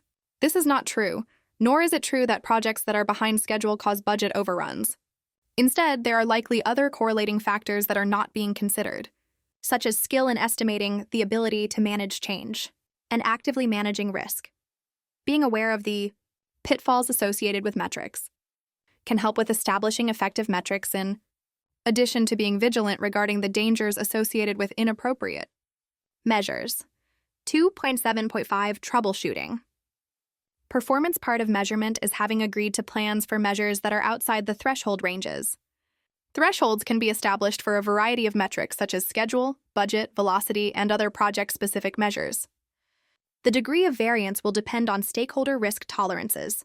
Figure 2-31 shows an example of a budget threshold set at +10%, orange and 20%, green, of the predicted spend rate. The blue line is tracking the actual spend, and in January, it exceeded the +10% upper tolerance that would trigger the exception plan. Ideally, project teams should not wait until a threshold has been breached before taking action. If a breach can be forecasted via a trend or new information, the project team can be proactive in addressing the expected variance. An exception plan is an agreed-upon set of actions to be taken if a threshold is crossed or forecast. Exception plans do not have to be formal. They can be as simple as calling a stakeholder meeting to discuss the matter. The importance of the exception plan is to discuss the issue and develop a plan for what needs to be done. Then follow through to make sure the plan is implemented and determine if the plan is working. 7.6 Growing and improving. The intent in measuring and displaying data is to learn and improve. To optimize project performance and efficiency, only measure and report information that will allow the project team to learn, facilitate a decision, improve some aspect of the product or project performance, help avoid an issue and prevent performance deterioration. Applied appropriately, measurements facilitate the project team's ability to generate business value and achieve the project objectives and performance targets. 7.7 Interactions with other performance domains. The measurement performance domain interacts with the planning, project work, and delivery performance. Domains as plans form the basis for comparing the deliveries to plan, the measurement. Performance domain can support the activities that are part of the planning performance domain by presenting up-to-date information, so that lessons learned can reflect favorable or unfavorable information for updating plans. The team and stakeholder performance domains interact as project team members develop the plans and create the deliverables and deliveries that are measured. As unpredictable events occur, both positive and negative, they have an impact on the project performance and therefore on the project measurements and metrics. Responding to changes caused by uncertain events that have occurred includes updating measurements that have been impacted due to the change. Activities in the uncertainty performance domain, such as identifying risks and opportunities, can be initiated based on performance measurements. Part of the project work is working with the project team and other stakeholders to establish the metrics, gather the data, analyze the data, make decisions, and report on project status. 7.8 Checking Results Table 2. 9 identifies the outcomes from effective application of the measurement performance domain on the left and ways of checking them on the right. Uncertainty performance domain projects exist in environments with varying degrees of uncertainty. Uncertainty presents threats and opportunities that project teams explore, assess, and decide how to handle. The following definitions are relevant to the uncertainty performance domain. Uncertainty: a lack of understanding and awareness of issues, events, paths to follow, or solutions to pursue. Ambiguity: a state of being unclear, having difficulty in identifying the cause of events, or having multiple options from which to choose. Complexity: a characteristic of a program or project or its environment that is difficult to manage due to human behavior, system behavior, and ambiguity. Volatility: the possibility for rapid and unpredictable change. Risk: an uncertain event or condition that, if it occurs, has a positive or negative effect on one or more project objectives. Uncertainty in the broadest sense is a state of not knowing or unpredictability. There are many nuances to uncertainty, such as risk associated with not knowing future events, ambiguity associated with not being aware of current or future conditions, and complexity associated with dynamic systems having unpredictable outcomes. Successfully navigating uncertainty begins with understanding the larger environment within which the project is operating. Aspects of the environment that contribute to project uncertainty include, but are not limited to, economic factors such as volatility in prices, availability of resources, ability to borrow funds, and inflation-deflation, technical considerations such as new or emerging technology, complexity associated with systems and interfaces, legal or legislative constraints or requirements, physical environment as it pertains to safety, weather, and working conditions, ambiguity associated with current or future conditions, social and market influences shaped by opinion and media, and political influences, either external or internal to the organization. This performance domain addresses the various aspects of uncertainty, implications of uncertainty such as project risk, as well as options for navigating the various forms of uncertainty. 2.8.1 General Uncertainty. Uncertainty is inherent in all projects. For this reason, the effects of any activity cannot be predicted precisely, and a range of outcomes can occur. Potential outcomes that benefit the project objectives are known as opportunities. Potential outcomes that have a negative effect on objectives are called threats. Together, the set of opportunities and threats comprise the set of project risks. There are several options for responding to uncertainty. Gather information. Sometimes uncertainty can be reduced by finding out more information, such as conducting research, engaging experts, or performing a market analysis.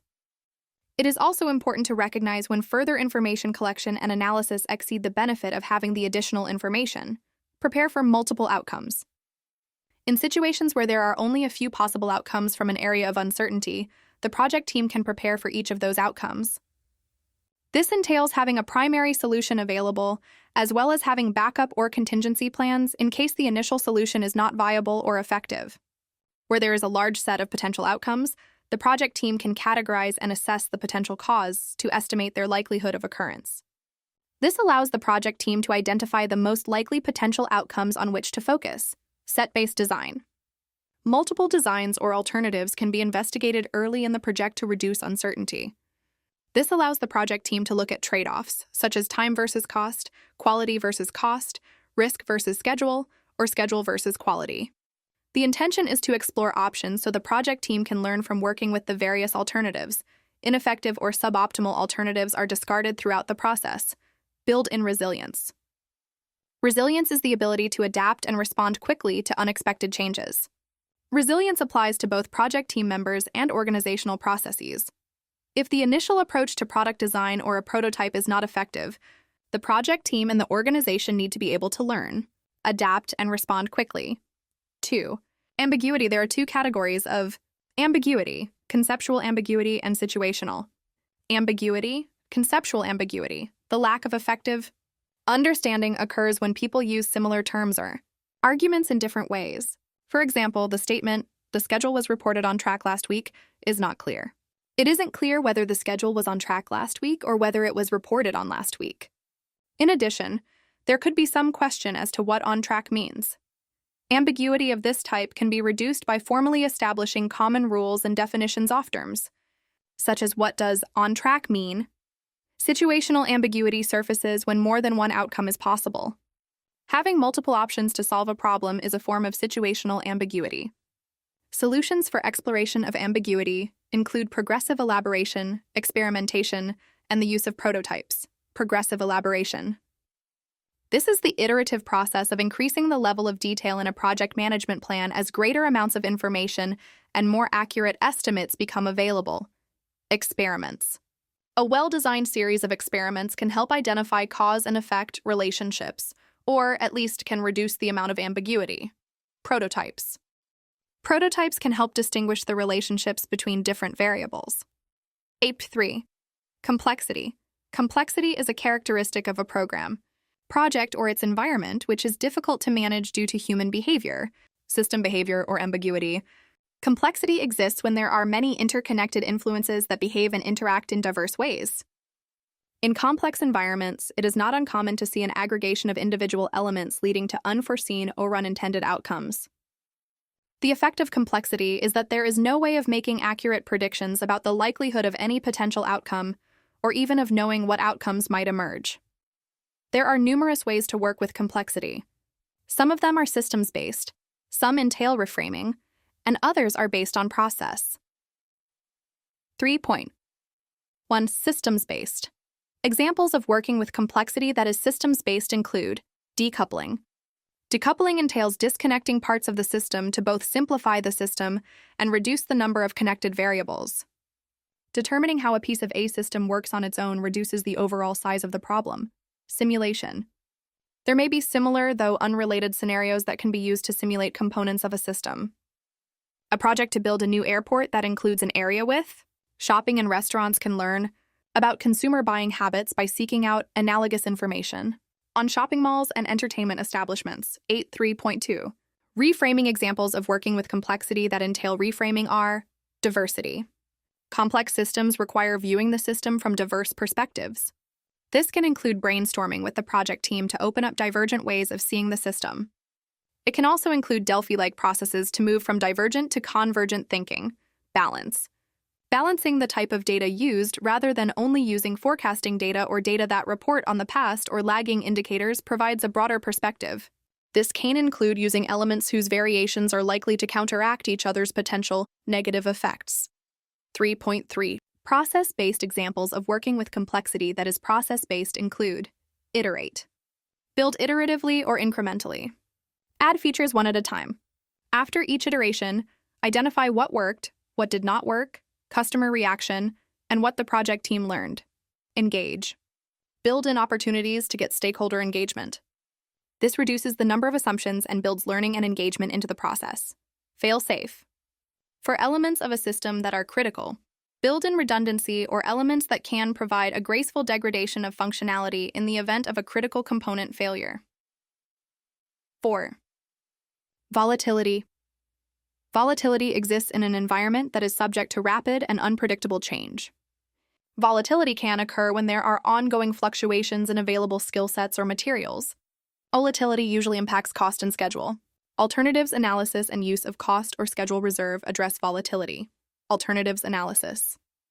Finding and evaluating alternatives, such as looking at different ways to meet an objective, such as using a different mix of skills, resequencing work, or outsourcing work. Alternatives analysis may include identifying the variables to be considered in evaluating options and the relative importance or weight of each variable. Reserve. Cost reserve can be used to cover budget overruns due to price volatility.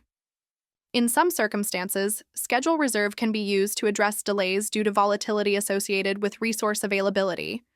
Effectively navigating uncertainty, ambiguity, complexity, and volatility improves the ability to anticipate situations, make good decisions, plan, and solve problems. 5. Risks are an aspect of uncertainty. A risk is an uncertain event or condition that, if it occurs, has a positive or negative effect on one or more project objectives. Negative risks are called threats, and positive risks are called opportunities. All projects have risks since they are unique undertakings. With varying degrees of uncertainty, project team members should proactively identify risks throughout the project to avoid or minimize the impacts of threats and trigger or maximize the impacts of opportunities. Both threats and opportunities have a set of possible response strategies that can be planned for implementation should the risk occur. In order to navigate risk effectively, the project team needs to know what level of risk exposure is acceptable in pursuit of the project objectives. This is defined by measurable risk thresholds that reflect the risk appetite and attitude of the organization and project stakeholders. Risk thresholds express the acceptable variation around an objective that reflects the risk appetite of the organization and stakeholders. Thresholds are typically stated and communicated to the project team and reflected in the definitions of risk impact levels for the project. Overall, project risk. Overall project risk is the effect of uncertainty on the project as a whole, arising from all sources of uncertainty. This includes individual risks and the exposure to the implications of variation in project outcome, both positive and negative. Overall risk is often a function of complexity, ambiguity, and volatility. Responses to overall project risk are the same as for individual threats and opportunities, though responses are applied to the overall project rather than to a specific event. If the overall risk on the project is too high, the organization may choose to cancel the project. 2.8.5.1. Threats. A threat is an event or condition that, if it occurs, has a negative impact on one or more objectives. 5 alternative strategies may be considered for dealing with threats, as follows. Avoid. Threat avoidance is when the project team acts to eliminate the threat or protect the project from its impact. Escalate. Escalation is appropriate when the project team or the project sponsor agrees that a threat is outside the scope of the project or that the proposed response would exceed the project manager's authority. Transfer. Transfer involves shifting ownership of a threat to a third party to manage their risk and to bear the impact if the threat occurs. Mitigate. In threat mitigation, action is taken to reduce the probability of occurrence and/or impact of a threat. Early mitigation action is often more effective than trying to repair the damage after the threat has occurred. Accept. Threat acceptance acknowledges the existence of a threat, but no proactive action is planned. Actively accepting a risk can include developing a contingency plan that would be triggered if the event occurred, or it can include passive acceptance, which means doing nothing. A response to a specific threat might include multiple strategies. For example, if the threat cannot be avoided, it may be mitigated to a level at which it becomes viable to transfer or to accept it. The goal of implementing threat responses is to reduce the amount of negative risk. Risks that are accepted sometimes are reduced simply by the passage of time or because the risk event does not occur. Figure 2-33 shows how risks are tracked and reduced over time. 8.5.2 Opportunities. An opportunity is an event or condition that, if it occurs, has a positive impact on one or more project objectives. An example of an opportunity could be a time and materials-based subcontractor who finishes work early, resulting in lower costs and schedule savings. 5 alternative strategies may be considered for dealing with opportunities, as follows. Exploit.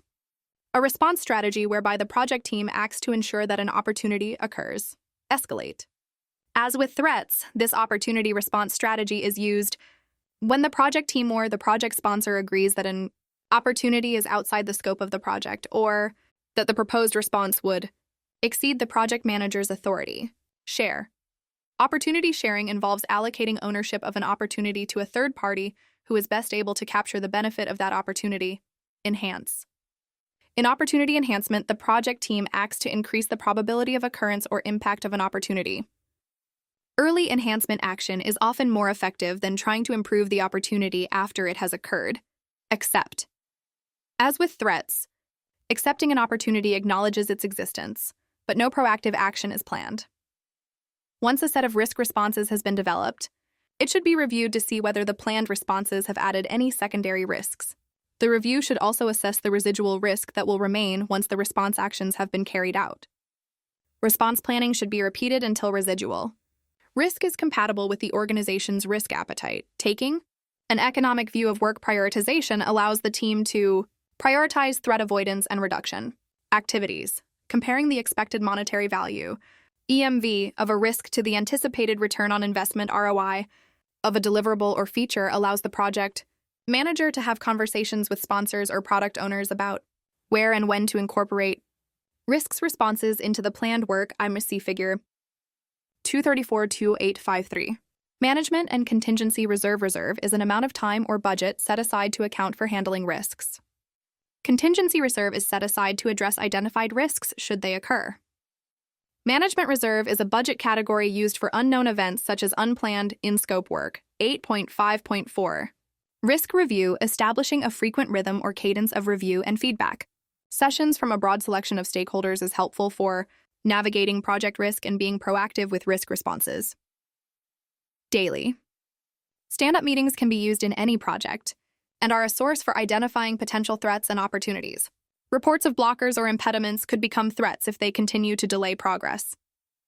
Likewise, reports of progress and breakthroughs might point toward opportunities to be further leveraged and shared. Frequent demonstrations of increments of the product or service, interim designs, or proof of concepts can surface threats and opportunities. Negative feedback from demonstrations or design reviews can be an early indicator of threats related to dissatisfaction from stakeholders if not corrected. Positive feedback helps inform the project team regarding the areas of development highly valued by the business representatives. Addressing risk at weekly status meetings ensures that risk management remains relevant. These meetings can be used to identify new risks as well as identify changes to existing risks. Retrospectives and lessons learned meetings can be used to identify threats to performance, project team cohesion, etc., and to seek improvements. They can also help identify practices to try different ways to exploit and enhance opportunities. 8.6 Interactions with other performance domains. The uncertainty performance domain interacts with the planning, project work, delivery, and measurement performance domains from the product or deliverable perspective. As planning is conducted, activities to reduce uncertainty and risks can be built into the plans. These are carried out in the delivery performance domain. Measurements can indicate if the risk level is changing over time. Project team members and other stakeholders are the main sources of information regarding uncertainty. They can provide information, suggestions, and assistance in working with all the various forms of uncertainty. The choice of life cycle and development approach impact how uncertainty will be addressed. On a predictive project where the scope is relatively stable, reserve in the schedule and budget can be used to respond to risks. On a project using an adaptive approach where the requirements are likely to evolve and where there may be ambiguity around how systems will interact or how stakeholders will react, the project team can adjust plans to reflect evolving understanding or user reserves to offset the impacts of realized risks. 7. Checking results, Table 2. 10 identifies the outcomes on the left and ways of checking them on the right. Tailoring 3.1. Overview tailoring is the deliberate adaptation of the project management approach, governance, and processes to make them more suitable for the given environment and the work at hand. In a project environment, tailoring considers the development approach, processes, project lifecycle, deliverables, and choice of people with whom to engage. The tailoring process is driven by the guiding project management principles in the Standard for Project Management, organizational values, and organizational culture. For instance, if a core organizational value is customer centricity, then the activities selected for requirements elicitation and scope validation favor customer-centered approaches. This aligns with the principle of effectively engage with stakeholders. Likewise, an organization with a low appetite for risk may have many processes and procedures to guide projects throughout their life cycles. A similar company operating in the same market, but with a high tolerance for risk, may have fewer processes and procedures. In both of these examples, the organizations are aligned with the principle of optimize risk responses, even though their appetite, processes, and procedures are different. Tailoring entails the mindful selection and adjustment of multiple project factors, regardless of whether the label of tailoring is used. The alternative to tailoring is using an unmodified framework or methodology. There are many methodologies available that provide descriptions of processes, phases, methods, artifacts, and templates to be used in projects. These methodologies and their components are not customized to the organizational context. Most of these methodologies have clear instructions stating they should not be applied rigorously, but should be subject to a process of tailoring to determine which elements are most useful given the particular type, size, and complexity of the project. Some inexperienced practitioners stray to apply the methodology verbatim without regard to project size, complexity, duration, or organizational context.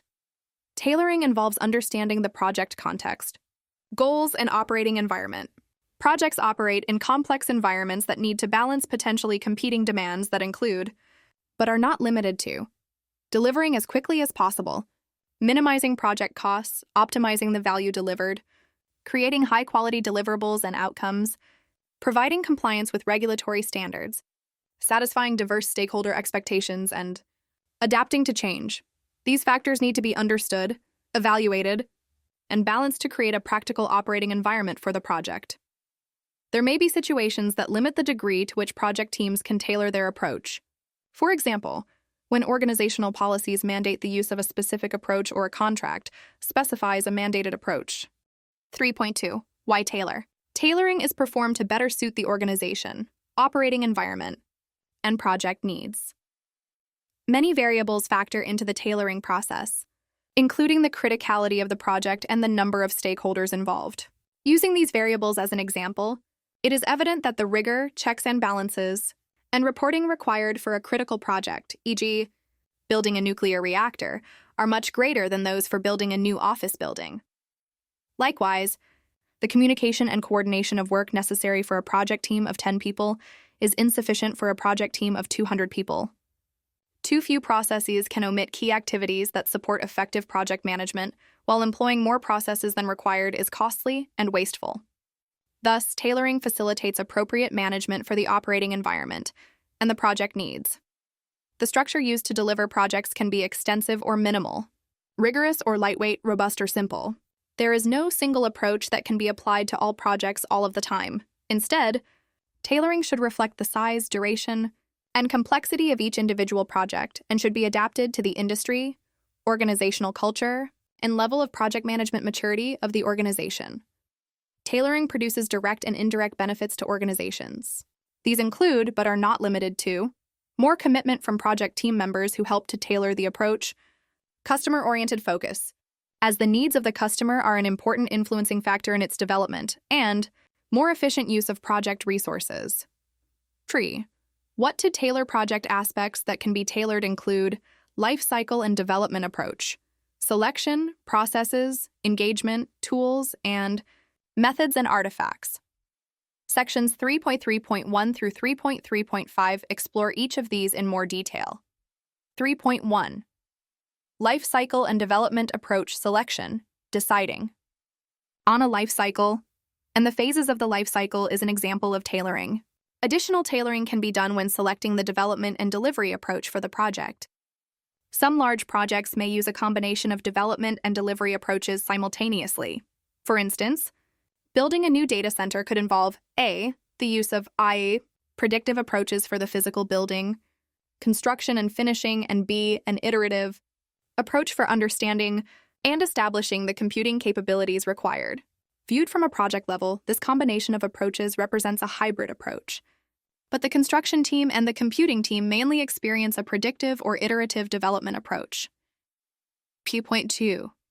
Process tailoring for the selected lifecycle and development approach includes determining which portions or elements should be added to bring required rigor, coverage, or address unique product or operating environment conditions, etc., e.g., adding independent inspections for safety-critical projects. Modified to better suit the project or project team requirements, e.g., modifying the format of project documents to accommodate project team members with vision limitations.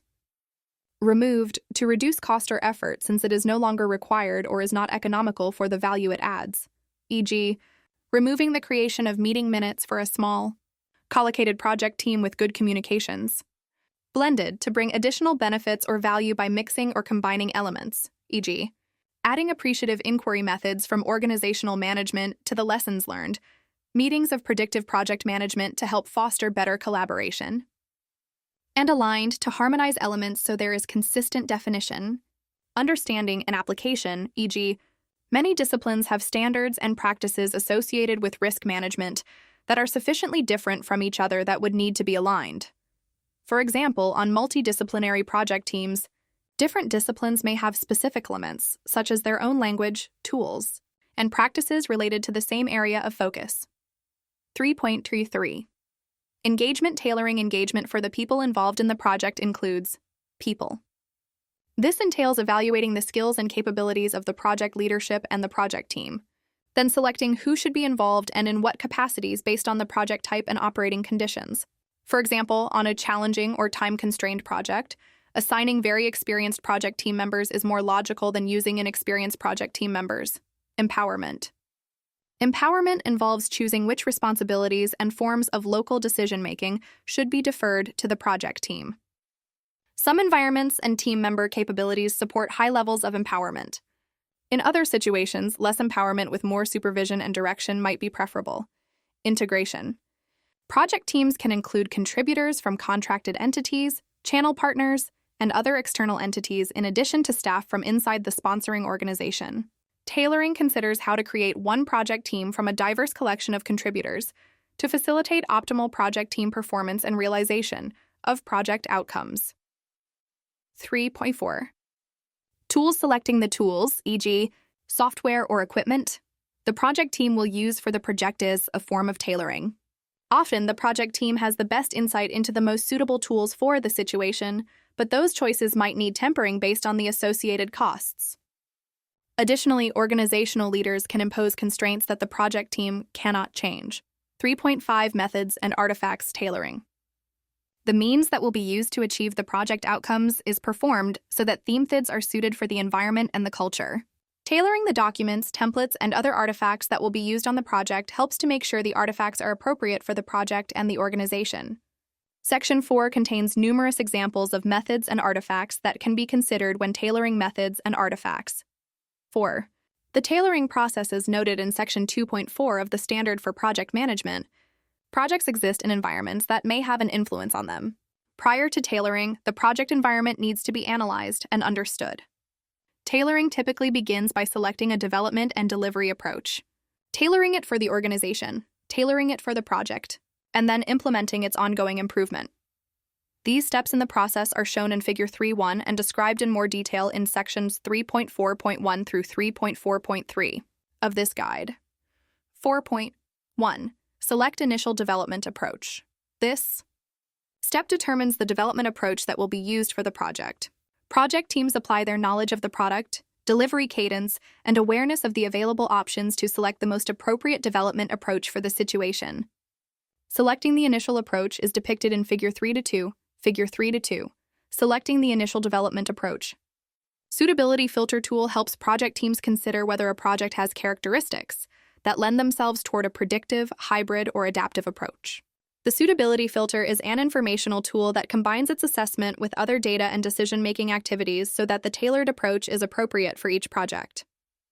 By evaluating criteria based on culture, project team, and project factors, a suitability filter generates a diagnostic visual that can be helpful in discussing and deciding on the initial approach. 4.2. Tailor for the organization. While project teams own and improve their processes, organizations often require some level of approval and oversight. Many organizations have a project methodology, general management approach, or general development approach that is used as a starting point for their projects. These guides are intended to support such things as repeatable processes, consistent measures of the organization's project capabilities, and continuous improvement of those capabilities. Organizations that have established process governance need to ensure tailoring is aligned to policy, demonstrate that the project team's tailoring decisions do not threaten the organization's larger strategic or stewardship goals. Project teams may need to justify using a tailored approach. Additional constraints for tailoring for the organization include large, safety-critical projects and projects performed under contract. Large, safety-critical project tailoring suggestions may require additional oversight and approval to help prevent errors, loss, or subsequent issues. Projects that are performed under contract may have contract terms that specify the use of a particular life cycle, delivery approach, or methodology. The tailoring process shown in Figure 3.3 uses factors such as project size, criticality, organizational maturity, and other considerations. Figure 3.3. Tailoring the approach for the organization. Tailoring for the organization involves adding, removing, and reconfiguring elements of the approach to make it more suitable for the individual organization. This process is shown in Figure 3.4. Organizations with a project management office, PMO, or value delivery office, DO, may play a role in reviewing and approving tailored delivery approaches. Tailoring that only impacts the project team, e.g., when they hold internal meetings, who works where, etc., requires less oversight than tailoring that impacts external groups, e.g., how and when other departments are engaged, etc. Therefore, internal project tailoring might be approved by the project manager, while tailoring changes that impact external groups may require approval by the PMO or VDO. The PMO or VDO can assist project teams as they tailor their approaches by providing ideas and solutions from other project teams. A VDO may be found in organizations that use more adaptive delivery approaches. The VDO serves an enabling role rather than a management or oversight function. It focuses on coaching project teams, building adaptive skills and capabilities throughout the organization, and mentoring sponsors and product owners to be more effective in those roles. 4.3. Tailor for the project. Many attributes influence tailoring for the project. These include, but are not limited to, product deliverable, project team, and culture. The project team should ask questions about each attribute to help guide them in the tailoring process. Answers to these questions can help identify the need to tailor processes, delivery approach, lifecycle, tools, methods, and artifacts. 4.3. Product deliverable attributes associated with the product or deliverable include, but are not limited to, compliance criticality. How much process rigor and quality assurance is appropriate? Type of product deliverable. Is the product well known and physical, for example, something easy to recognize and describe like a building? Or something intangible like software or the design of a new drug? Industry market. What market does the project, product, or deliverable serve? Is that market highly regulated, fast-moving, or slow to evolve? What about competitors and incumbents? Technology. Is the technology stable and well-established or rapidly evolving and at risk of obsolescence? Timeframe. Is the project timeframe short as in weeks or months or long as in several years? Stability of requirements. How likely are there to be changes to core requirements? Security. Are elements of the product business confidential or classified? Incremental delivery. Is this something the project team can develop and get stakeholder feedback on incrementally, or something that is hard to evaluate until near completion? 3.4.3.2 Project team considerations include project team size. How many full-time and part-time people will be working on the project? Project team geography. Where are the team members predominantly located geographically? Will some or all of the team be remote or co-located? Organizational distribution. Where are the team's supporting groups and other stakeholders located? Project team experience. Do the project team members have any experience in the industry, in the organization, or working with each other? Do they have the skills, tools, and technology required for the project under consideration? Access to customer. Is it practical to get frequent and timely feedback from customers or customer representatives? 4.3.3. Culture. Evaluating the culture includes considerations regarding buy-in. Is there acceptance, support, and enthusiasm for the proposed delivery approach? Trust. Are there high levels of trust that the project team is capable of and committed to delivering the project outcomes? Empowerment. Is the project team trusted, supported, and encouraged to own and develop its working environment, agreements, and decisions? Organizational culture. Do the organizational values and culture align with the project approach? This includes empowering versus specifying and checking, trusting local decision-making versus requesting external decision-making, etc., through the evaluation of these attributes. Tailoring decisions around engagement, process, and tools can be made for the project. These removals and additions are depicted in Figure 3 to 5 with an X for removals and dotted boxes for the addition of trial processes. 3.4. Implement ongoing improvement. Process of tailoring is not a single, one-time exercise. During progressive elaboration, issues with how the project team is working, how the product or deliverable is evolving, and other learnings will indicate where further tailoring could bring improvements. Review points, phase gates, and retrospectives all provide opportunities to inspect and adapt the process, development approach, and delivery frequency as necessary.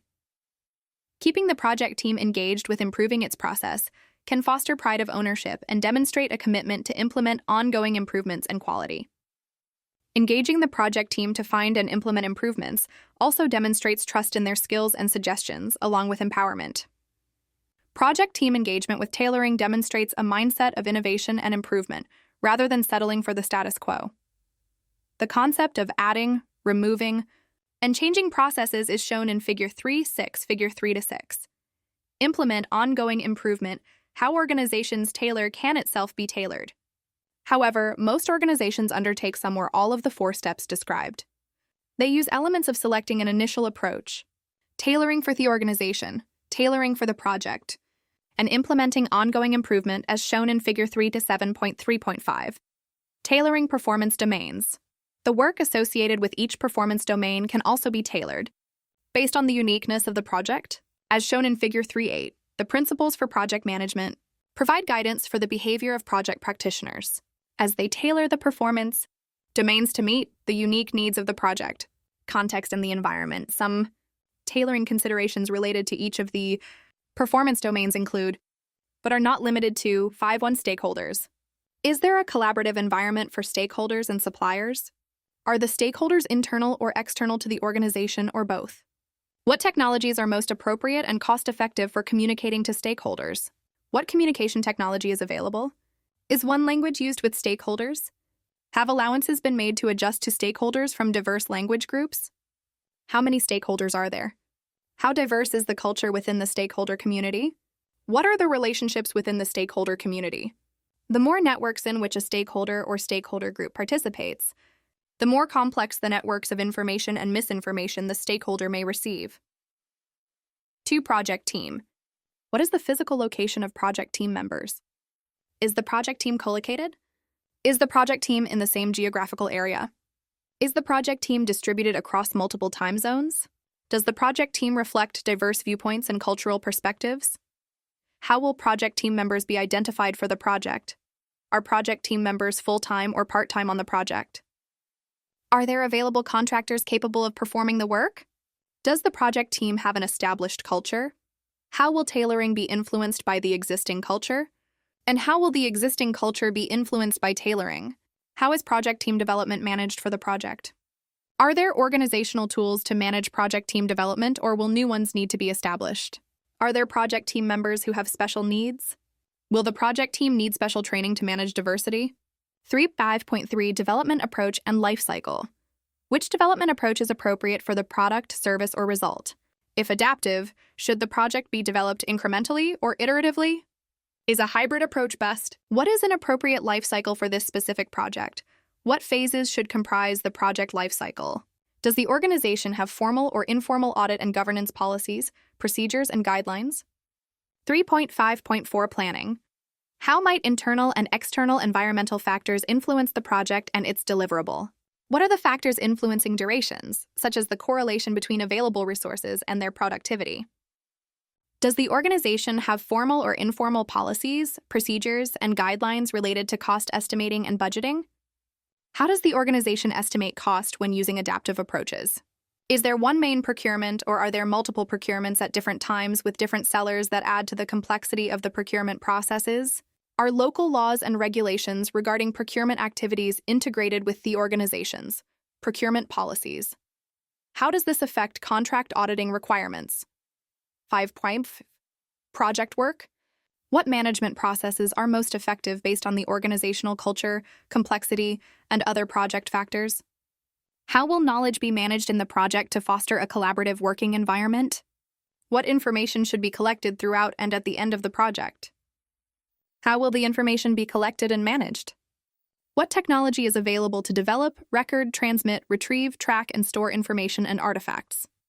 Will historical information and lessons learned be made available to future projects? Does the organization have a formal knowledge management repository that a project team is required to use, and is it readily accessible? 3.5.6 Delivery. Does the organization have formal or informal requirements management systems? Does the organization have existing formal or informal validation and control-related policies, procedures, and guidelines? What quality policies and procedures exist in the organization? What quality tools, techniques, and templates are used in the organization? Are there any specific quality standards in the industry that need to be applied? Are there any specific governmental, legal, or regulatory constraints that need to be taken into consideration? Are there areas of the project with unstable requirements? If so, what is the best approach for addressing the unstable requirements? How does sustainability factor into the elements of project management or product development? 3.5.7 Uncertainty. What is the risk appetite and risk tolerance for this endeavor? How are threats and opportunities best identified and addressed within the selected development approach? How will the presence of project complexity, technological uncertainty, product novelty, cadence, or progress tracking impact the project? Does the project's size in terms of budget, duration, scope, or project team size require a more detailed approach to risk management? Or is the project small enough to justify a simplified risk management process? Is a robust risk management approach demanded by high levels of innovation, new technology, commercial arrangements, interfaces, or other external dependencies? Or is the project simple enough that a reduced risk management process will suffice? How strategically important is the project? Is the level of risk increased for this project because it aims to produce breakthrough opportunities, addresses significant blocks to the organizational performance, or involves major product innovation? 3.5.8 Measurements. How is value measured? Are there measures for financial value and non-financial value? How will the project enable data capture and reporting related to benefits realization, both during the project and after the project is complete? What are the project status reporting requirements? 3.6 Diagnostics periodic reviews, such as retrospectives or lessons learned, are effective ways to determine if approaches are working well and if improvements can be made by tailoring. Project teams that do not use retrospectives can look to issues, threats, quality assurance statistics, and stakeholder feedback for signs that further tailoring or adaptation might be required or useful. This section is intended as general guidance and does not address every possible situation that could surface within a project. Table 3.1 lists some common situations and suggested tailoring solutions for commonly encountered situations. Summary tailoring involves the considered adaptation of approach, governance, and processes to make them more suitable for the given environment and the project at hand. It involves the analysis, design, and deliberate modification of the people elements, the processes employed, and the tools used. The tailoring process involves 4 steps. Select initial approach. Tailor for the organization, tailor for the project. Implement ongoing improvement. While the tailoring process is often undertaken by the project stakeholders, the bounds and approach to tailoring are usually governed by organizational guidelines. Organizational governance helps ensure the external interfaces between project teams mesh correctly and provides guidance in the form of tailoring considerations. Models. Methods and Artifacts 4.1. Overview. This section provides a high-level description of some commonly used models, methods, and artifacts that are useful in managing projects. The items listed in this section are not intended to be exhaustive or prescriptive, but rather to help project teams think about the options available to them. In the context of this guide, terms are defined as follows. Model. A model is a thinking strategy to explain a process, framework, or phenomenon. Method. A method is the means for achieving an outcome, output, result, or project deliverable. Artifact. An artifact can be a template, document, output, or project deliverable.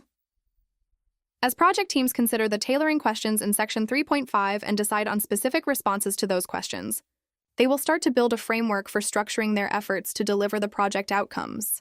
For example, project teams select specific methods to enable capturing and sharing the applicable information so they can track progress, improve project team performance in real time, and engage stakeholders. Figure 4.1 shows how tailoring includes the models and methods used to perform work in the project performance domains. The deliverables and the artifacts are also tailored to the project, internal environment, and external environment. As with any process, the use of models, methods, and artifacts has associated costs related to time, level of expertise, proficiency in use, impact on productivity, etc. Project teams should consider these implications when deciding which elements to use. As much as possible, project teams should avoid using anything that duplicates or adds unnecessary effort, is not useful to the project team and its stakeholders, produces incorrect or misleading information, or caters to individual needs versus those of the project team. Commonly used models reflect small-scale, simplified views of reality and present scenarios, strategies, or approaches for optimizing work processes and efforts. A model helps to explain how something works in the real world. Models can shape behavior and point to approaches for solving problems or meeting needs. Some models were developed with projects and project teams in mind, others are more general in nature. Where feasible, models in this section are presented as they apply to projects. The content in this section does not describe how to develop or create new models. The model descriptions presented provide a high-level view. Project team members and other stakeholders can refer to many sources, e.g., PMI's Library of Standards Products and PMI Standards Plus, for more complete descriptions and explanations of the models. Point 2. Situational leadership. Situational leadership models are a subset of a vast array of leadership models. Just as project teams tailor the processes, methods, life cycles, and development approaches, leadership styles are also tailored. Situational leadership models describe ways to tailor one's leadership style to meet the needs of the individual and the project team. The following are examples of 2 situational leadership models. 2.1.1 Situational leadership. Icon Blanchard's situational leadership. TIE measures project team member development using competence and commitment as the 2 main variables. Competence is the combination of ability, knowledge, and skill. Commitment speaks to the confidence and motivation an individual has. As an individual's competence and commitment evolve, leadership styles evolve from directing to coaching to supporting to delegating in order to meet the individual's needs. 2.1.2 Oscar Model. The Oscar coaching and mentoring model was developed by Karen Whittleworth and Andrew Gilbert. It helps individuals adapt their coaching or leadership styles to support individuals who have an action plan for personal development. The model refers to 5 contributing factors. Outcome. An outcome identifies the long-term goals of an individual and the desired result from each conversation session. Situation. A situation enables conversation about the current skills, abilities, and knowledge level of the project team member, why the person is at that level, and how that level impacts the individual's performance and peer relationships. Choices, consequences. Choice and/or consequences identify all the potential avenues for attaining the desired outcome and the consequences of each choice, so an individual can choose viable avenues for reaching their long-term goals. Actions. An action commits to specific improvements by focusing on immediate and attainable targets that an individual can work toward within a specified time frame. Review. Holding regular meetings offers support and helps to ensure that individuals remain motivated and on track. 2.2 Communication. Models project success is dependent on effective communication. Communication models demonstrate concepts associated with how sender and receiver frames of reference impact the effectiveness of communication, how the communication medium influences the effectiveness of communication, and the types of disconnects between end-user expectations and reality. With the prevalence of multicultural project teams and dispersed stakeholders, these models provide a way of viewing communication styles and methods to enhance communication efficiency and effectiveness. There are many communication models that demonstrate different aspects of communication. Sections 4.2.2.1 through 4.2.2.3 provide a sampling of communication models. 2.2.1 Cross-cultural communication A. Communication model developed by Broways and Price incorporates the idea that the message itself and how it is transmitted is influenced by the sender's current knowledge, experience, language, thinking, and communication styles, as well as stereotypes and relationship to the receiver. Similarly, the receiver's knowledge, experience, language, thinking, and communication styles, as well as stereotypes and relationship to the sender, will influence how the message is interpreted. 2. Effectiveness of communication channels. Alistair Cockburn developed a model that describes the communication channels along the axis of effectiveness and richness. As defined by Richard Daft and Robert Lengel, richness relates to the amount of learning that can be transmitted through a medium. Media richness is a function of characteristics, including the ability to handle multiple information cues simultaneously, facilitate rapid feedback, establish a personal focus, and utilize natural language. Richness in communication allows a broad spectrum of information to be conveyed rapidly. Situations that entail complex, complicated, and personal information benefit from richer communication channels, such as face-to-face communication. Situations that impart simple, factual information can use less rich communication channels such as a note or a text message. 2.2.3 Gulf of execution and evaluation. Donald Norman described the gulf of execution as the degree to which an item corresponds with what a person expects it to do. Said another way, it is the difference between the intention of a user and what the item allows them to do or supports them in doing. A car that has the ability to parallel park itself would have a gulf of execution if the driver expected to push a button labeled park and have the car park itself, and the car did not park itself. The gulf of evaluation is the degree to which an item supports the user in discovering how to interpret the item and interact with it effectively. The same parking example would show a gulf of evaluation if the controls were not designed in such a way that the driver could easily determine how to initiate the self-parking function. 2.3 Motivation. Models people perform better when they are motivated, and people are motivated by different things. Understanding what motivates project team members and other stakeholders helps to tailor rewards to the individual, thereby eliciting more effective engagement. There are a significant number of models that illustrate how people are motivated. 4 models are described in sections 4.2.3.1 through 4.2.3.4, though these are a small representation of available models. 2.3.1 Hygiene and motivational factors. Frederick Hertzberg conducted a study of motivational factors in working life. He believed that job satisfaction and dissatisfaction stem from conditions called motivational factors. Motivational factors include matters that relate to the content of the work, such as achievement, growth, and advancement. Insufficient motivational factors lead to dissatisfaction. Sufficient motivational factors lead to satisfaction. Hertzberg also identified hygiene factors related to the work, such as company policies, salary, and the physical environment. If hygiene factors are insufficient, they cause dissatisfaction. However, even if they are sufficient, they do not lead to satisfaction. 3.2. Intrinsic versus extrinsic motivation. Daniel Pink published several books about the intrinsic factors that motivate people. He stated that while extrinsic rewards, such as salary, are motivators to a certain extent, once a person is paid fairly for their work, the motivational power of extrinsic rewards ceases to exist. For complicated and challenging work, such as much of the work on projects, intrinsic motivators are far longer lasting and more effective. Pink identifies 3 types of intrinsic motivators: autonomy, mastery, and purpose. Autonomy. Autonomy is the desire to direct one's own life. This is aligned with being able to determine how, where, and when to accomplish work. Autonomy includes flexible work hours, working from home, and work on self-selecting and self-managing project teams. Mastery. Mastery is about being able to improve and excel. The desire to do excellent work, learn, and achieve goals are aspects of mastery. Purpose. Purpose speaks to the need to make a difference. Knowing the project vision and how work contributes to achieving that vision allows people to feel like they are making a difference. 4.2.3.3. Theory of needs. David McClelland's model states that all people are driven by needs of achievement, power, and affiliation. The relative strength of each need depends on an individual's experiences and culture. Achievement. People who are motivated by achievement, such as reaching a goal, are motivated by activities and work that is challenging but reasonable.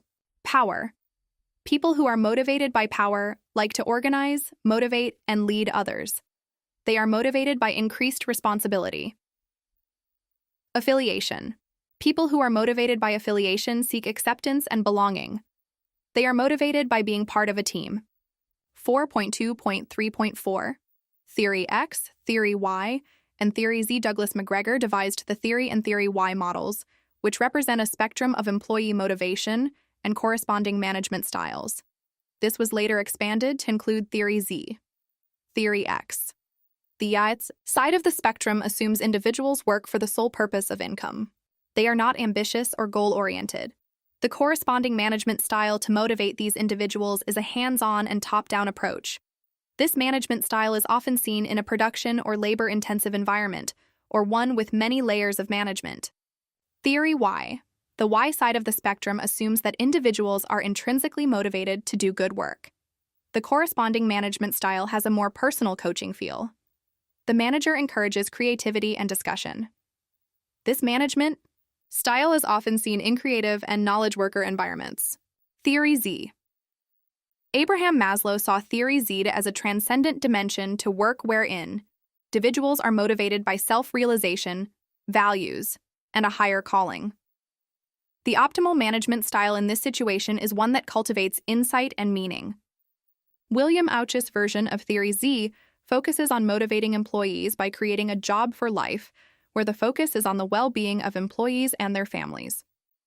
This style of management seeks to promote high productivity, morale, and satisfaction. 4.2.4. Change models. Many projects contain an aspect of changing systems, behaviors, activities, and sometimes cultures.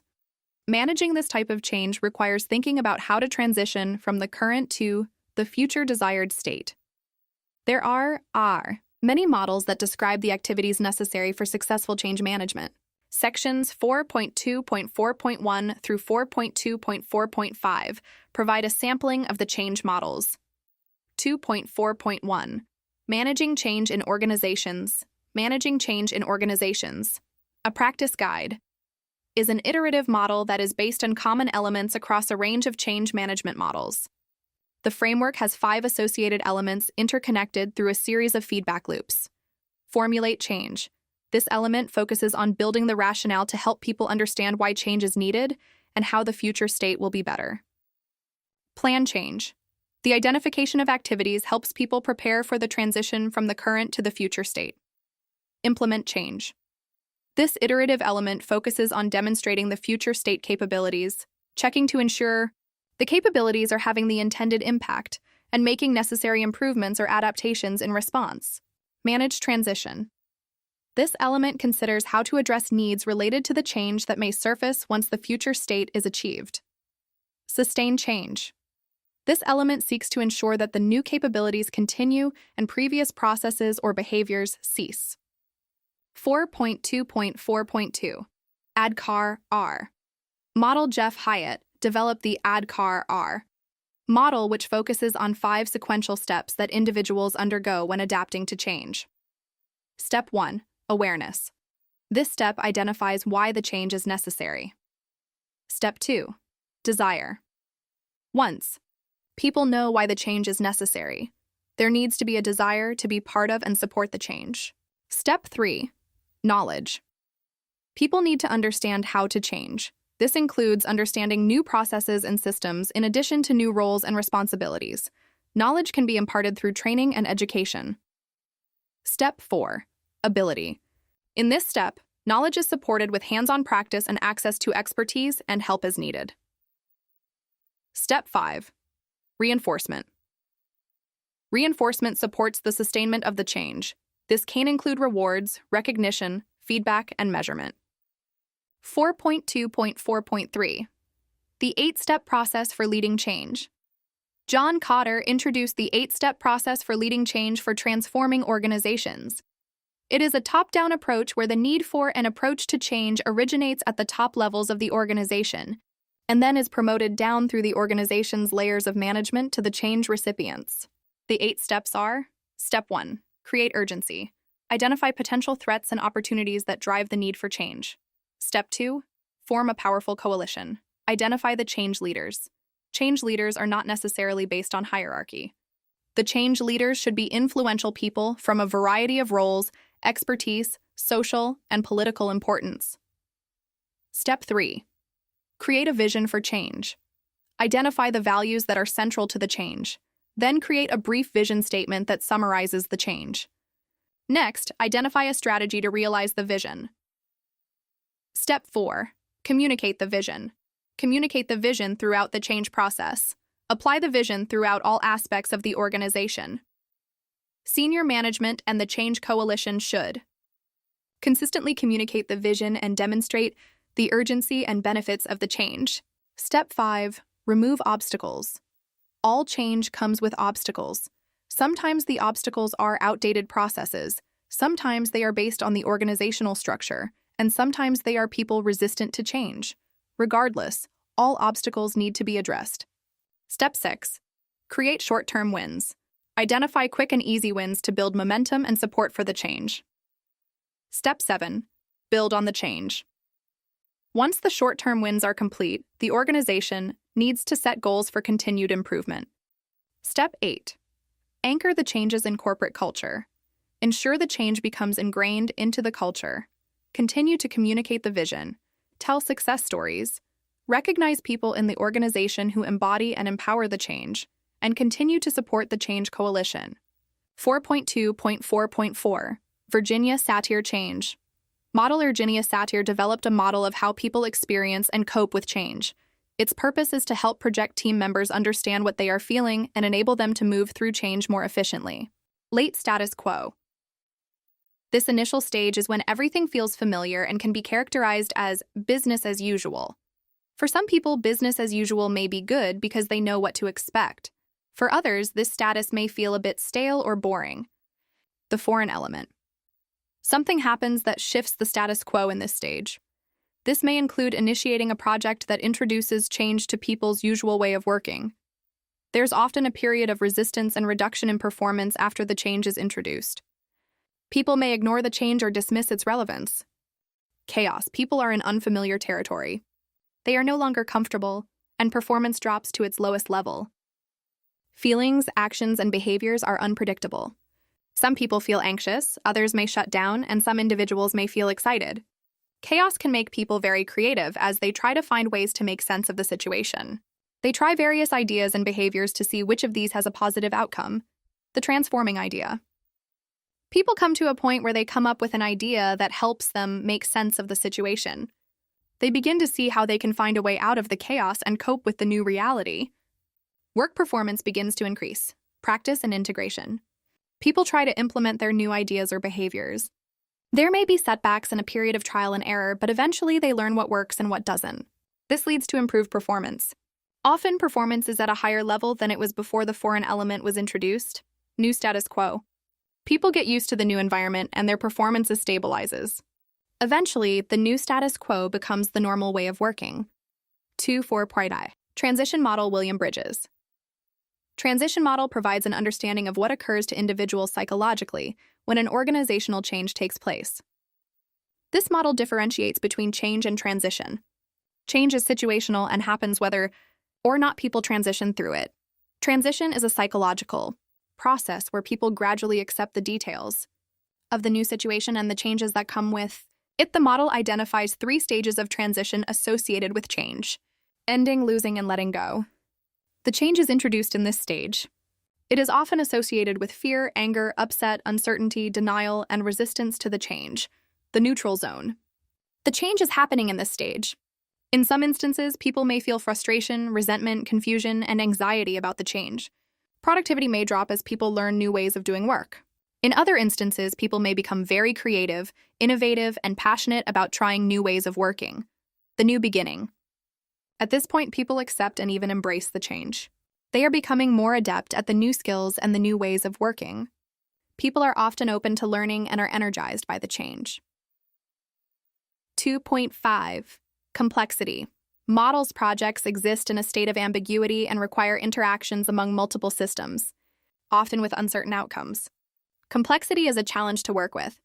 The 2 models described in sections 4.25.1 and 4.2.5.2 provide a framework to understand complexity and determine how to make decisions in a complex environment. 5.1.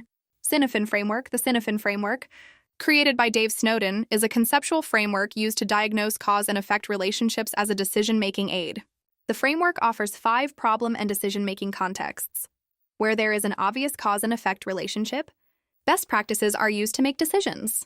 Complicated relationships exist when there is a set of known unknowns or a range of correct answers. In these situations, it is best to assess the facts, analyze the situation, and apply good practices. Complex relationships include unknown unknowns. There is no apparent cause and effect, and there are no obvious right answers. In complex environments, one should probe the environment, sense the situation, and respond with action. This style uses emergent practices that allow for repeated cycles of probe, sense, respond as complex environments change in reaction to multiple stimuli, and what worked once may not be effective the next time. In chaotic environments, the cause and effects are unclear. There is too much confusion to wait to understand the situation. In these situations, the first step is to take action to try and stabilize the situation, then sense where there is some stability, and respond by taking steps to get the chaotic situation to a complex situation. Disordered relationships lack clarity and may require breaking them into smaller parts, whose context links with one of the other 4 contexts. The Sinofin framework helps identify behaviors, such as probing, sensing, responding, acting, and categorizing, which can help impact the relationships between variables and guide actions. 2.5.2. Stacy Matrix Ralph. Stacy developed the Stacy Matrix, which is similar to the Sinofin framework, but it looks at 2 dimensions to determine the relative complexity of a project. A, the relative uncertainty of their requirements for the deliverable, and B, the relative uncertainty of the technology that will be used to create the deliverable. Based on the relative uncertainty of these dimensions, a project is considered simple, complicated, complex, or chaotic. The degree of complexity is one factor that influences tailoring methods and practices for the project. Project team development. Models project teams move through different stages of development. Understanding the stage of the team in its development helps project managers support the project team and its growth. The 2 models presented in sections 4.2.6.1 and 4.2.6.2 illustrate how project teams move through different stages to become high-performing project teams. 2.61 Tuckman Ladder Bruce. Tuckman articulated the stages of team development as forming, Storming, norming, performing, and adjourning. Forming. The project team first comes together. Members get to know each other's name, position on the project team, skill sets, and other pertinent background information. This might occur in the kickoff meeting, storming. Project team members jockey for position on the team. This phase is where people's personalities, strengths, and weaknesses start to come out. There might be some conflict or struggle as people figure out how to work together. Storming might go on for some time or pass relatively quickly. Norming. The project team starts to function as a collective body. At this point, project team members know their places on the team and how they relate to and interface with all the other members. They are starting to work together. There might be some challenges as work progresses, but these issues are resolved quickly and the project team moves into action, performing. The project team becomes operationally efficient. This is the mature project team stage. Project teams that have been together for a while are able to develop a synergy. By working together, project team members accomplish more and produce a high-quality product. Adjourning. The project team completes the work and disperses to work on other things. If the project team has formed good relationships, some project team members might be sad about leaving the project team. The project team culture in this model starts in the forming stage and evolves throughout the rest of the development stages. While this model shows a linear progression, project teams can move back and forth between these stages. In addition, not all project teams achieve the performing or even the norming stages. To 6.2. Drexler-Sibbitt Team Performance Model. Alan Drexler and David Sibbitt developed a team performance model with 7 steps. Steps 1 through 4 describe the stages in creating a project team, and steps 5 through 7 cover project team sustainability and performance. Step 1. Orientation. Orientation answers the question of why. In this stage, the project team learns the purpose and mission for the project. This usually occurs at a kickoff meeting, or is documented in a business case, project charter, or lean startup canvas. Step 2. Trust building. Trust building answers the question of who. This stage sheds light on who is on the project team and the skills and abilities each person brings. It can also include information about key stakeholders who may not be part of the project team, but can influence the project team. Step 3. Goal clarification. Goal clarification answers what. In this stage, the project team elaborates the high-level project information. This may include finding out more about stakeholder expectations, requirements, assumptions, and deliverable acceptance criteria. Step 4. Commitment. Commitment addresses the question of how. In this stage, the project team starts to define plans to achieve the goals. This can include milestone schedules, release plans, high-level budgets, resource needs, and so forth. Step 5. Implementation. High-level plans are decomposed into greater levels of detail, such as a detailed schedule or backlog. The project team starts working together to produce deliverables. Step 6. High performance. After the project team has worked together for some time, project team members reach a high level of performance. They work well together, don't need much oversight, and experience synergies within the project team. Step 7. Renewal. Renewal is the stage of working through changes on the project team or the project. The deliverables, stakeholders, environment, project team leadership, or team membership may change. This causes the project team to consider if the past behavior and actions are still sufficient, or if the project team needs to go back to a previous stage to reset the expectations and ways of working together. 4.2.7. Other models. The models described in sections 4.2.7.1 through 4.2.7.5 cover a wide range of topics, including conflict management, negotiation, planning, process groups, and salience. 2.7.1. Conflict model. Conflict is common on projects. Conflict can be healthy and productive when handled well. It can result in greater trust among project team members and a deeper commitment to the outcomes. Fear of conflict can restrict communication and creativity. However, conflict can be unhealthy as well. Addressing conflict inappropriately can lead to dissatisfaction, lack of trust, and reduced morale and motivation. The model, based on work by Ken Thomas and Ralph Kilman, describes 6 ways of addressing conflict by focusing on the relative power between the individuals and the desire to maintain a good relationship as follows. Confronting problem solving. Confronting a conflict treats the conflict as a problem to be solved. This style of conflict resolution is used when the relationship between parties is important and when each person has confidence in the other party's ability to problem solve. Collaborating. Collaborating involves incorporating multiple views about the conflict. The core objective is to learn about the various views and see things from multiple perspectives. This is an effective method when there is trust among the participants and when there is time to come to consensus. A project manager may facilitate this type of conflict resolution between project team members, compromising. There are some conflicts in which all parties will not be fully satisfied. In those instances, finding a way to compromise is the best approach. Compromise entails a willingness to give and take. This allows all parties to get something they want, and it avoids escalating the conflict. This style is often used when the parties involved have equal power. A project manager may compromise with a technical manager regarding the availability of a project team member to work on the project, smoothing, accommodating. Smoothing and accommodating are useful when reaching the overarching goal is more important than the disagreement. This approach maintains harmony in the relationship and can create goodwill between the parties. This approach is also used when there is a difference in the relative authority or power of the individuals. For example, this approach may be appropriate when there is a disagreement with the sponsor. Since the sponsor outranks the project manager or project team member, and there is a desire to maintain a good relationship with the sponsor, adopting an accommodating posture may be appropriate. Forcing. Forcing is used when there is not enough time to collaborate or problem solve. In this scenario, one party forces their will on the other. The party forcing has more power than the other party. A forcing style may be used if there is a health and safety conflict that needs to be resolved immediately. Withdrawal, avoiding.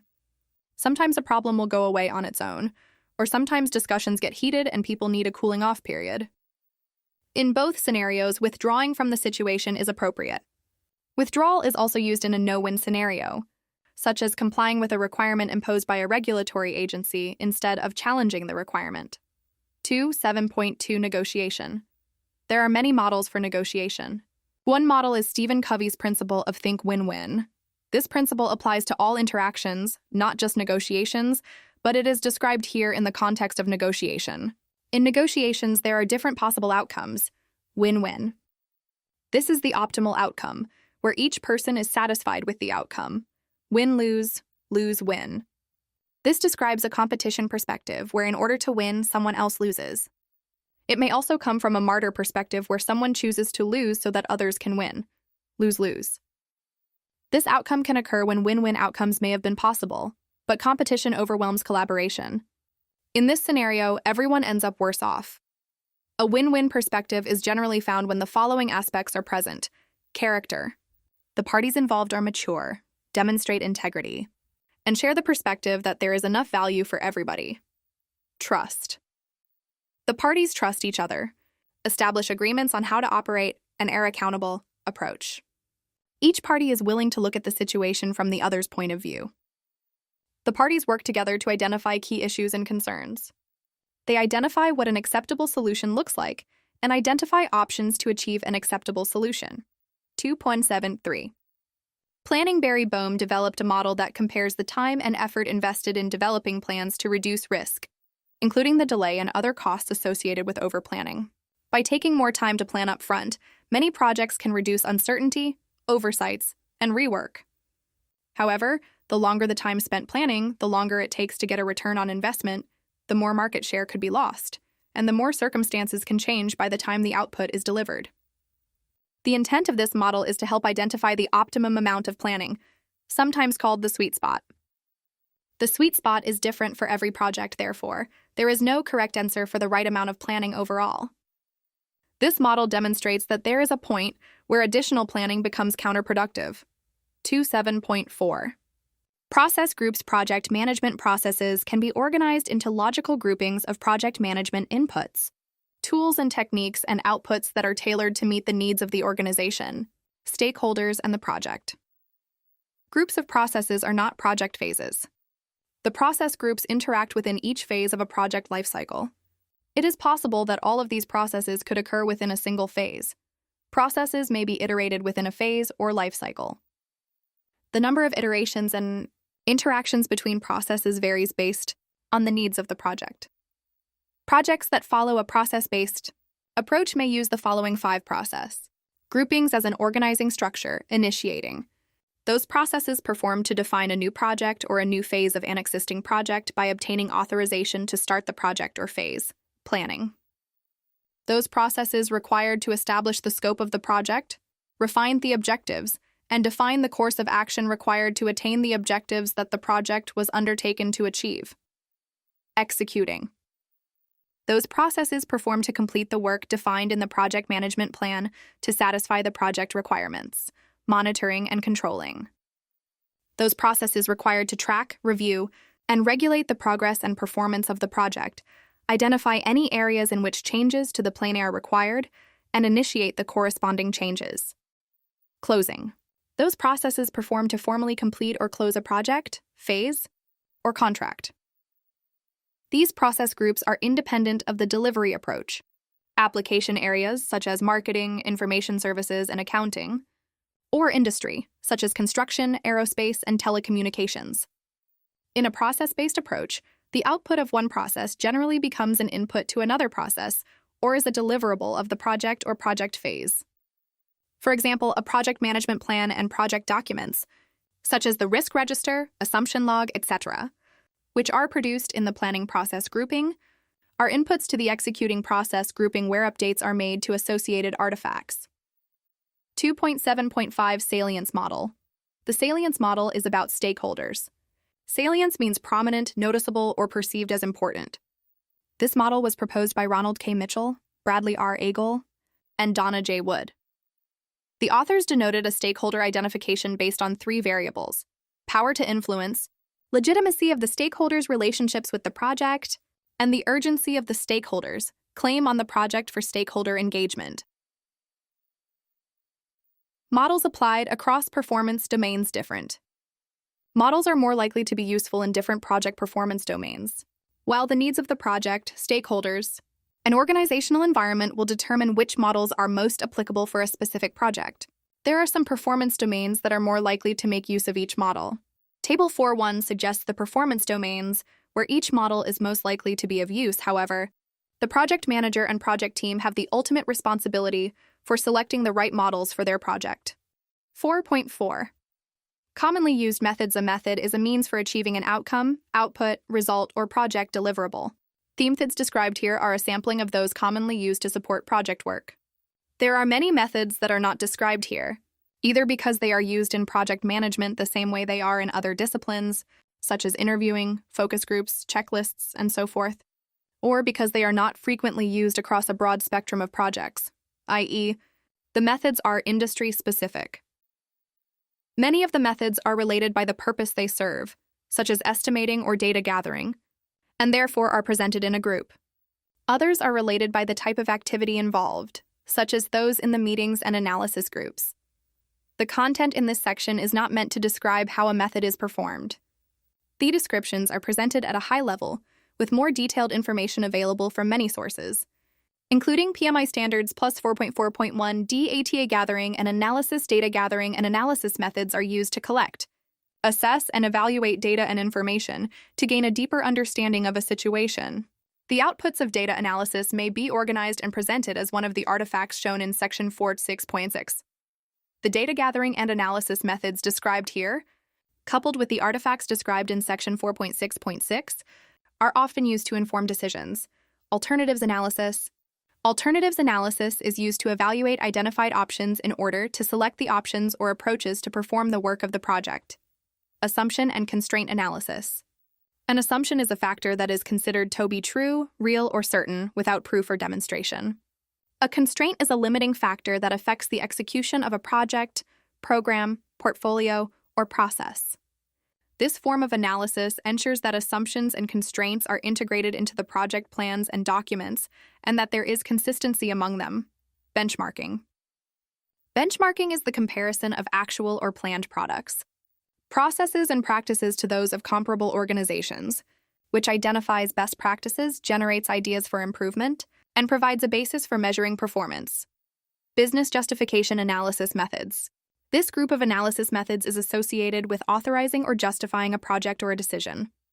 The outcomes of the following analyses are often used in a business case that justifies undertaking a project. Payback period. The payback period is the time needed to recover an investment usually in months or years. Internal rate of return, IRR. The internal rate of return is the projected annual yield of a project investment, incorporating both initial and ongoing costs into an estimated percentage growth rate a given project is expected to have. Return on investment, ROI. Return on investment is the percent return on an initial investment, calculated by taking the projected average of all net benefits and dividing them by the initial cost. Net present value, NPV. Net present value is the future value of expected benefits, expressed in the value those benefits have at the time of investment. NP considers current and future costs and benefits and inflation. Cost-benefit analysis. A cost-benefit analysis is a financial analysis tool used to determine the benefits provided by a project against its costs. Check sheet. A check sheet is a tally sheet that can be used as a checklist when gathering data. Check sheets can be used to collect and segregate data into categories. Check sheets can also be used to create histograms and matrices as described in section 4.6.6, Cost of Quality. The cost of quality includes all costs incurred over the life of the product by investment in preventing nonconformance to requirements, appraisal of the product or service for conformance to requirements, and failure to meet requirements. Decision tree analysis. A decision tree analysis is a diagramming and calculation method for evaluating the implications of a chain of multiple options in the presence of uncertainty. Decision trees can use the information generated from an expected monetary value analysis to populate the branches of the decision tree. Earned value analysis. Earned value analysis is a method that utilizes a set of measures associated with scope, schedule, and cost to determine the cost and schedule performance of a project. Expected monetary value, EMV. The expected monetary value is the estimated value of an outcome expressed in monetary terms. It is used to quantify the value of uncertainty, such as a risk, or compare the value of alternatives that are not necessarily equivalent. The EM is calculated by multiplying the probability that an event will occur and the economic impact the event would have should it occur. Forecast. A forecast is an estimate or prediction of conditions and events in the project's future, based on information and knowledge available at the time of the forecast. Qualitative. Forecasting methods use the opinions and judgments of subject matter. Experts' quantitative forecasting uses models where past information is used to predict future performance. Causal or econometric forecasting, such as regression analysis, identifies variables that can have significant impact on future outcomes. Influence diagram. This diagram is a graphical representation of situations showing causal influences, time ordering of events, and other relationships among variables and outcomes. Life cycle assessment. This assessment is a tool used to evaluate the total environmental impact of a product, process, or system. It includes all aspects of producing a project deliverable, from the origin of materials used in the deliverable to its distribution and ultimate disposal. Make or buy analysis. A make or buy analysis is the process of gathering and organizing data about product requirements and analyzing them against available alternatives such as the purchase versus internal manufacture of the product. Probability and impact matrix. A probability and impact matrix is a grid for mapping the probability of occurrence of each risk and its impact on project objectives if that risk occurs. Process analysis. This analysis is a systematic review of the steps and procedures to perform an activity. Regression analysis. A regression analysis is an analytical technique where a series of input variables are examined in relation to their corresponding output results in order to develop a mathematical or statistical relationship. Reserve analysis. This analytical technique is used to evaluate the amount of risk on the project and the amount of schedule and budget reserve to determine whether their reserve is sufficient for the remaining risk. The reserve contributes to reducing risk to an acceptable level. Root cause analysis. This analytical technique is used to determine the basic underlying cause of a variance, defect, or a risk. A root cause may underlie more than one variance, defect, or risk. Sensitivity analysis. This analytical technique is used to determine which individual project risks or other sources of uncertainty have the most potential impact on project outcomes by correlating variations in project outcomes with variations in elements of a quantitative risk analysis model, simulations. This analytical technique uses models to show the combined effect of uncertainties in order to evaluate their potential impact on objectives. A Monte Carlo simulation is a method of identifying the potential impacts of risk and uncertainty using multiple iterations of a computer model to develop a probability distribution of a range of outcomes that could result from a decision or course of action. Stakeholder analysis. This technique involves systematically gathering and analyzing quantitative and qualitative information about stakeholders to determine whose interests should be taken into account throughout the project. SWOT analysis. A SWOT analysis assesses the strengths, weaknesses, opportunities, and threats of an organization, project, or option. Trend analysis. A trend analysis uses mathematical models to forecast future outcomes based on historical results.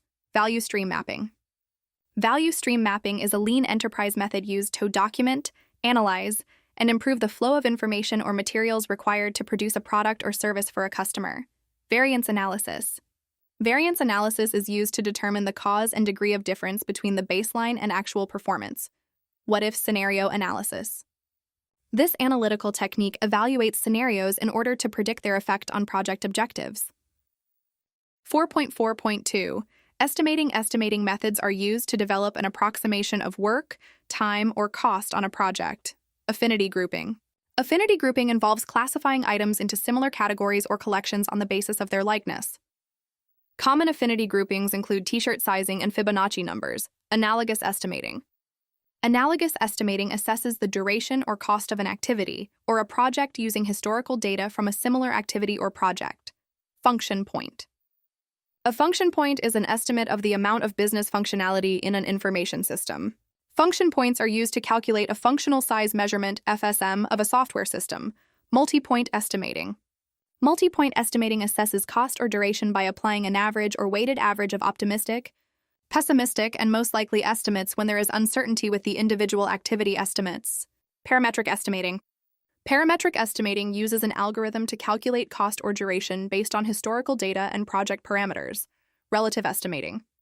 Relative estimating is used to create estimates that are derived from performing a comparison against a similar body of work, taking effort, complexity, and uncertainty into consideration. Relative estimating is not necessarily based on absolute units of cost or time. Story points are a common unitless measure used in relative estimating. Single point estimating. Single point estimating involves using data to calculate a single value that reflects a best guess estimate. A single point estimate is opposed to a range estimate, which includes the best and worst case scenario. Story point estimating. Story point estimating involves project team members assigning abstract, but relative, points of effort required to implement a user story. It tells the project team about the difficulty of the story considering the complexity, risks, and effort involved. Wideband Delphi. Wideband Delphi is a variation of the Delphi estimating method where subject matter experts complete multiple rounds of producing estimates individually, with a project team discussion after each round until a consensus is achieved. For Wideband Delphi, those who created the highest and lowest estimates explain their rationale, following which everyone re-estimates.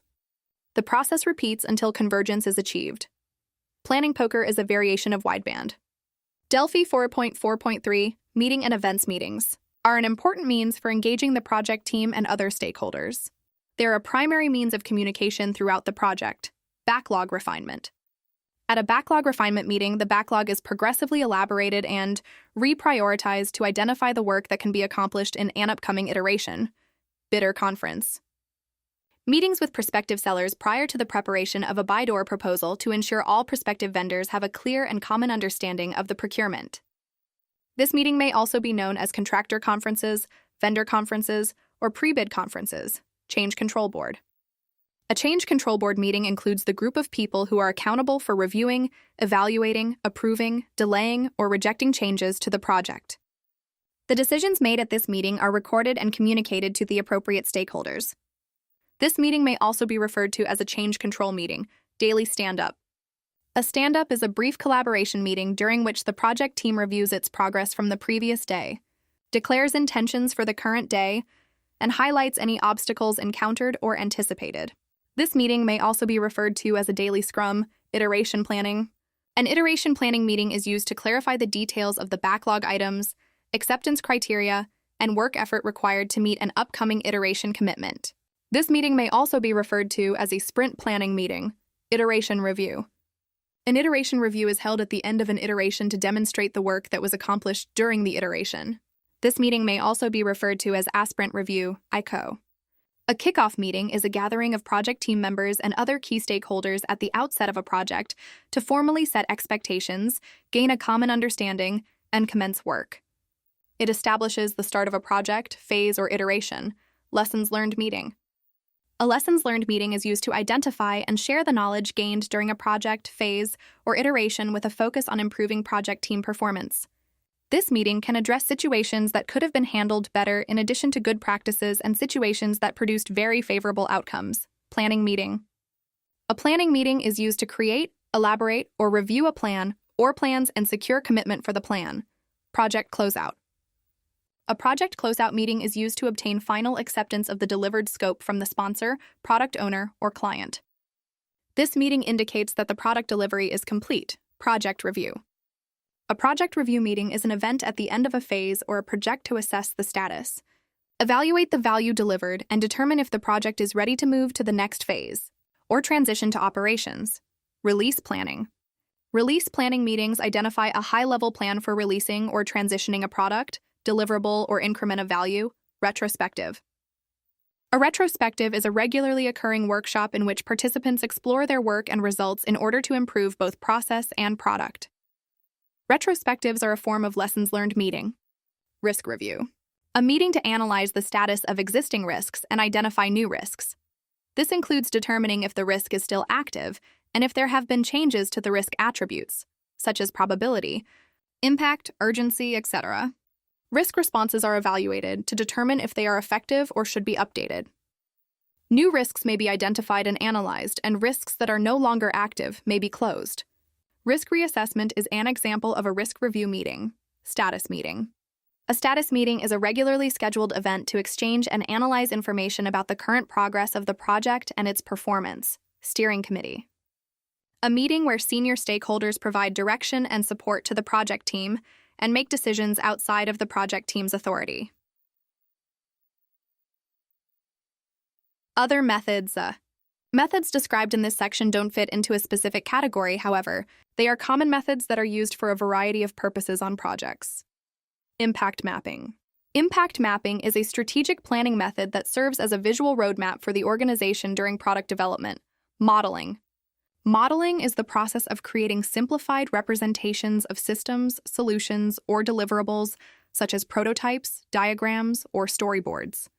Modeling can facilitate further analysis by identifying gaps in information, areas of miscommunication, or additional requirements. Net Promoter Score, NPS. An index that measures the willingness of customers to recommend an organization's products or services to others. The score is used as a proxy for gauging the customer's overall satisfaction with an organization's product or service and the customer's loyalty to the brand. Prioritization schema.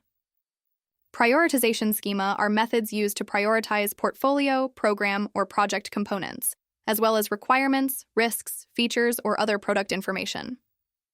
Examples include a multi-criteria weighted analysis and the Moscow W, must-have, should-have, could-have, and won't-have method. Time box. A time box is a short fixed period of time in which work is to be completed, such as 1 week, 2 weeks, or 1 month. 5 methods applied across performance domains. Different methods are more likely to be useful in each of the performance domains, while the needs of the delivery approach, product, and organizational environment will determine which methods are most applicable for a specific project. There are some performance domains that are more likely to make use of specific methods. Table 4-2 suggests the performance domains where each method is most likely to be of use. However, the project manager and/or project team have the ultimate responsibility for selecting the right methods for their project. 4.6. Commonly used artifacts. An artifact is a template, document, output, or project deliverable. There are many documents or deliverables that are not described here, either because A, they are somewhat generic, such as updates, B, they are industry-specific, or C, they are a result of a specific method that was used to create it. For example, while cost estimates are an important artifact, they are the result of various estimating methods. The content in this section is not meant to describe how to develop or create an artifact. The descriptions are presented at a high level as project managers and/or project team members are expected to tailor the use of these artifacts to meet the needs of their particular project. There is more detailed information on these and other artifacts from many sources, including PMI standards plus POTS 4.6.1 strategy artifacts documents that are created prior to or at the start of the project that address strategic, business, or high-level information about the project. Strategy artifacts are developed at the start of a project and do not normally change, though they may be reviewed throughout the project. Business case. A business case is a value proposition for a proposed project that may include financial and non-financial benefits. Business model canvas. This artifact is a one-page visual summary that describes the value proposition, infrastructure, customers, and finances. These are often used in lean startup situations. Project brief. A project brief provides a high-level overview of the goals, deliverables, and processes for the project. Project charter. A project charter is a document issued by the project initiator or sponsor that formally authorizes the existence of a project and provides the project manager with the authority to apply organizational resources to project activities. Project vision statement. This document is a concise, high-level description of the project that states the purpose and inspires the project team to contribute to the project. Roadmap. This document provides a high-level timeline that depicts milestones, significant events, reviews, and decision points. 6.2. Logs and registers are used to record continuously evolving aspects of the project. They are updated throughout the project. The terms log and register are sometimes used interchangeably. It is not uncommon to see the term risk register or risk log referring to the same artifact. Assumption log. An assumption is a factor that is considered to be true, real, or certain, without proof or demonstration. A constraint is a factor that limits the options for managing a project, program, portfolio, or process. An assumption log records all assumptions and constraints throughout the project. Backlog. A backlog is an ordered list of work to be done. Projects may have a product backlog, a requirements backlog, impediments backlog, and so forth. Items in a backlog are prioritized. The prioritized work is then scheduled for upcoming iterations. Changelog. A changelog is a comprehensive list of changes submitted during the project and their current status. A change can be a modification to any formally controlled deliverable project management plan component or project document. Issue log. An issue is a current condition or situation that may have an impact on the project objectives. An issue log is used to record and monitor information on active issues. Issues are assigned to a responsible party for follow-up and resolution. Lessons learned register. A lessons learned register is used to record knowledge gained during a project, phase, or iteration so that it can be used to improve future performance for the project team and/or the organization. Risk-adjusted backlog. A risk-adjusted backlog is a backlog that includes work and actions to address threats and opportunities. Risk register. A risk register is a repository in which outputs of risk management processes are recorded. Information in a risk register can include the person responsible for managing the risk, probability, impact, risk score, planned risk responses, and other information used to get a high-level understanding of individual risks. Stakeholder register. A stakeholder register records information about project stakeholders, which includes an assessment and classification of project stakeholders. 6.3 Plans. A plan is a proposed means of accomplishing something. Project teams develop plans for individual aspects of a project and/or combine all of that information into an overarching project management plan. Plans generally are written documents but may also be reflected on visual virtual whiteboards. Change control plan. A change control plan is a component of the project management plan that establishes the change control board, documents the extent of its authority, and describes how the change control system will be implemented. Communications management plan. This plan is a component of the project, program, or portfolio management plan that describes how, when, and by whom information about the project will be administered and disseminated. Cost management plan. This plan is a component of a project or program management plan that describes how costs will be planned, structured, and controlled. Iteration plan. This plan is a detailed plan for the current iteration. Procurement management plan. This plan is a component of the project or program management plan that describes how a project team will acquire goods and services from outside of the performing organization. Project management plan. The project management plan is a document that describes how the project will be executed, monitored, and controlled and closed. Quality management plan. This plan is a component of the project or program management plan that describes how applicable policies, procedures, and guidelines will be implemented to achieve the quality objectives. Release plan. This plan sets expectations for the dates, features, and/or outcomes expected to be delivered over the course of multiple iterations. Requirements management plan. This plan is a component of the project or program management plan that describes how requirements will be analyzed, documented, and managed. Resource management plan. This plan is a component of the project management plan that describes how project resources are acquired, allocated, monitored, and controlled. Risk management plan. This plan is a component of the project, program, or portfolio management plan that describes how risk management activities will be structured and performed. Scope management plan. This plan is a component of the project or program management plan that describes how the scope will be defined, developed, monitored, controlled, and validated. Schedule management plan. This plan is a component of the project or program management plan that establishes the criteria and the activities for developing, monitoring, and controlling the schedule. Stakeholder engagement plan. This plan is a component of the project management plan that identifies the strategies and actions required to promote productive involvement of stakeholders in project or program decision-making and execution. Test plan. This document describes deliverables that will be tested, tests that will be conducted, and the processes that will be used in testing. It forms the basis for formally testing the components and deliverables. 6.4. Hierarchy charts. Begin with high-level information that is progressively decomposed into greater levels of detail. The information at the upper levels encompasses all the information at the lower or subsidiary levels. Hierarchy charts are often progressively elaborated into greater levels of detail as more information is known about the project. Organizational breakdown structure. This chart is a hierarchical representation of the project organization, which illustrates the relationship between project activities and the organizational units that will perform those activities. Product breakdown structure. This chart is a hierarchical structure reflecting a product's components and deliverables. Resource breakdown structure. This chart is a hierarchical representation of resources by category and type. Risk breakdown structure. This chart is a hierarchical representation of potential sources of risks. Work breakdown structure. This chart is a hierarchical decomposition of the total scope of work to be carried out by the project team to accomplish the project objectives and create the required deliverables. 4.6.5 Baseline. Baseline is the approved version of a work product or plan. Actual performance is compared to baselines to identify variances. Budget. A budget is the approved estimate for the project or any work breakdown structure, WBS component, or any schedule activity. Milestone schedule. This type of schedule presents milestones with planned dates. Performance measurement baseline. Integrated scope, schedule, and cost baselines are used for comparison to manage, measure, and control project execution. Project schedule.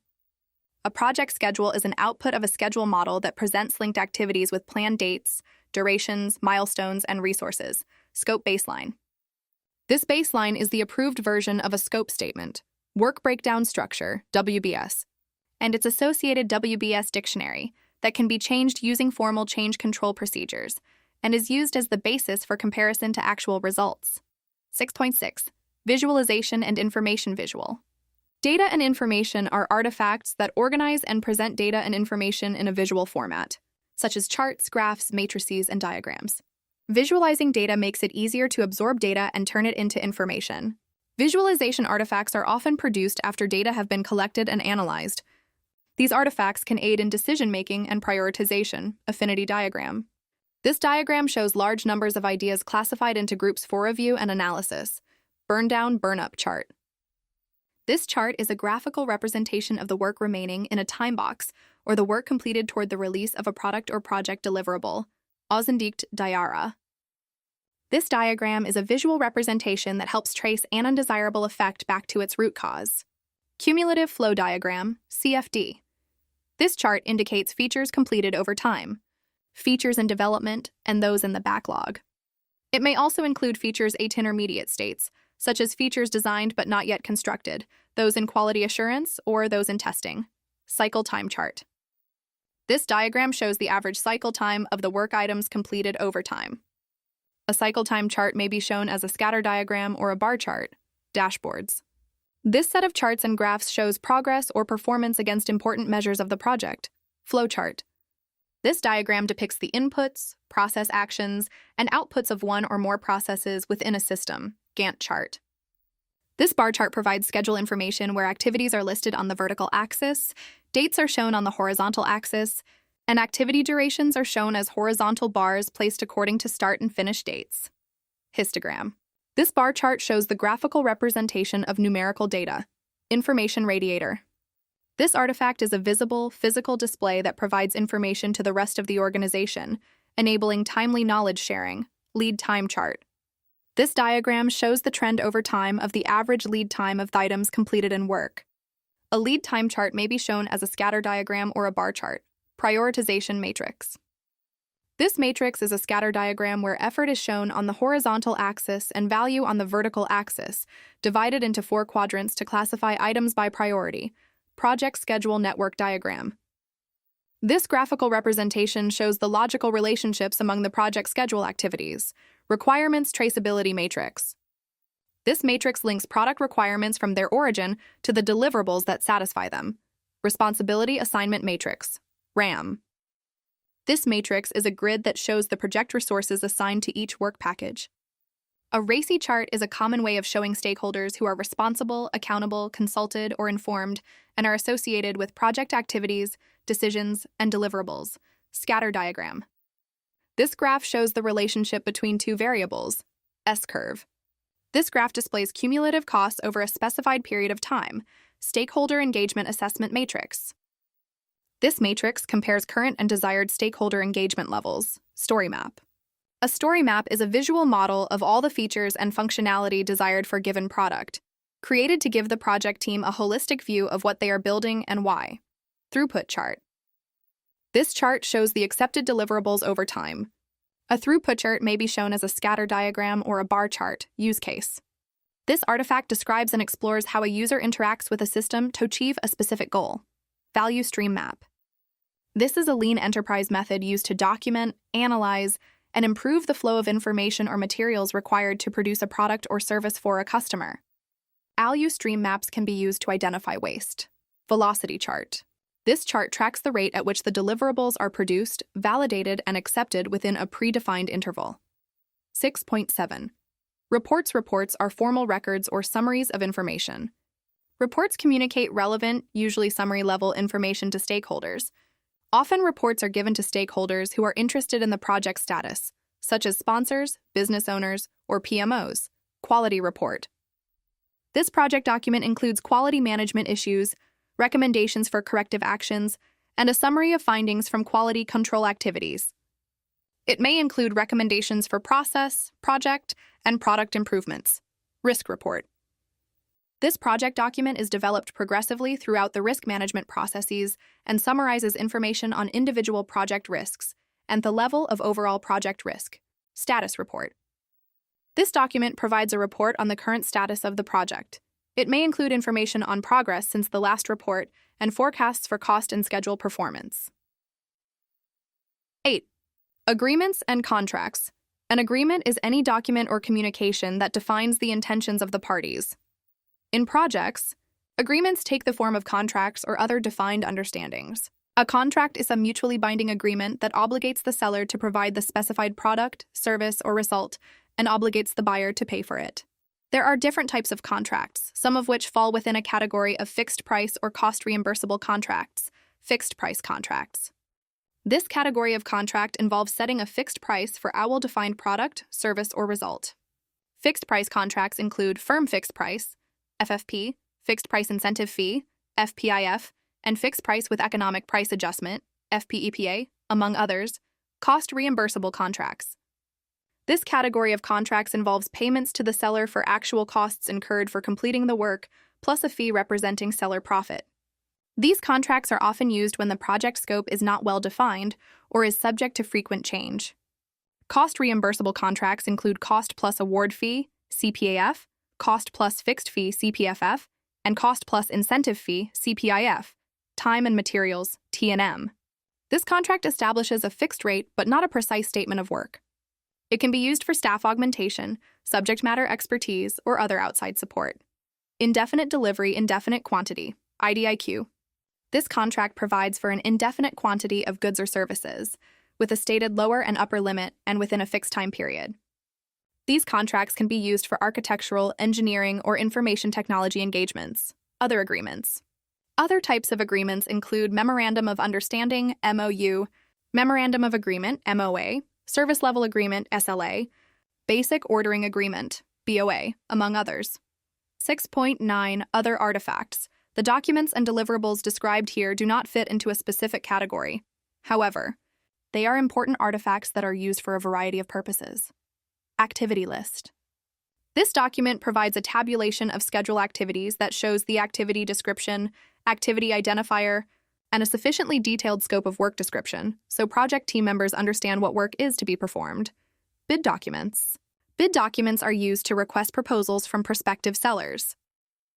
Depending on the goods or services needed, bid documents can include, among others, request for information, RFI, request for quotation, RF, and request for proposal, RFP, metrics. Metrics describe an attribute and how to measure it. Project calendar. This calendar identifies working days and shifts that are available for scheduled activities. Requirements documentation. This document is a record of product requirements and relevant information needed to manage the requirements, which includes the associated category, priority, and acceptance criteria. Project team charter. This document records the project team values, agreements, and operating guidelines, and establishes clear expectations regarding acceptable behavior by project team members. User story. A user story is a brief description of an outcome for a specific user, which is a promise of a conversation to clarify details. Artifacts applied across performance. Domains. Different artifacts are more likely to be useful in different performance domains. While the delivery approach, product, and organizational environment will determine which artifacts are most applicable for a specific project, there are some performance domains that are more likely to make use of specific artifacts. Table 4-3 suggests the performance domains where each artifact is more likely to be of use. However, the project manager and/or project team has the ultimate responsibility for selecting and tailoring the artifacts for their project. Appendix X2 Sponsor X2.1 Introduction. Research shows that an active project sponsor is a critical success factor in achieving positive outcomes from projects. This appendix describes the actions and impacts of sponsors and how these factors contribute to the overall success of the project. X2.2. The sponsor. Role. Depending on the organization, a project typically has a sponsor. The project sponsor provides decision leadership that is outside of the authority and position power of the project manager and project team. Active engagement and oversight by a project sponsor supports the project manager, the project team, and ultimately drives project outcomes. The sponsor also links the project team with the strategy and big picture view at the executive level of the organization. Sponsors perform the following functions. Among others, communicate the vision, goals, and expectations to the team, advocate for the project and the team, facilitate executive-level decisions, help secure resources, keep projects aligned to business objectives, remove obstacles, address issues outside the project team's authority, bring opportunities that arise within the project to senior management, monitor project outcomes after closure to ensure intended business benefits are realized. The sponsor's position within the organization and the perspective from that level enable the sponsor to provide key support to the team in the following areas. Vision. Establish and/or communicate the vision and direction for the project. Business value. Work with the team consistently to maintain alignment with these strategic and business objectives. When the market, competition, and strategy are volatile and evolving, this may require frequent interactions to adjust project work to meet the evolving direction. Customer focus. Balance various stakeholder needs and priorities. When there are multiple stakeholders, especially stakeholders with conflicting needs, it may be necessary to prioritize stakeholder needs and make trade-offs. Decisions. Make decisions or direct decisions to the appropriate individual or group when there are decisions to be made that are outside of the project team's authority. If the team cannot come to a decision or if the team is in conflict, sponsors can mediate conflict and facilitate the decision-making process. Motivation. Sponsors serve as a source of motivation for the project team by actively engaging with and supporting them. Accountability. Depending on the authority level of the role, sponsors are often accountable for the project outcomes. In this role, they may accept or reject the deliverables for the project. X2-3. Lack of engagement. When the sponsor is not engaged or when that role is vacant, many of the benefits associated with the activities listed in Section 2.2 are missing. This may have a negative impact on project effectiveness. Project performance suffers because there are often longer decision timeframes and conflicting priorities. If the sponsor is not helping to secure resources, that gap can impact access to necessary team members or acquisition of physical resources. When there is no direct sponsor support, team members may be removed or switched out. These changes can cause negative impacts to scope, quality, schedule, and budget and diminish the probability of achieving intended outcomes and stakeholder satisfaction. 2.4 Sponsor behavior. There are certain behaviors that sponsors display that can help teams perform effectively and thus improve project outcomes. Resource. Liaise with the organization to ensure the team has the necessary skill sets and the physical resources needed to deliver the project. Guide. Provide a motivating vision around which the team can rally. Align. Maintain alignment between the organization's strategic goals and the project outcomes. If the market changes or the organization's goals shift, work with the project team to pivot the direction of the project to meet the current needs. Tailor. Work alongside the team to tailor the structure, culture, processes, roles, and work to optimize outcomes. Influence. Enable the needed changes for adoption to the post-project operations. This includes leadership, engagement, and collaboration with stakeholders throughout the organization. Communicate.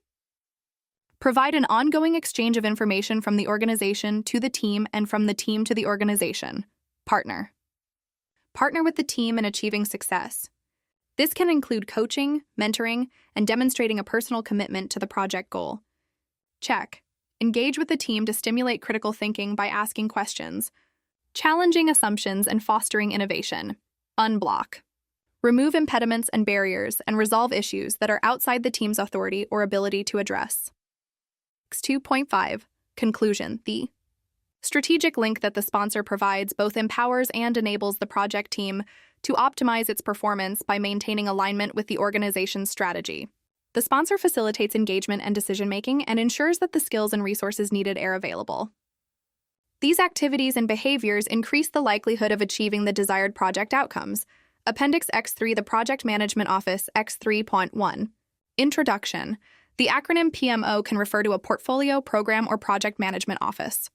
In the context of the PMBOK Guide, 7th edition, the Project Management Office, PMO, represents a management structure that standardizes project-related governance processes and facilitates the sharing of resources, tools, methodologies, and techniques. Recognizing that the character and function of a PMO varies between organizations, and even within the same organization, this appendix outlines common attributes among PMOs and discusses how PMOs support project work.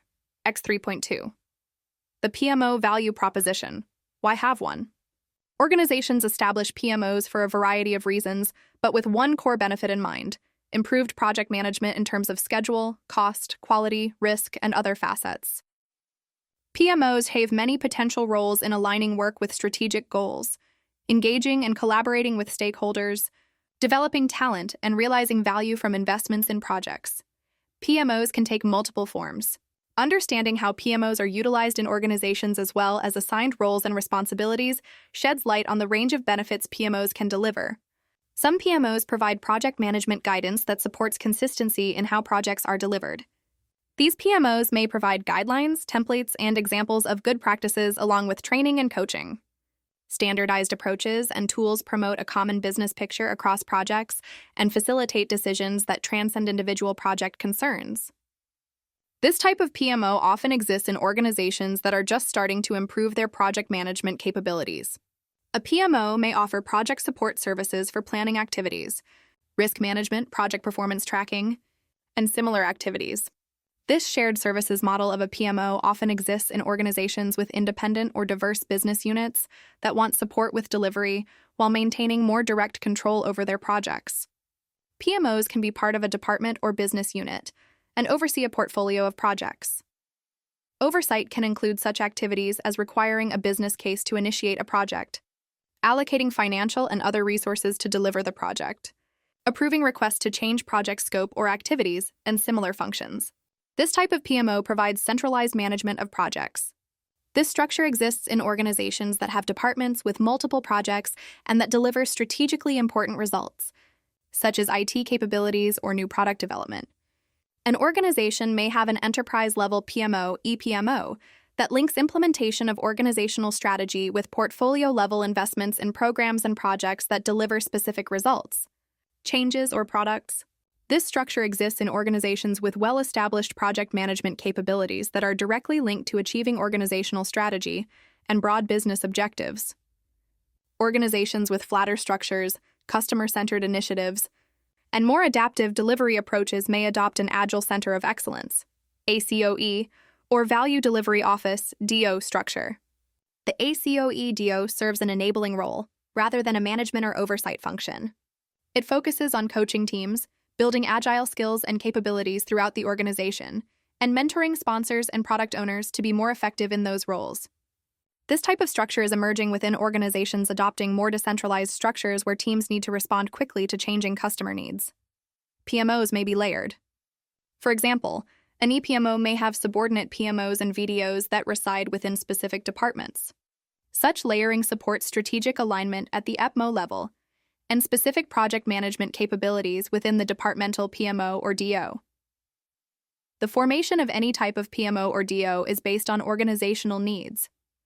Key influencers that help to shape the PMO or VDO include the types of projects being delivered, the size of the organization, its structures, the degree of centralized or decentralized decision-making, and corporate culture.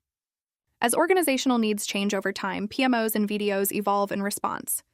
For example, a PMO may transform into a DO, or the PMO may be closed after fulfilling its charter. X3.3 Key PMO Capabilities. The standard for project management states that projects are part of a system for value delivery within organizations. PMOs can support that system and are a part of the system. Just as project teams need specific capabilities to deliver results, so do PMOs. Effective PMOs make 3 key contributions that support value delivery: fostering delivery and outcomes-oriented capabilities. PMOs foster project management capabilities. They ensure that employees, contractors, partners, etc., who are within and outside of the PMO, understand, develop, apply, and value a range of project management skills and competencies. They focus on right-sizing processes and governance, based on the unique characteristics of each project to produce high-quality results efficiently, quickly, and effectively, keeping the big-picture perspective. Staying true to the goals of a project remains a key element of success. Scope creep and new priorities not aligned to strategic or business goals can allow projects to drift off course. Strong PMOs evaluate the performance of projects with an eye toward continuous improvement. They evaluate work in the context of the organization's overall success, rather than maximizing a specific project's results. They provide project teams, senior management, and business leaders with information and guidance that help them understand current circumstances and options in support of decision-making, continuous improvement, knowledge transfer, and change management. Strong PMOs regularly share project results across the organization to transfer valuable knowledge gained from each project. Learning and sharing activities inform strategic and business objectives while improving activities that strengthen future project delivery. Effective. Organizational change management builds and sustains alignment with process updates, capability enhancements, and new skills that support project management. 3.4. Evolving for stronger benefits realization. For many businesses, greater uncertainty, an accelerated pace of change, increased competition, and more empowered customers mean organizations produce value in an increasingly complex environment. The ability to implement new strategic initiatives and change rapidly is becoming a key differentiator. These changes are also exerting greater pressure on PMOs to demonstrate their contributions to benefits realization and value creation. PMOs are evolving to meet these challenges by focusing on critical initiatives. While all projects are important, strategic initiatives can significantly impact the organization's future, its relationship with its stakeholders, and its capabilities. PMOs are shifting from being project watchdogs to orchestrating conversations between senior leaders, business unit heads, product owners, and project teams. These conversations provide accurate insights into project performance, threats, and opportunities that can affect important strategic initiatives. Such focus promotes clarity and course correction around emerging issues and the fullest possible realization of business outcomes. Instituting smart and simple processes. PMOs are right-sizing their organization's capabilities by establishing just enough process and practice discipline to enable effective communication, collaboration, and continuous improvement without adding wasteful steps or overriding processes that are producing value, fostering talent and capabilities. PMOs are playing a more proactive role in recruiting and retaining talented team members. They are developing and nurturing technical, strategic, management, and leadership skills within project teams and across the organization, encouraging and enabling a culture of change. PMOs are becoming change leaders by actively building organization-wide support for and commitment to outcomes and benefits-focused performance and organizational change management as competitive differentiators. Appendix X4 Product X4.1 Introduction. There has been a gradual transition in project management concepts over the last decade. Views such as defining success as meeting scope, schedule, and budget objectives have transitioned to measuring value and the outcomes, not the outputs, of the project. Product management is aligned with this value view and adds a longer timeframe perspective. These concepts are shown in Table X41. This appendix provides information about product development that raises tailoring considerations for teams to consider. It describes how products and services continue to develop and evolve through their use and over their lifetime. For purposes of this appendix, products, product management, and product lifecycle are defined as product. A product is an artifact that is produced, is quantifiable, and can be either an item in itself or a component item. Product management. Product management is the integration of people, data, processes, and business systems to create, maintain, and evolve a product or service throughout its life cycle. Product life cycle. A product life cycle is a series of phases that represents the evolution of a product, from concept through delivery, growth, maturity, and to retirement. Given these definitions, products extend beyond a project life cycle. They operate more like long-running programs that focus on maximizing benefits realization. For example, the Apple iPhone product has been through multiple versions with future updates on someone's drawing board. Once they are finished, buildings and homes require ongoing maintenance to keep them functioning correctly, and at specific points, they may be refurbished or expanded for different uses. Continuous development has impacts on many factors, including, but not limited to, funding models, staffing models, development, and sustainment practices. X4.2 Global Market Shifts. 3 global trends are disrupting traditional business models and transforming products and services. See Figure X401. Customer centricity. Customer centricity inverts the traditional model of organizations developing products and pushing them out to customers. Today, organizations are changing to better understand, serve, and maintain customer loyalty. See Figure 4.2. Today's technology can capture a range of customer data and requirements that organizations analyze and use for potential product enhancements, cross-selling opportunities, new product ideas, etc. Software-enhanced value. Software and the capabilities it can provide have become key differentiators in a range of products and services today. 30 years ago, software ran predominantly on dedicated computers. 10 years ago, software was embedded in control systems for vehicles and homes as a result of enhanced wireless and satellite communication systems. Now, even the most mundane appliances run software that adds new capabilities and captures usage data. Most organizations conduct at least some portion of their transactional business electronically through websites and applications. Due to the ongoing need to upgrade and maintain these systems, these services are only truly finished with development when the product or service is retired, ongoing provision and payment. Changes to established economic models are transforming many organizations. Single transaction services are being replaced with continuous provision and payment. Examples include publishing, self-publishing, direct distribution, and electronic books that allow ongoing refinement and development after publication. Finance. The shift away from local branches and toward microlending with funding in smaller batches is based on evaluation of value delivered. Startups. With the increase in the gig economy and custom markets, there are more startups and small businesses today than ever.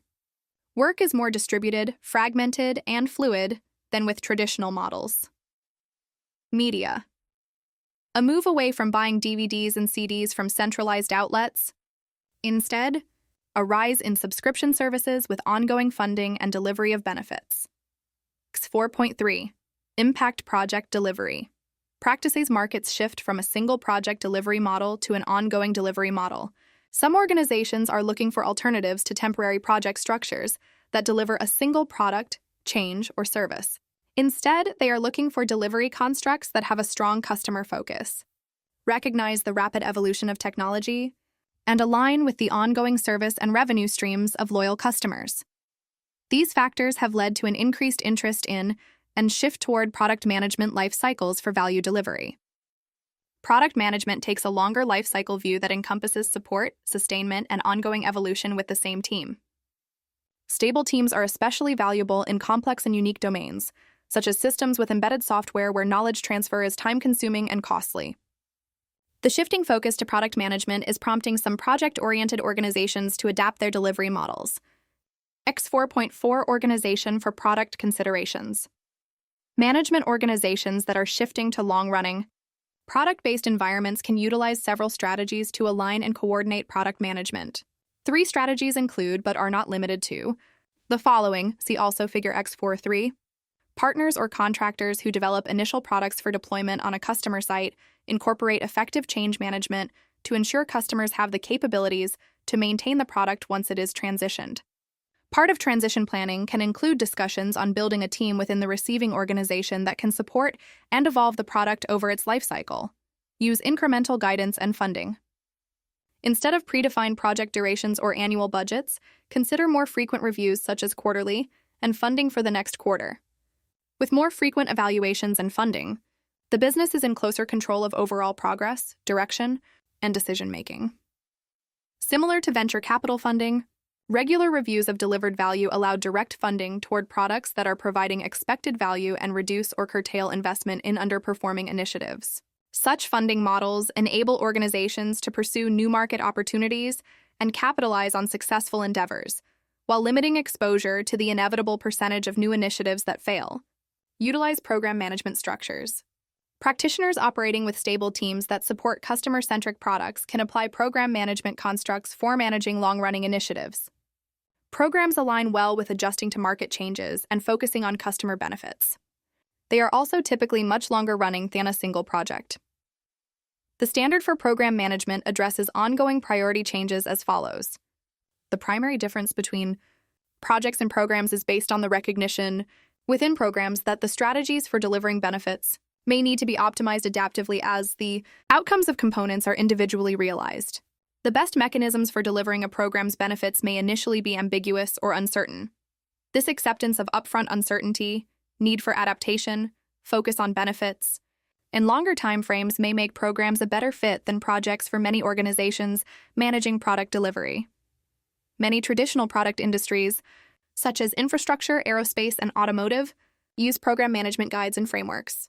These industries utilize programs for directional alignment and integration of component activities, such as programs, subprograms, and project activities. For example, an organization with a technology platform can use program and product management to prioritize and oversee capabilities that will maximize the platform's return on investment over its lifetime.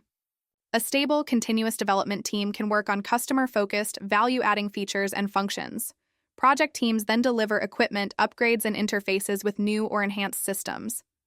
Operational teams can troubleshoot user interface issues and help customers adapt to new features.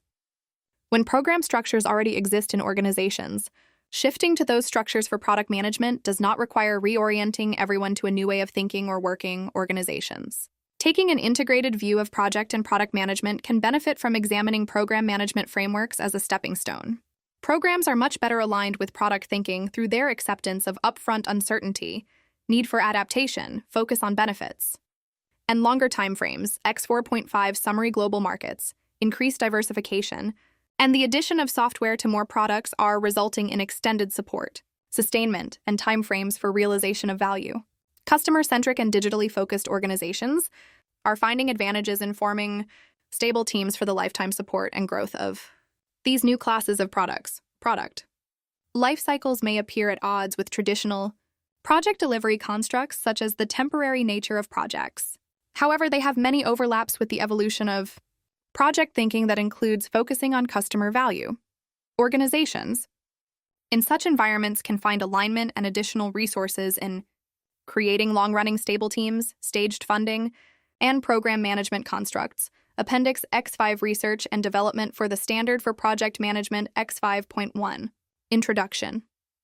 The purpose of this appendix is to provide insight into how the update to the Standard for Project Management was developed. Content includes rationale for a move to a principle-based standard, overview of the research conducted prior to the development of the standard, description of how the standard was developed, and information on how the content in the standard was validated. X5 The Move to a Principle-Based Standard. Since 2010, PMI's standards program has included research in addition to practitioner experience to develop standards. Academic research, market research, focus groups, and practitioner experience have been inputs when updating many of the standards documents, including the Standard for Project Management. As early as 2012, research suggested a move away from a prescriptive, process-oriented standard toward one that requires reflection to apply in practice.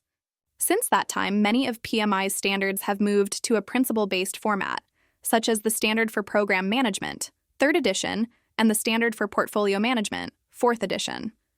In addition, as part of supporting the development of ISO standards, PMI participated in discussions within ISO TC 2581 regarding the need to shift to a narrative or principle-based approach and away from a process-based approach. Comments by the review teams and exposure draft. Participants collectively affirmed the shift of the Standard for Project Management away from a process-based approach to a principle-based standard in keeping with research. Findings and practitioner need, X5.3, research for the Standard for Project Management prior to updating the Standard for Project Management. Significant research and review were conducted, including international project management standards or standards like documents along with lean, agile, and design thinking principles and some of the mostly commonly used frameworks. This research helped to identify common practice areas and themes that served as inputs into developing the principles in the Standard for Project Management. PMI research, such as Pulse of the Profession, which indicated that more organizations and practitioners are embracing agile and hybrid models along with new ways of working, i.e., tools, frameworks, technologies, etc. Review of published white papers, thought leadership articles, and related documents to elicit underlying principles. Focus groups and workshops to gather stakeholder input for improving the usability of the Standard for Project Management analysis of the research led to the conclusion that more organizations are embracing a variety of project management approaches. Some organizations are moving toward a hybrid approach, which mixes predictive and adaptive practices. Organizations and project teams are tailoring their approaches to the needs of the industry, organization, and project. These findings indicated that the PMI standard needed to reflect a more holistic and inclusive view of project management applicable to predictive, hybrid, and adaptive approaches. All of this information contributed insights to the development process for exploring a shift from a process to a principle-based focus that would reflect the full spectrum of the various ways that projects are managed. Potential new content areas for inclusion, such as benefits realization management, organizational change management, and complexity, in alignment with the practice guides in those areas. Moving any how-to content to a more interactive and adaptive medium and adapting that content to better reflect a range of considerations based on industry, type of project, and other important characteristics. Broadening the focus of the standard to be inclusive of all projects and placing more emphasis on the desired outcomes from the project. X5. Standard development process developing. The standard included ensuring global stakeholder representation from a broad range of industries and the various approaches to managing projects. X541. Development and review teams prior to developing the content for the standard. A development team and 2 review teams were formed. Approximately 450 individuals applied to participate on the teams. 12 people were selected for the development team, and approximately 70 were selected to participate in 1 of 2 review teams. The development team and review teams were comprised of stakeholders from around the globe and across industry segments and roles, e.g., government, practitioners, academic consulting, and organizational providers. The teams included expertise in delivering projects using predictive, hybrid, and adaptive approaches. 5.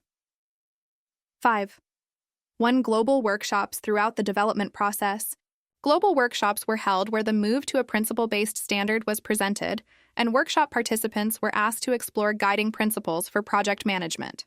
Workshops were presented in Dublin, Ireland, PMI Global Congress, EMEA, Bangalore, India, Brasilia, Brazil, Ottawa, Canada, PMI Global Executive Council meeting, Philadelphia, Pennsylvania, United States, PMI Global Conference, and Beijing, China. These workshops served as input into the development team's work and as validation checkpoints during development. X5.5.2 Iterative Development. The development team worked in pairs and small teams to develop the initial content for each of the 3 sections that comprise the standard for project management. Once the initial drafts were integrated, the development team and review team 1 reviewed and commented on the drafts of each section of the standard. These reviews produced over 1,000 comments, which the development team analyzed and addressed to produce a second draft of the full standard. Review Team 2 reviewed the entire draft standard and provided comments with a fresh perspective to the development team. Those comments were analyzed and integrated into the content, as appropriate at X5.5.3 exposure draft. The draft standard was made available for public review and comment from 15 January to 14 February 2020. Almost 600 individuals submitted comments on the exposure draft. In response to the exposure draft comments, the content was reorganized and edited for clarity. Most comments indicated agreement with the intent of the principle-based standard. The development team then reviewed the draft of the standard and gave approval for the draft to go to the Standards Consensus Committee for consensus ballot per PMI's policy for the development and coordination of American National Standards X5.6. Summary: continuing changes in the project management profession and the ways in which projects are managed support a less prescriptive standard. Industry research, global participation with broad industry representation, and an iterative review process shaped and validated the move from a process-based standard to a principle-based standard. Future teams can evaluate the impact of the shift in presentation of the standard for project management and use that information to enhance or revise future editions. Glossary. Inclusions and exclusions. This combined glossary includes definitions of terms and acronyms from the following: The Standard for Project Management, a Guide to the Project Management Body of Knowledge, PMBOK, Guide, 7th edition. This glossary includes terms that are unique or nearly unique to project management, e.g., minimum viable product, work breakdown structure, Gantt chart, and not unique to project management but used differently or with a narrower meaning in project management than in general everyday usage, e.g., release planning, contingency, reserve. This glossary generally does not include application area-specific terms, terms used in project management that do not differ in any material way from everyday use, e.g., calendar day, delay, compound terms whose meanings are clear from the meanings of the component parts, variants when the meaning of the variant is clear from the base term, and terms that are used only once and are not critical to understanding the point of the sentence. This can include a list of examples that would not have each term defined in the glossary. Common acronym SAC, Actual Cost BAC, Budget at Completion CCB, Change Control Board CFD, Cumulative Flow Diagram. COQ, Cost of Quality CPF, Cost plus Award Fee CPFF, Cost plus Fixed Fee CPI, Cost Performance Index CPIF, Cost plus Incentive Fee CPM, Critical Path Method CV, Cost Variance DOD, Definition of Done EAC, Estimate at Completion EF, Enterprise Environmental Factors EMV, Expected Monetary Value ETC, Estimate to Complete EV, Earned Value EVA, Earned Value Analysis FFP, Firm Fixed Price FPEPA, Fixed Price with Economic Price Adjustment FPIF, Fixed Price Incentive Fee IDIQ, Indefinite Delivery, Indefinite Quantity LCA, Life Cycle Assessment MVP, Minimum Viable Product NPS, Net Promoter Score, OBS, Organizational Breakdown Structure, OPA, Organizational Process Assets, PMB, Performance Measurement Baseline, PMBOK, Project Management, Body of Knowledge, PMO, Project Management Office, PV, Planned Value RAM, Responsibility Assignment Matrix, RBS, Risk Breakdown Structure SOW, Statement of Work, SPI, Schedule Performance Index SV, Schedule Variance SWOT, Strengths, Weaknesses, Opportunities, and Threats TNM, Time and Materials Contract VAC, Variance at Completion VDO, Value Delivery Office WBS, Work Breakdown Structure. DEFINITION. Many of the words defined here have broader, and in some cases different dictionary definitions. In some cases, a single glossary term consists of multiple words, e.g., root cause analysis. Acceptance criteria, a set of conditions that is required to be met before deliverables are accepted. Accuracy. Within the quality management system, accuracy is an assessment of correctness. Activity list, a documented tabulation of schedule activities that shows the activity description, activity identifier, and a sufficiently detailed scope of work description so project team members understand what work is to be performed. Actual cost, AC, the realized cost incurred for the work performed on an activity during a specific time period. Adaptive approach, a development approach in which the requirements are subject to a high level of uncertainty and volatility and are likely to change throughout the project. Affinity diagram, a diagram that shows large numbers of ideas classified into groups for review and analysis. Affinity grouping, the process of classifying items into similar categories or collections on the basis of their likeness. Agile, a term used to describe a mindset of values and principles as set forth in the Agile Manifesto alternatives analysis, a method used to evaluate identified options in order to select the options or approaches to use to perform the work of the project. Ambiguity, a state of being unclear, having difficulty in identifying the cause of events, or having multiple options from which to choose. Analogous estimating, a method for estimating the duration or cost of an activity or a project using historical data from a similar activity or project. Artifact, a template, document, output, or project deliverable. Assumption, a factor in the planning process that is considered to be true, real or certain without proof or demonstration. Assumption and constraint analysis, an assessment that ensures assumptions and constraints are integrated into the project plans and documents, and that there is consistency among them. Assumption log, a project document used to record all assumptions and constraints throughout the project. Authority, the right to apply project resources, expend funds, make decisions, or give approvals. Backlog, an ordered list of work to be done. Backlog refinement, progressive elaboration of the content in the backlog and reprioritization of it to identify the work that can be accomplished in an upcoming iteration. Baseline, the approved version of a work product, used as a basis for comparison to actual results. Basis of estimates, supporting documentation outlining the details used in establishing project estimates such as assumptions, constraints, level of detail, ranges, and confidence levels. Benchmarking, the comparison of actual or planned products, processes, and practices to those of comparable organizations to identify best practices, generate ideas for improvement, and provide a basis for measuring performance. Benet's management plan, the documented explanation defining the processes for creating, maximizing, and sustaining the benefits provided by a project or program. Bid documents, all documents used to solicit information, quotations, or proposals from prospective sellers. Bidder conference, the meetings with prospective sellers prior to the preparation of a bid or proposal to ensure all prospective vendors have a clear and common understanding of the procurement. Also known as contractor conferences, vendor conferences, or pre-bid conferences. Blocker, see impediment.budget. The approved estimate for the project, or any work breakdown structure, WBS component, or any schedule. Activity budget at completion BAC, the sum of all budgets established for the work to be performed. Burn chart, a graphical representation of the work remaining in a time box or the work completed toward the release of a product or project deliverable.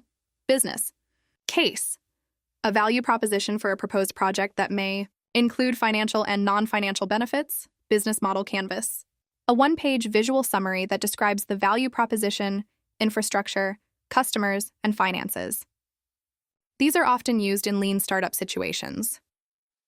Business value, the net quantifiable benefit derived from a business endeavor that may be tangible, intangible, or both.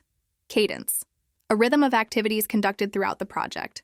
Cause and effect diagram, a visual representation that helps trace an undesirable effect back to its root cause. Change, a modification to any formally controlled deliverable, project management plan component, or project document. Change control, a process whereby modifications to documents, deliverables, or baselines associated with the project are identified, documented, approved, or rejected. Change Control Board (CCB), a formally chartered group responsible for reviewing, evaluating, approving, delaying, or rejecting changes to the project, and for recording and communicating such decisions. Change Control Plan, a component of the project management plan that establishes the Change Control Board, documents the extent of its authority, and describes how the change control system will be implemented. Change Control System, a set of procedures that describes how modifications to the project deliverables and documentation are managed and controlled. Changelog, a comprehensive list of changes submitted during the project and their current status. Change management, a comprehensive, cyclic, and structured approach for transitioning individuals, groups, and organizations from a current state to a future state with intended business benefits. Change request, a formal proposal to modify a document, deliverable, or baseline. Charter, see Project Charter. Check sheet, a tally sheet that can be used as a checklist when gathering data. Closing process group, the process as performed to formally complete or close a project. Phase or contract communications management plan, a component of the project program or portfolio management plan that describes how, when, and by whom information about the project will be administered and disseminated. Complexity, a characteristic of a program or project or its environment that is difficult to manage due to human behavior, system behavior, and ambiguity. Confirmation, bias, a type of cognitive bias that confirms pre-existing beliefs or hypotheses. Conformance, the degree to which the results meet the set quality. Requirements. Constraint, a limiting factor that affects the execution of a project, program, portfolio, or process. Contingency, an event or occurrence that could affect the execution of the project, which may be accounted for with a reserve. Contingency reserve, time or money allocated in the schedule or cost baseline for known risks with active response strategies. Continuous delivery, the practice of delivering feature increments immediately to customers, often through the use of small batches of work and automation technology. Contract, a mutually binding agreement that obligates the seller to provide the specified product, service, or result, and obligates the buyer to pay for it. Control, the process of comparing actual performance with planned performance, analyzing variances, assessing trends to affect process improvements, evaluating possible alternatives, and recommending appropriate corrective action as needed.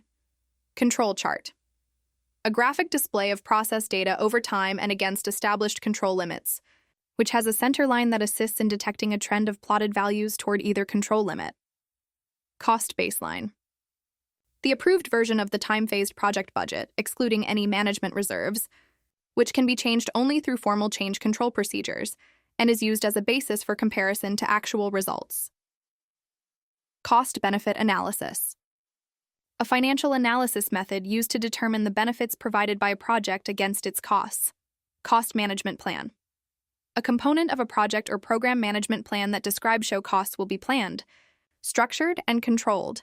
Cost of quality, COQ, all costs incurred over the life of the product by investment in preventing non-conformance to requirements, appraisal of the product or service for conformance to requirements, and failure to meet requirements.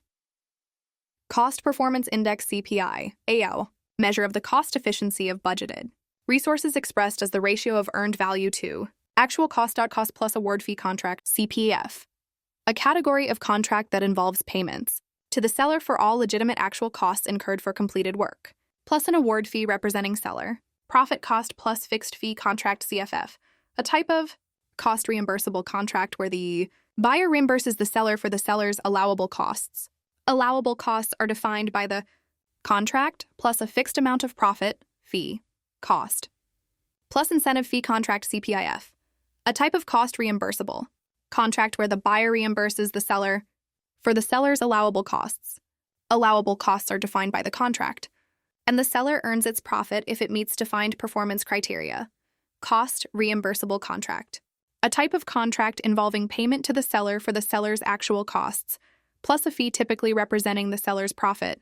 Cost variance, CV. The amount of budget deficit or surplus at a given point in time, express as the difference between the earned value and the actual cost. Crashing. A method used to shorten the schedule duration for the least incremental cost by adding resources. Criteria. Standards. Rules or tests on which a judgment or decision can be based or by which a product, service, result, or process can be evaluated. Critical path.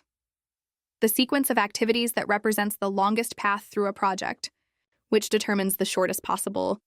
Duration critical path method C, a method used to estimate the minimum project duration and determine the amount of schedule. Flexibility on the logical network paths within the schedule. Model cumulative flow diagram CFD, a chart indicating features completed over time, features in other states of development, and those in the backlog cycle IME. The total elapsed time from the start of a particular activity or work item to its completion. Cycle IME chart. A diagram that shows the average cycle time of the work items completed over time.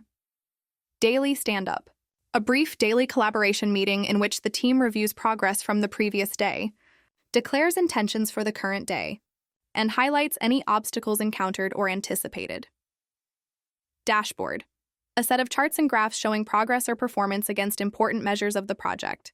Data gathering and analysis methods. Methods used to collect, assess, and evaluate data and information to gain a deeper understanding of a situation. Decision tree analysis. A diagramming and calculation method for evaluating the implications of a chain of multiple options in the presence of uncertainty. Decomposition. A method used for dividing and subdividing the project scope and project deliverables into smaller, more manageable parts. Definition of done duty. A checklist of all the criteria required to be met so that a deliverable can be considered ready for customer use. Deliverable. Any unique and verifiable product, result, or capability to perform a service that is required to be produced to complete a process. Phase or project.delivery performance domain. The performance domain that addresses activities and functions associated with delivering the scope and quality that the project was undertaken to achieve. Development approach. A method used to create and evolve the product, service, or result during the project lifecycle, such as a predictive, adaptive, or hybrid method. Development approach and lifecycle performance domain. The performance domain that addresses activities and functions associated with the development approach, cadence, and lifecycle phases of the project. DevOps. A collection of practices for creating a smooth flow of deliveries by improving collaboration between development and operations staff. Digital product. A product or service that is delivered, used, and stored in an electronic format. Discretionary dependency. A relationship that is based on best practices or project preferences. Duration. The total number of work periods required to complete an activity or work breakdown structure component, expressed in hours, days, or weeks. Contrast with effort, earned value EV, the measure of work performed, expressed in terms of the budget authorized for that work earned value analysis EVA, an analysis method that uses a set of measures associated with scope, schedule, and cost to determine the cost and schedule performance of a project. Effort. The number of labor units required to complete a schedule activity or work breakdown structure component, often expressed in hours, days, or weeks. Contrast with duration. Emotional intelligence.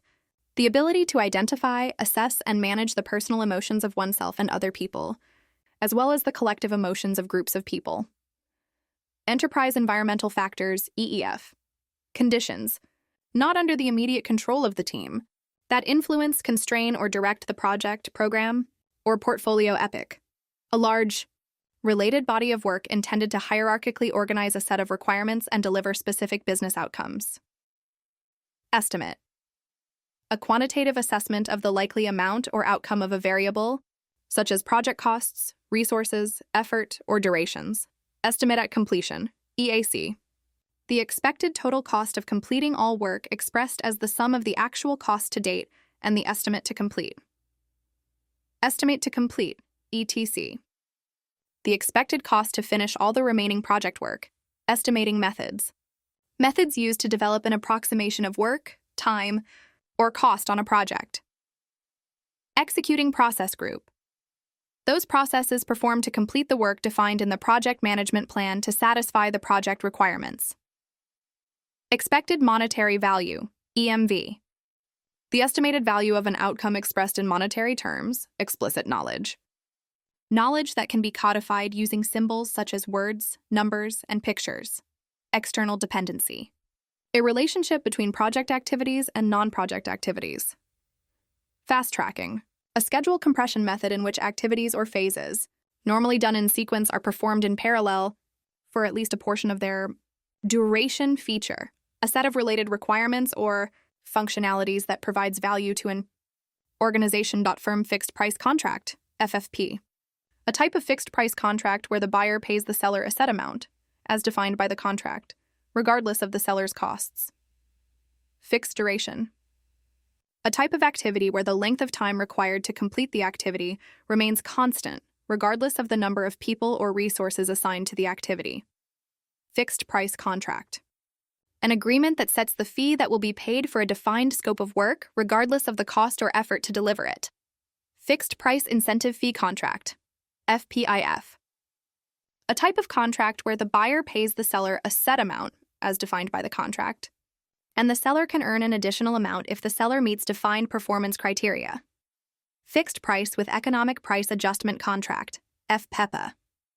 A fixed price contract, but with a special provision allowing for predefined final adjustments to the contract price due to changed conditions, such as inflation changes or cost increases or decreases for specific commodities.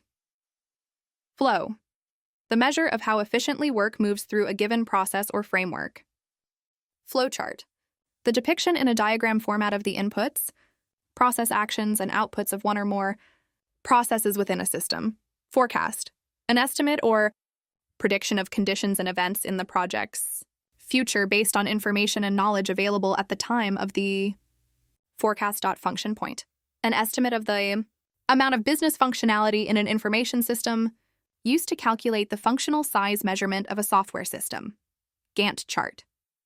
A bar chart of schedule information where activities are listed on the vertical axis, dates are shown on the horizontal axis, and activity durations are shown as horizontal bars placed according to start and finish dates. Governance. The framework for directing and enabling an organization through its established policies, practices, and other relevant documentation. Grade. A category or rank used to distinguish items that have the same functional use but do not share the same requirements for quality. Hierarchy chart. A chart that begins with high-level information that is progressively decomposed into lower levels of detail. Histogram. A bar chart that shows the graphical representation of numerical data. Hybrid approach. A combination of two or more agile and non-agile elements, having a non-agile end result. Impact mapping. A strategic planning method that serves as a visual roadmap for the organization during product development. Impediment. An obstacle that prevents the team from achieving its objectives. Also known as a blocker incremental approach. An adaptive development approach in which the deliverable is produced successively, adding functionality until the deliverable contains the necessary and sufficient capability to be considered complete. Indefinite delivery. Indefinite quantity. IDIQ.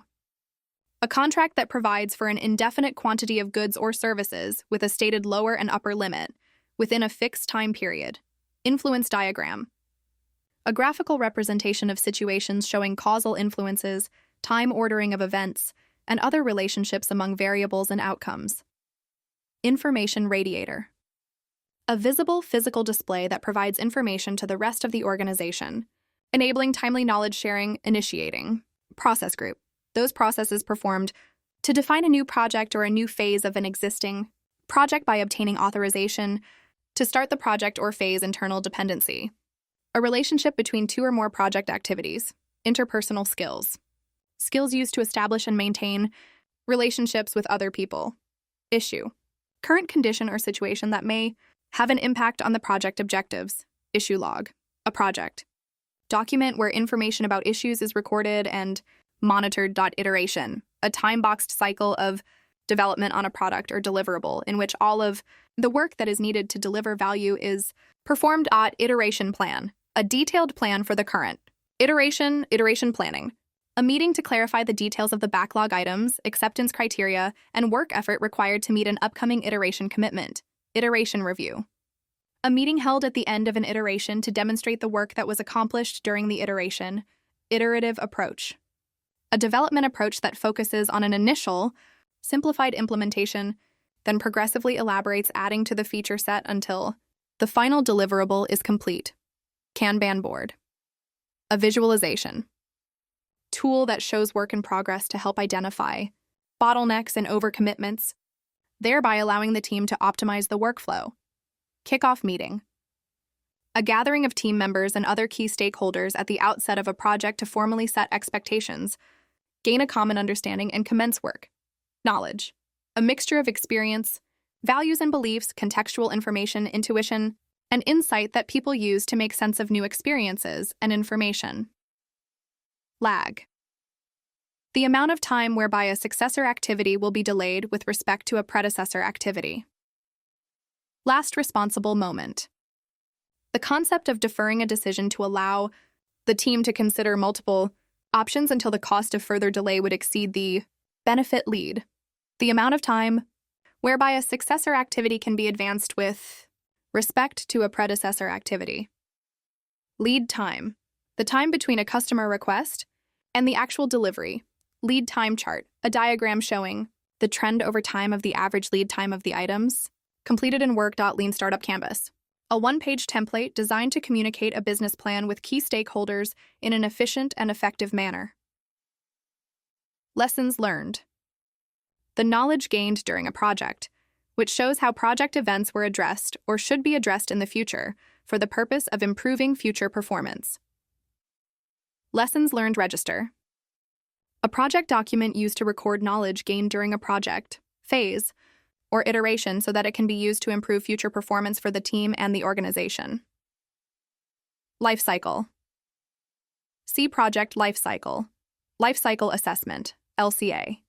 A tool used to evaluate the total environmental impact of a product, process, or system. Log. A document used to record and describe or denote selected items identified during execution of a process or activity. Usually used with a modifier such as issue, change, or assumption, make or buy analysis. The process of gathering and organizing data about product requirements and analyzing them against available alternatives, including the purchase or internal manufacture of the product. Management reserve. An amount of the project budget or project schedule held outside of the performance measurement baseline for management control purposes that is reserved for unforeseen work that is within the project. Scope. Mandatory dependency, a relationship that is contractually required or inherent in the nature of the work. Measurement performance domain, the performance domain that addresses activities and functions associated with assessing project performance and taking appropriate actions to maintain acceptable performance. Measures of performance, measures that characterize physical or functional attributes relating to system operation. Method, a means for achieving an outcome, output, result, or project deliverable. Methodology, a system of practices, techniques, procedures, and rules used by those who work in a discipline. Metric, a description of a project or product attribute and how to measure it. Milestone, a significant point or event in a project. Program or portfolio milestone schedule, a type of schedule that presents milestones with planned dates. Minimum viable product, MVP. A concept used to define the scope of the first release of a solution to customers by identifying the fewest number of features or requirements that would deliver value. Modeling, creating simplified representations of systems, solutions, or deliverables, such as prototypes, diagrams, or storyboards. Monitor, collect project performance data, produce performance measures, and report and disseminate performance information. Monitoring and controlling process group, those processes required to track, review, and regulate the progress and performance of the project. Identify any areas in which changes to the plan are required, and initiate corresponding changes. Monte Carlo simulation, a method of identifying the potential impacts of risk and Uncertainty using multiple iterations of a computer model to develop a probability distribution of a range of outcomes that could result from a decision or course of action. Mood chart. A visualization chart for tracking moods or reactions to identify areas for improvement. Multi-point estimating. A method used to estimate cost or duration by applying an average or weighted average of optimistic, pessimistic, and most likely estimates when there is uncertainty with the individual activity estimates. Net Promoter Score. An index that measures the willingness of customers to recommend an organization's products or services to others. Network Path. A sequence of activities connected by logical relationships. In a project schedule network diagram, objective, something, toward which work is to be directed, a strategic position to be attained, a purpose to be achieved, a result to be obtained, a product to be produced, or a service to be performed. Opportunity. A risk that would have a positive effect on one or more project objectives. Organizational breakdown structure, OBS. A hierarchical representation of the project organization, which illustrates the relationship between project activities and the organizational units that will perform those activities. Organizational process assets, OPA. Plans, processes, policies, procedures, and knowledge bases that are specific to and used by the performing organization, osmotic communication. Means of receiving information without direct communication by overhearing and through nonverbal cues. Outcome. An end result or consequence of a process or project. Parametric estimating. An estimating method in which an algorithm is used to calculate cost or duration based on historical data and project parameters. Performance Measurement Baseline, PMB. Integrated scope, schedule, and cost baselines used for comparison to manage, measure, and control project execution. Phase gate. A review at the end of a phase in which a decision is made to continue to the next phase, to continue with modification, or to end a project or program. Plan. A proposed means of accomplishing something. Planned value, PV. The authorized budget assigned to scheduled work. Planning performance domain. The performance domain that addresses activities and functions associated with the initial, ongoing, and evolving organization and coordination necessary for delivering project deliverables and results. Planning process group. Those processes required to establish the scope of the project, refine the objectives, and define the course of action required to attain the objectives that the project was undertaken to achieve. Portfolio. Projects. Programs, subsidiary portfolios, and operations managed as a group to achieve strategic objectives. Portfolio management. The centralized management of one or more portfolios to achieve strategic objectives. Precision. Within the quality management system, precision is an assessment of exactness, predictive approach, a development approach in which the project scope, time, and cost are determined in the early phases of the life cycle. Prioritization matrix. A scatter diagram that plots effort against value so as to classify items by priority. Prioritization schema. Methods used to prioritize portfolio, program, or project components, as well as requirements, risks, features, or other product information. Probabilistic estimating. A method used to develop a range of estimates along with the associated probabilities within that range. Probability and impact matrix. A grid for mapping the probability of occurrence of each risk and its impact on project objectives if that risk occurs. Procurement. Management plan. A component of the project or program management plan that describes how a project team will acquire goods and services from outside of the performing organization, product. And this artifact that is produced is quantifiable and can be either an end item in itself or a component item. Product breakdown structure. A hierarchical structure reflecting a product's components and deliverables. Product life cycle. A series of phases that represent the evolution of a product, from concept through delivery, growth, maturity, and to retirement product management. The integration of people, data, processes, and business systems to create, maintain, and evolve a product or service throughout its life. Cycle.product owner.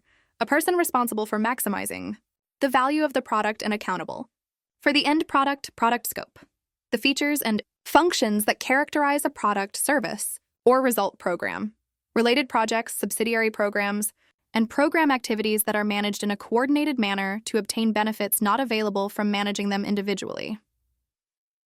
Program management. The application of knowledge, skills, and principles to a program to achieve the program objectives and obtain benefits and control not available by managing program components individually. Progressive elaboration. The iterative process of increasing the level of detail in a project. Management plan as greater amounts of information and more accurate estimates become available. Project, a temporary endeavor, undertaken to create a unique product, service, or result. Project brief, a high-level overview of the goals, deliverables, and processes for the project. Project calendar, a calendar that identifies working days and shifts that are available for scheduled activities.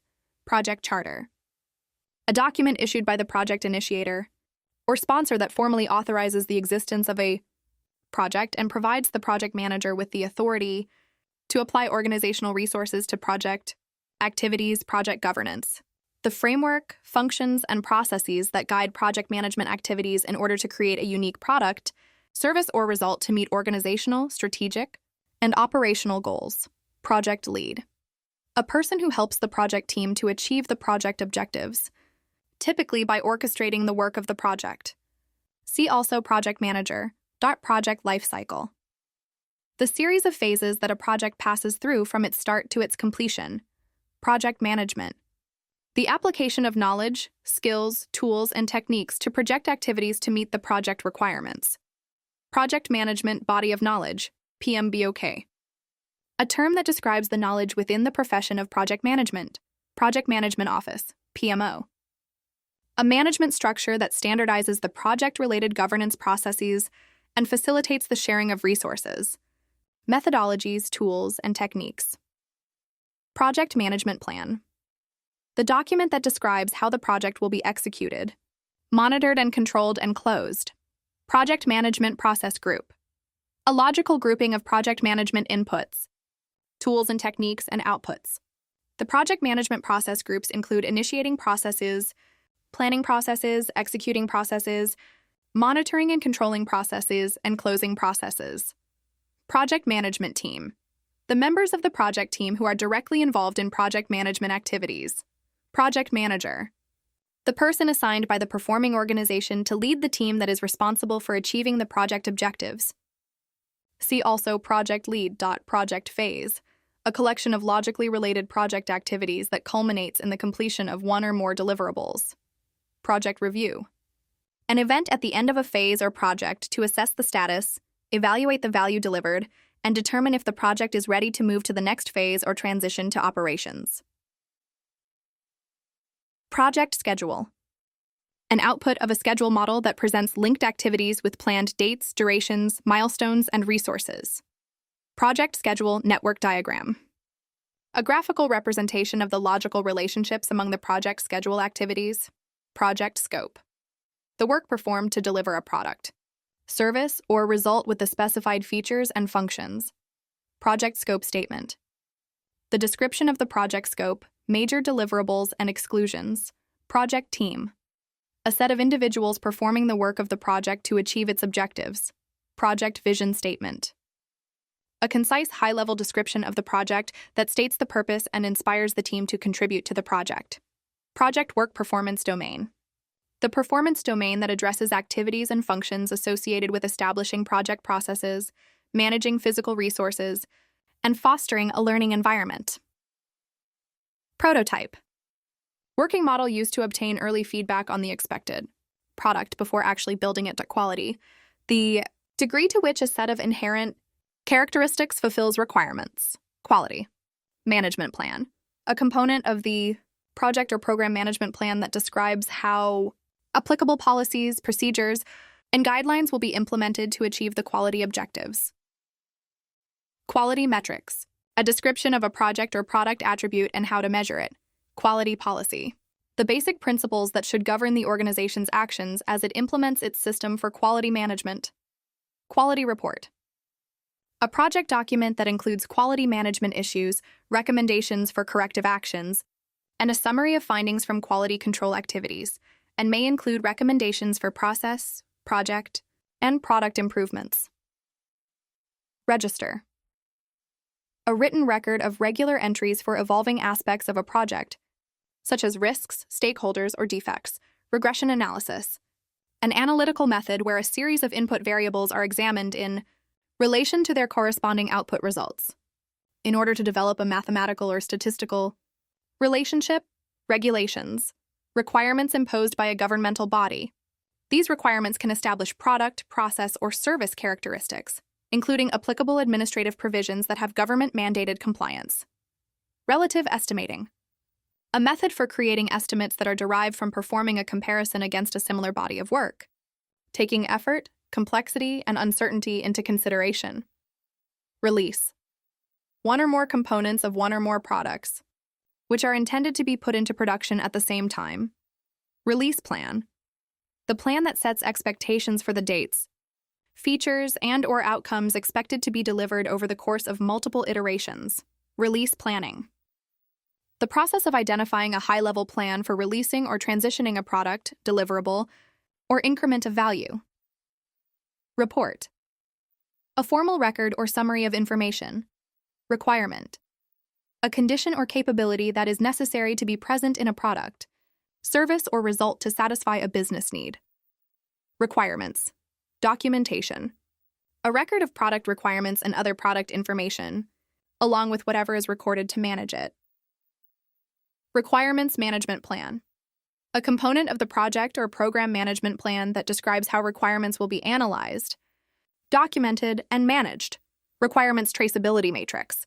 A grid that links product requirements from their origin to the deliverables that satisfy them. Reserve.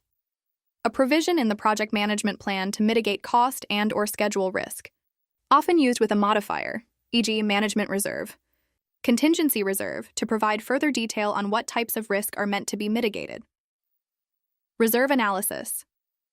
A method used to evaluate the amount of risk on the project and the amount of schedule and budget reserve to determine whether the reserve is sufficient for the remaining risk. Resource breakdown structure. A hierarchical representation of resources by category and type. Resource management plan. A component of the project management plan that describes how project resources are acquired, allocated, monitored, and controlled. Responsibility. An assignment that can be delegated within a project management plan, such that the assigned resource incurs a duty to perform the requirements of the assignment. Responsibility Assignment Matrix, RAM.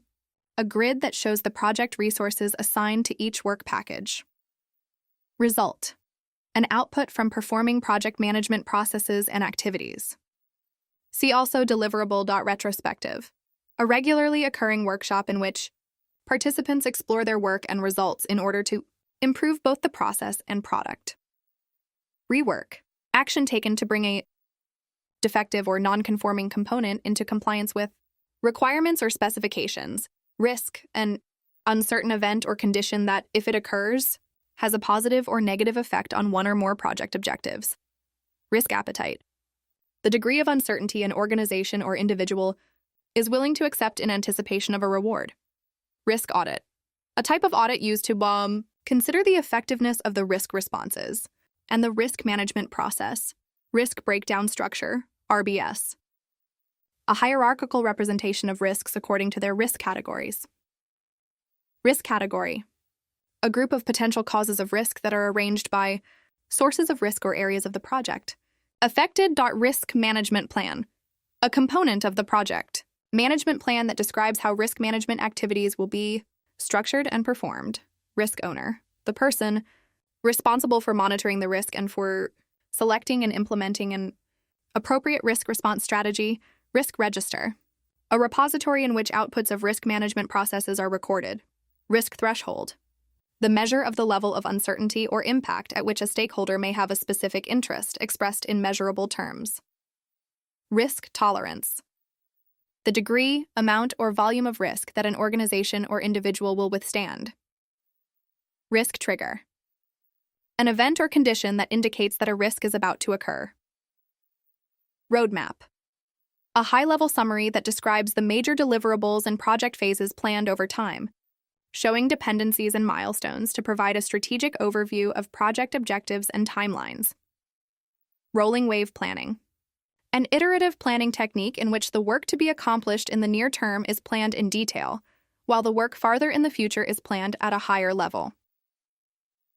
Root cause analysis. An analytical technique used to determine the basic underlying reason that causes a variance, defect, or risk. Scope. The sum of the products, services, and results to be provided as a project. Scope, baseline. The approved version of a scope statement. Work breakdown structure, WBS, and its associated WBS dictionary that can be changed only through formal change control procedures and is used as a basis for comparison. Scope creep. The uncontrolled expansion to product or project scope without adjustments to time, cost, and resources. Scope management plan. A component of the project or program management plan that describes how the scope will be defined, developed, monitored, controlled, and verified. Scrum. An adaptive framework used to deliver value through iterative and incremental practices, typically applied in software development and other complex projects. Scrum Master. The person responsible for ensuring that the Scrum framework is understood and enacted by the team. S-curve. A display of cumulative costs, labor hours, or other quantities plotted against time, often forming an S shape. Secondary risk. A risk that arises as a direct result of implementing a risk response. Sensitivity analysis. A technique used to determine which individual project risks or other sources of uncertainty have the most potential. Impact on project outcomes by analyzing changes in one variable while keeping others. Constant servant leadership. A leadership philosophy in which the leader's primary goal is to serve others by supporting their development, autonomy, and success. Simulation.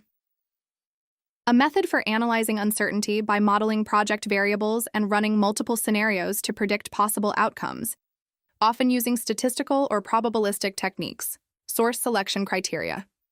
Criteria used to rate or score seller proposals, used in the procurement process to select the most suitable vendor or supplier.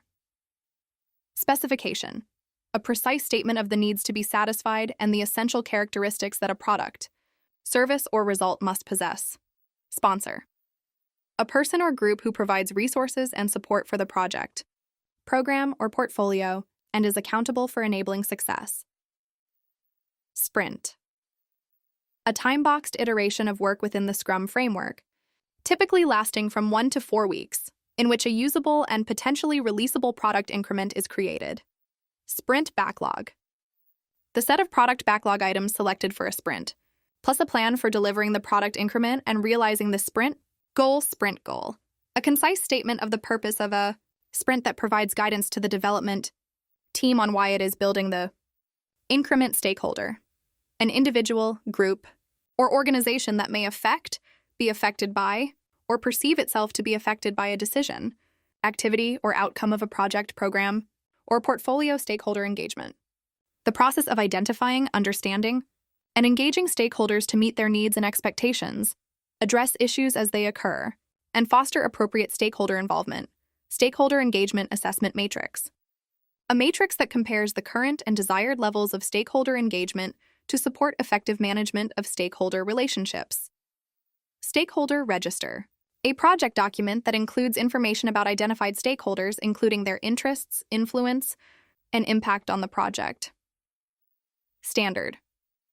A document established by consensus and approved by a recognized body that provides rules, guidelines, or characteristics for activities or their results, aimed at achieving a degree of order. Statement of work, SOW.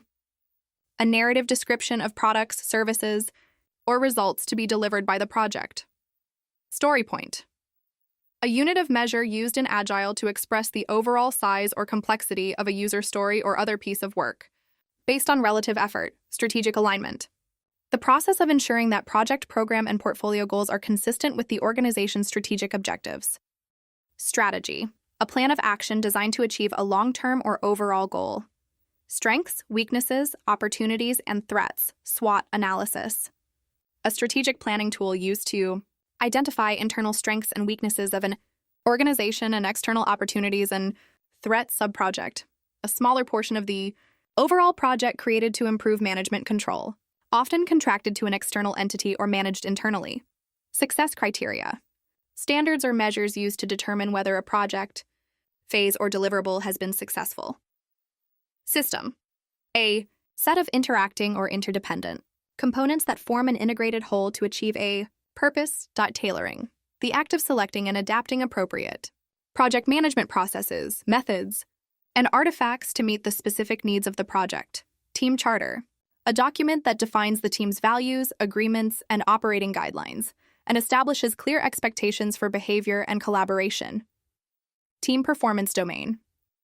The performance domain that addresses activities and functions associated with people who are collectively accountable for achieving project outcomes. Template. A partially completed document in a predefined format that provides a consistent starting point for developing new documents. Test plan. A document that describes the scope, approach, resources, and schedule of intended testing activities. 3-point estimating.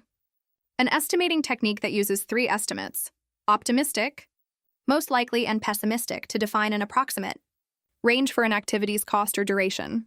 Threshold. Measurable value of an indicator that triggers action when reached or exceeded. Throughput. The rate at which the team delivers completed work items over a specified period. Time and materials contract, T&M. A type of contract that involves payment to the seller for the actual cost of direct labor, materials and equipment, plus a markup for overhead and profit. Time box. A fixed period of time during which a defined set of work must be completed and ready for review. Tolerance. The range of acceptable variation in project performance. Total float. The amount of time that a schedule activity can be delayed from its early start date without delaying the project finish date or violating a schedule constraint. Trend analysis. An analytical technique that uses historical results to predict future performance. Triple constraint. A model that considers the relationship among scope, schedule, and cost, often depicted as a triangle, where a change in one affects the others. Uncertainty. A lack of understanding or knowledge about an event, which can result in both opportunities and threats to project objectives. User story. A brief, simple description of a feature or functionality written from the perspective of the user, typically following the format. As a user, I want goal, so that benefit, value, the worth, importance, or usefulness of something, often determined by the stakeholder's perception of the benefit relative to the cost. Value Delivery Office, VDO. A centralized function that focuses on optimizing the flow of value across projects, programs, and portfolios. Value stream. The sequence of activities used to deliver a product or service to a customer or end user. Variance. A quantifiable deviation, departure or divergence away from a known baseline or expected value. Variance at completion, VAC. A projection of the difference between the budget at completion, BAC, and the estimate at completion, EAC. Work breakdown structure, WBS. A hierarchical decomposition of the total scope of work to be carried out by the project team to accomplish project objectives and create the required deliverables. Work package. The lowest level of the work breakdown structure, where cost and schedule can be reliably estimated and managed work performance data. The raw observations and measurements identified during activities being performed to carry out the project work. Work performance information. The performance data collected from various controlling processes, analyzed in context, and integrated to measure project performance. Work performance reports. The physical or electronic representation of work performance information compiled in project documents to generate decisions, actions, or awareness.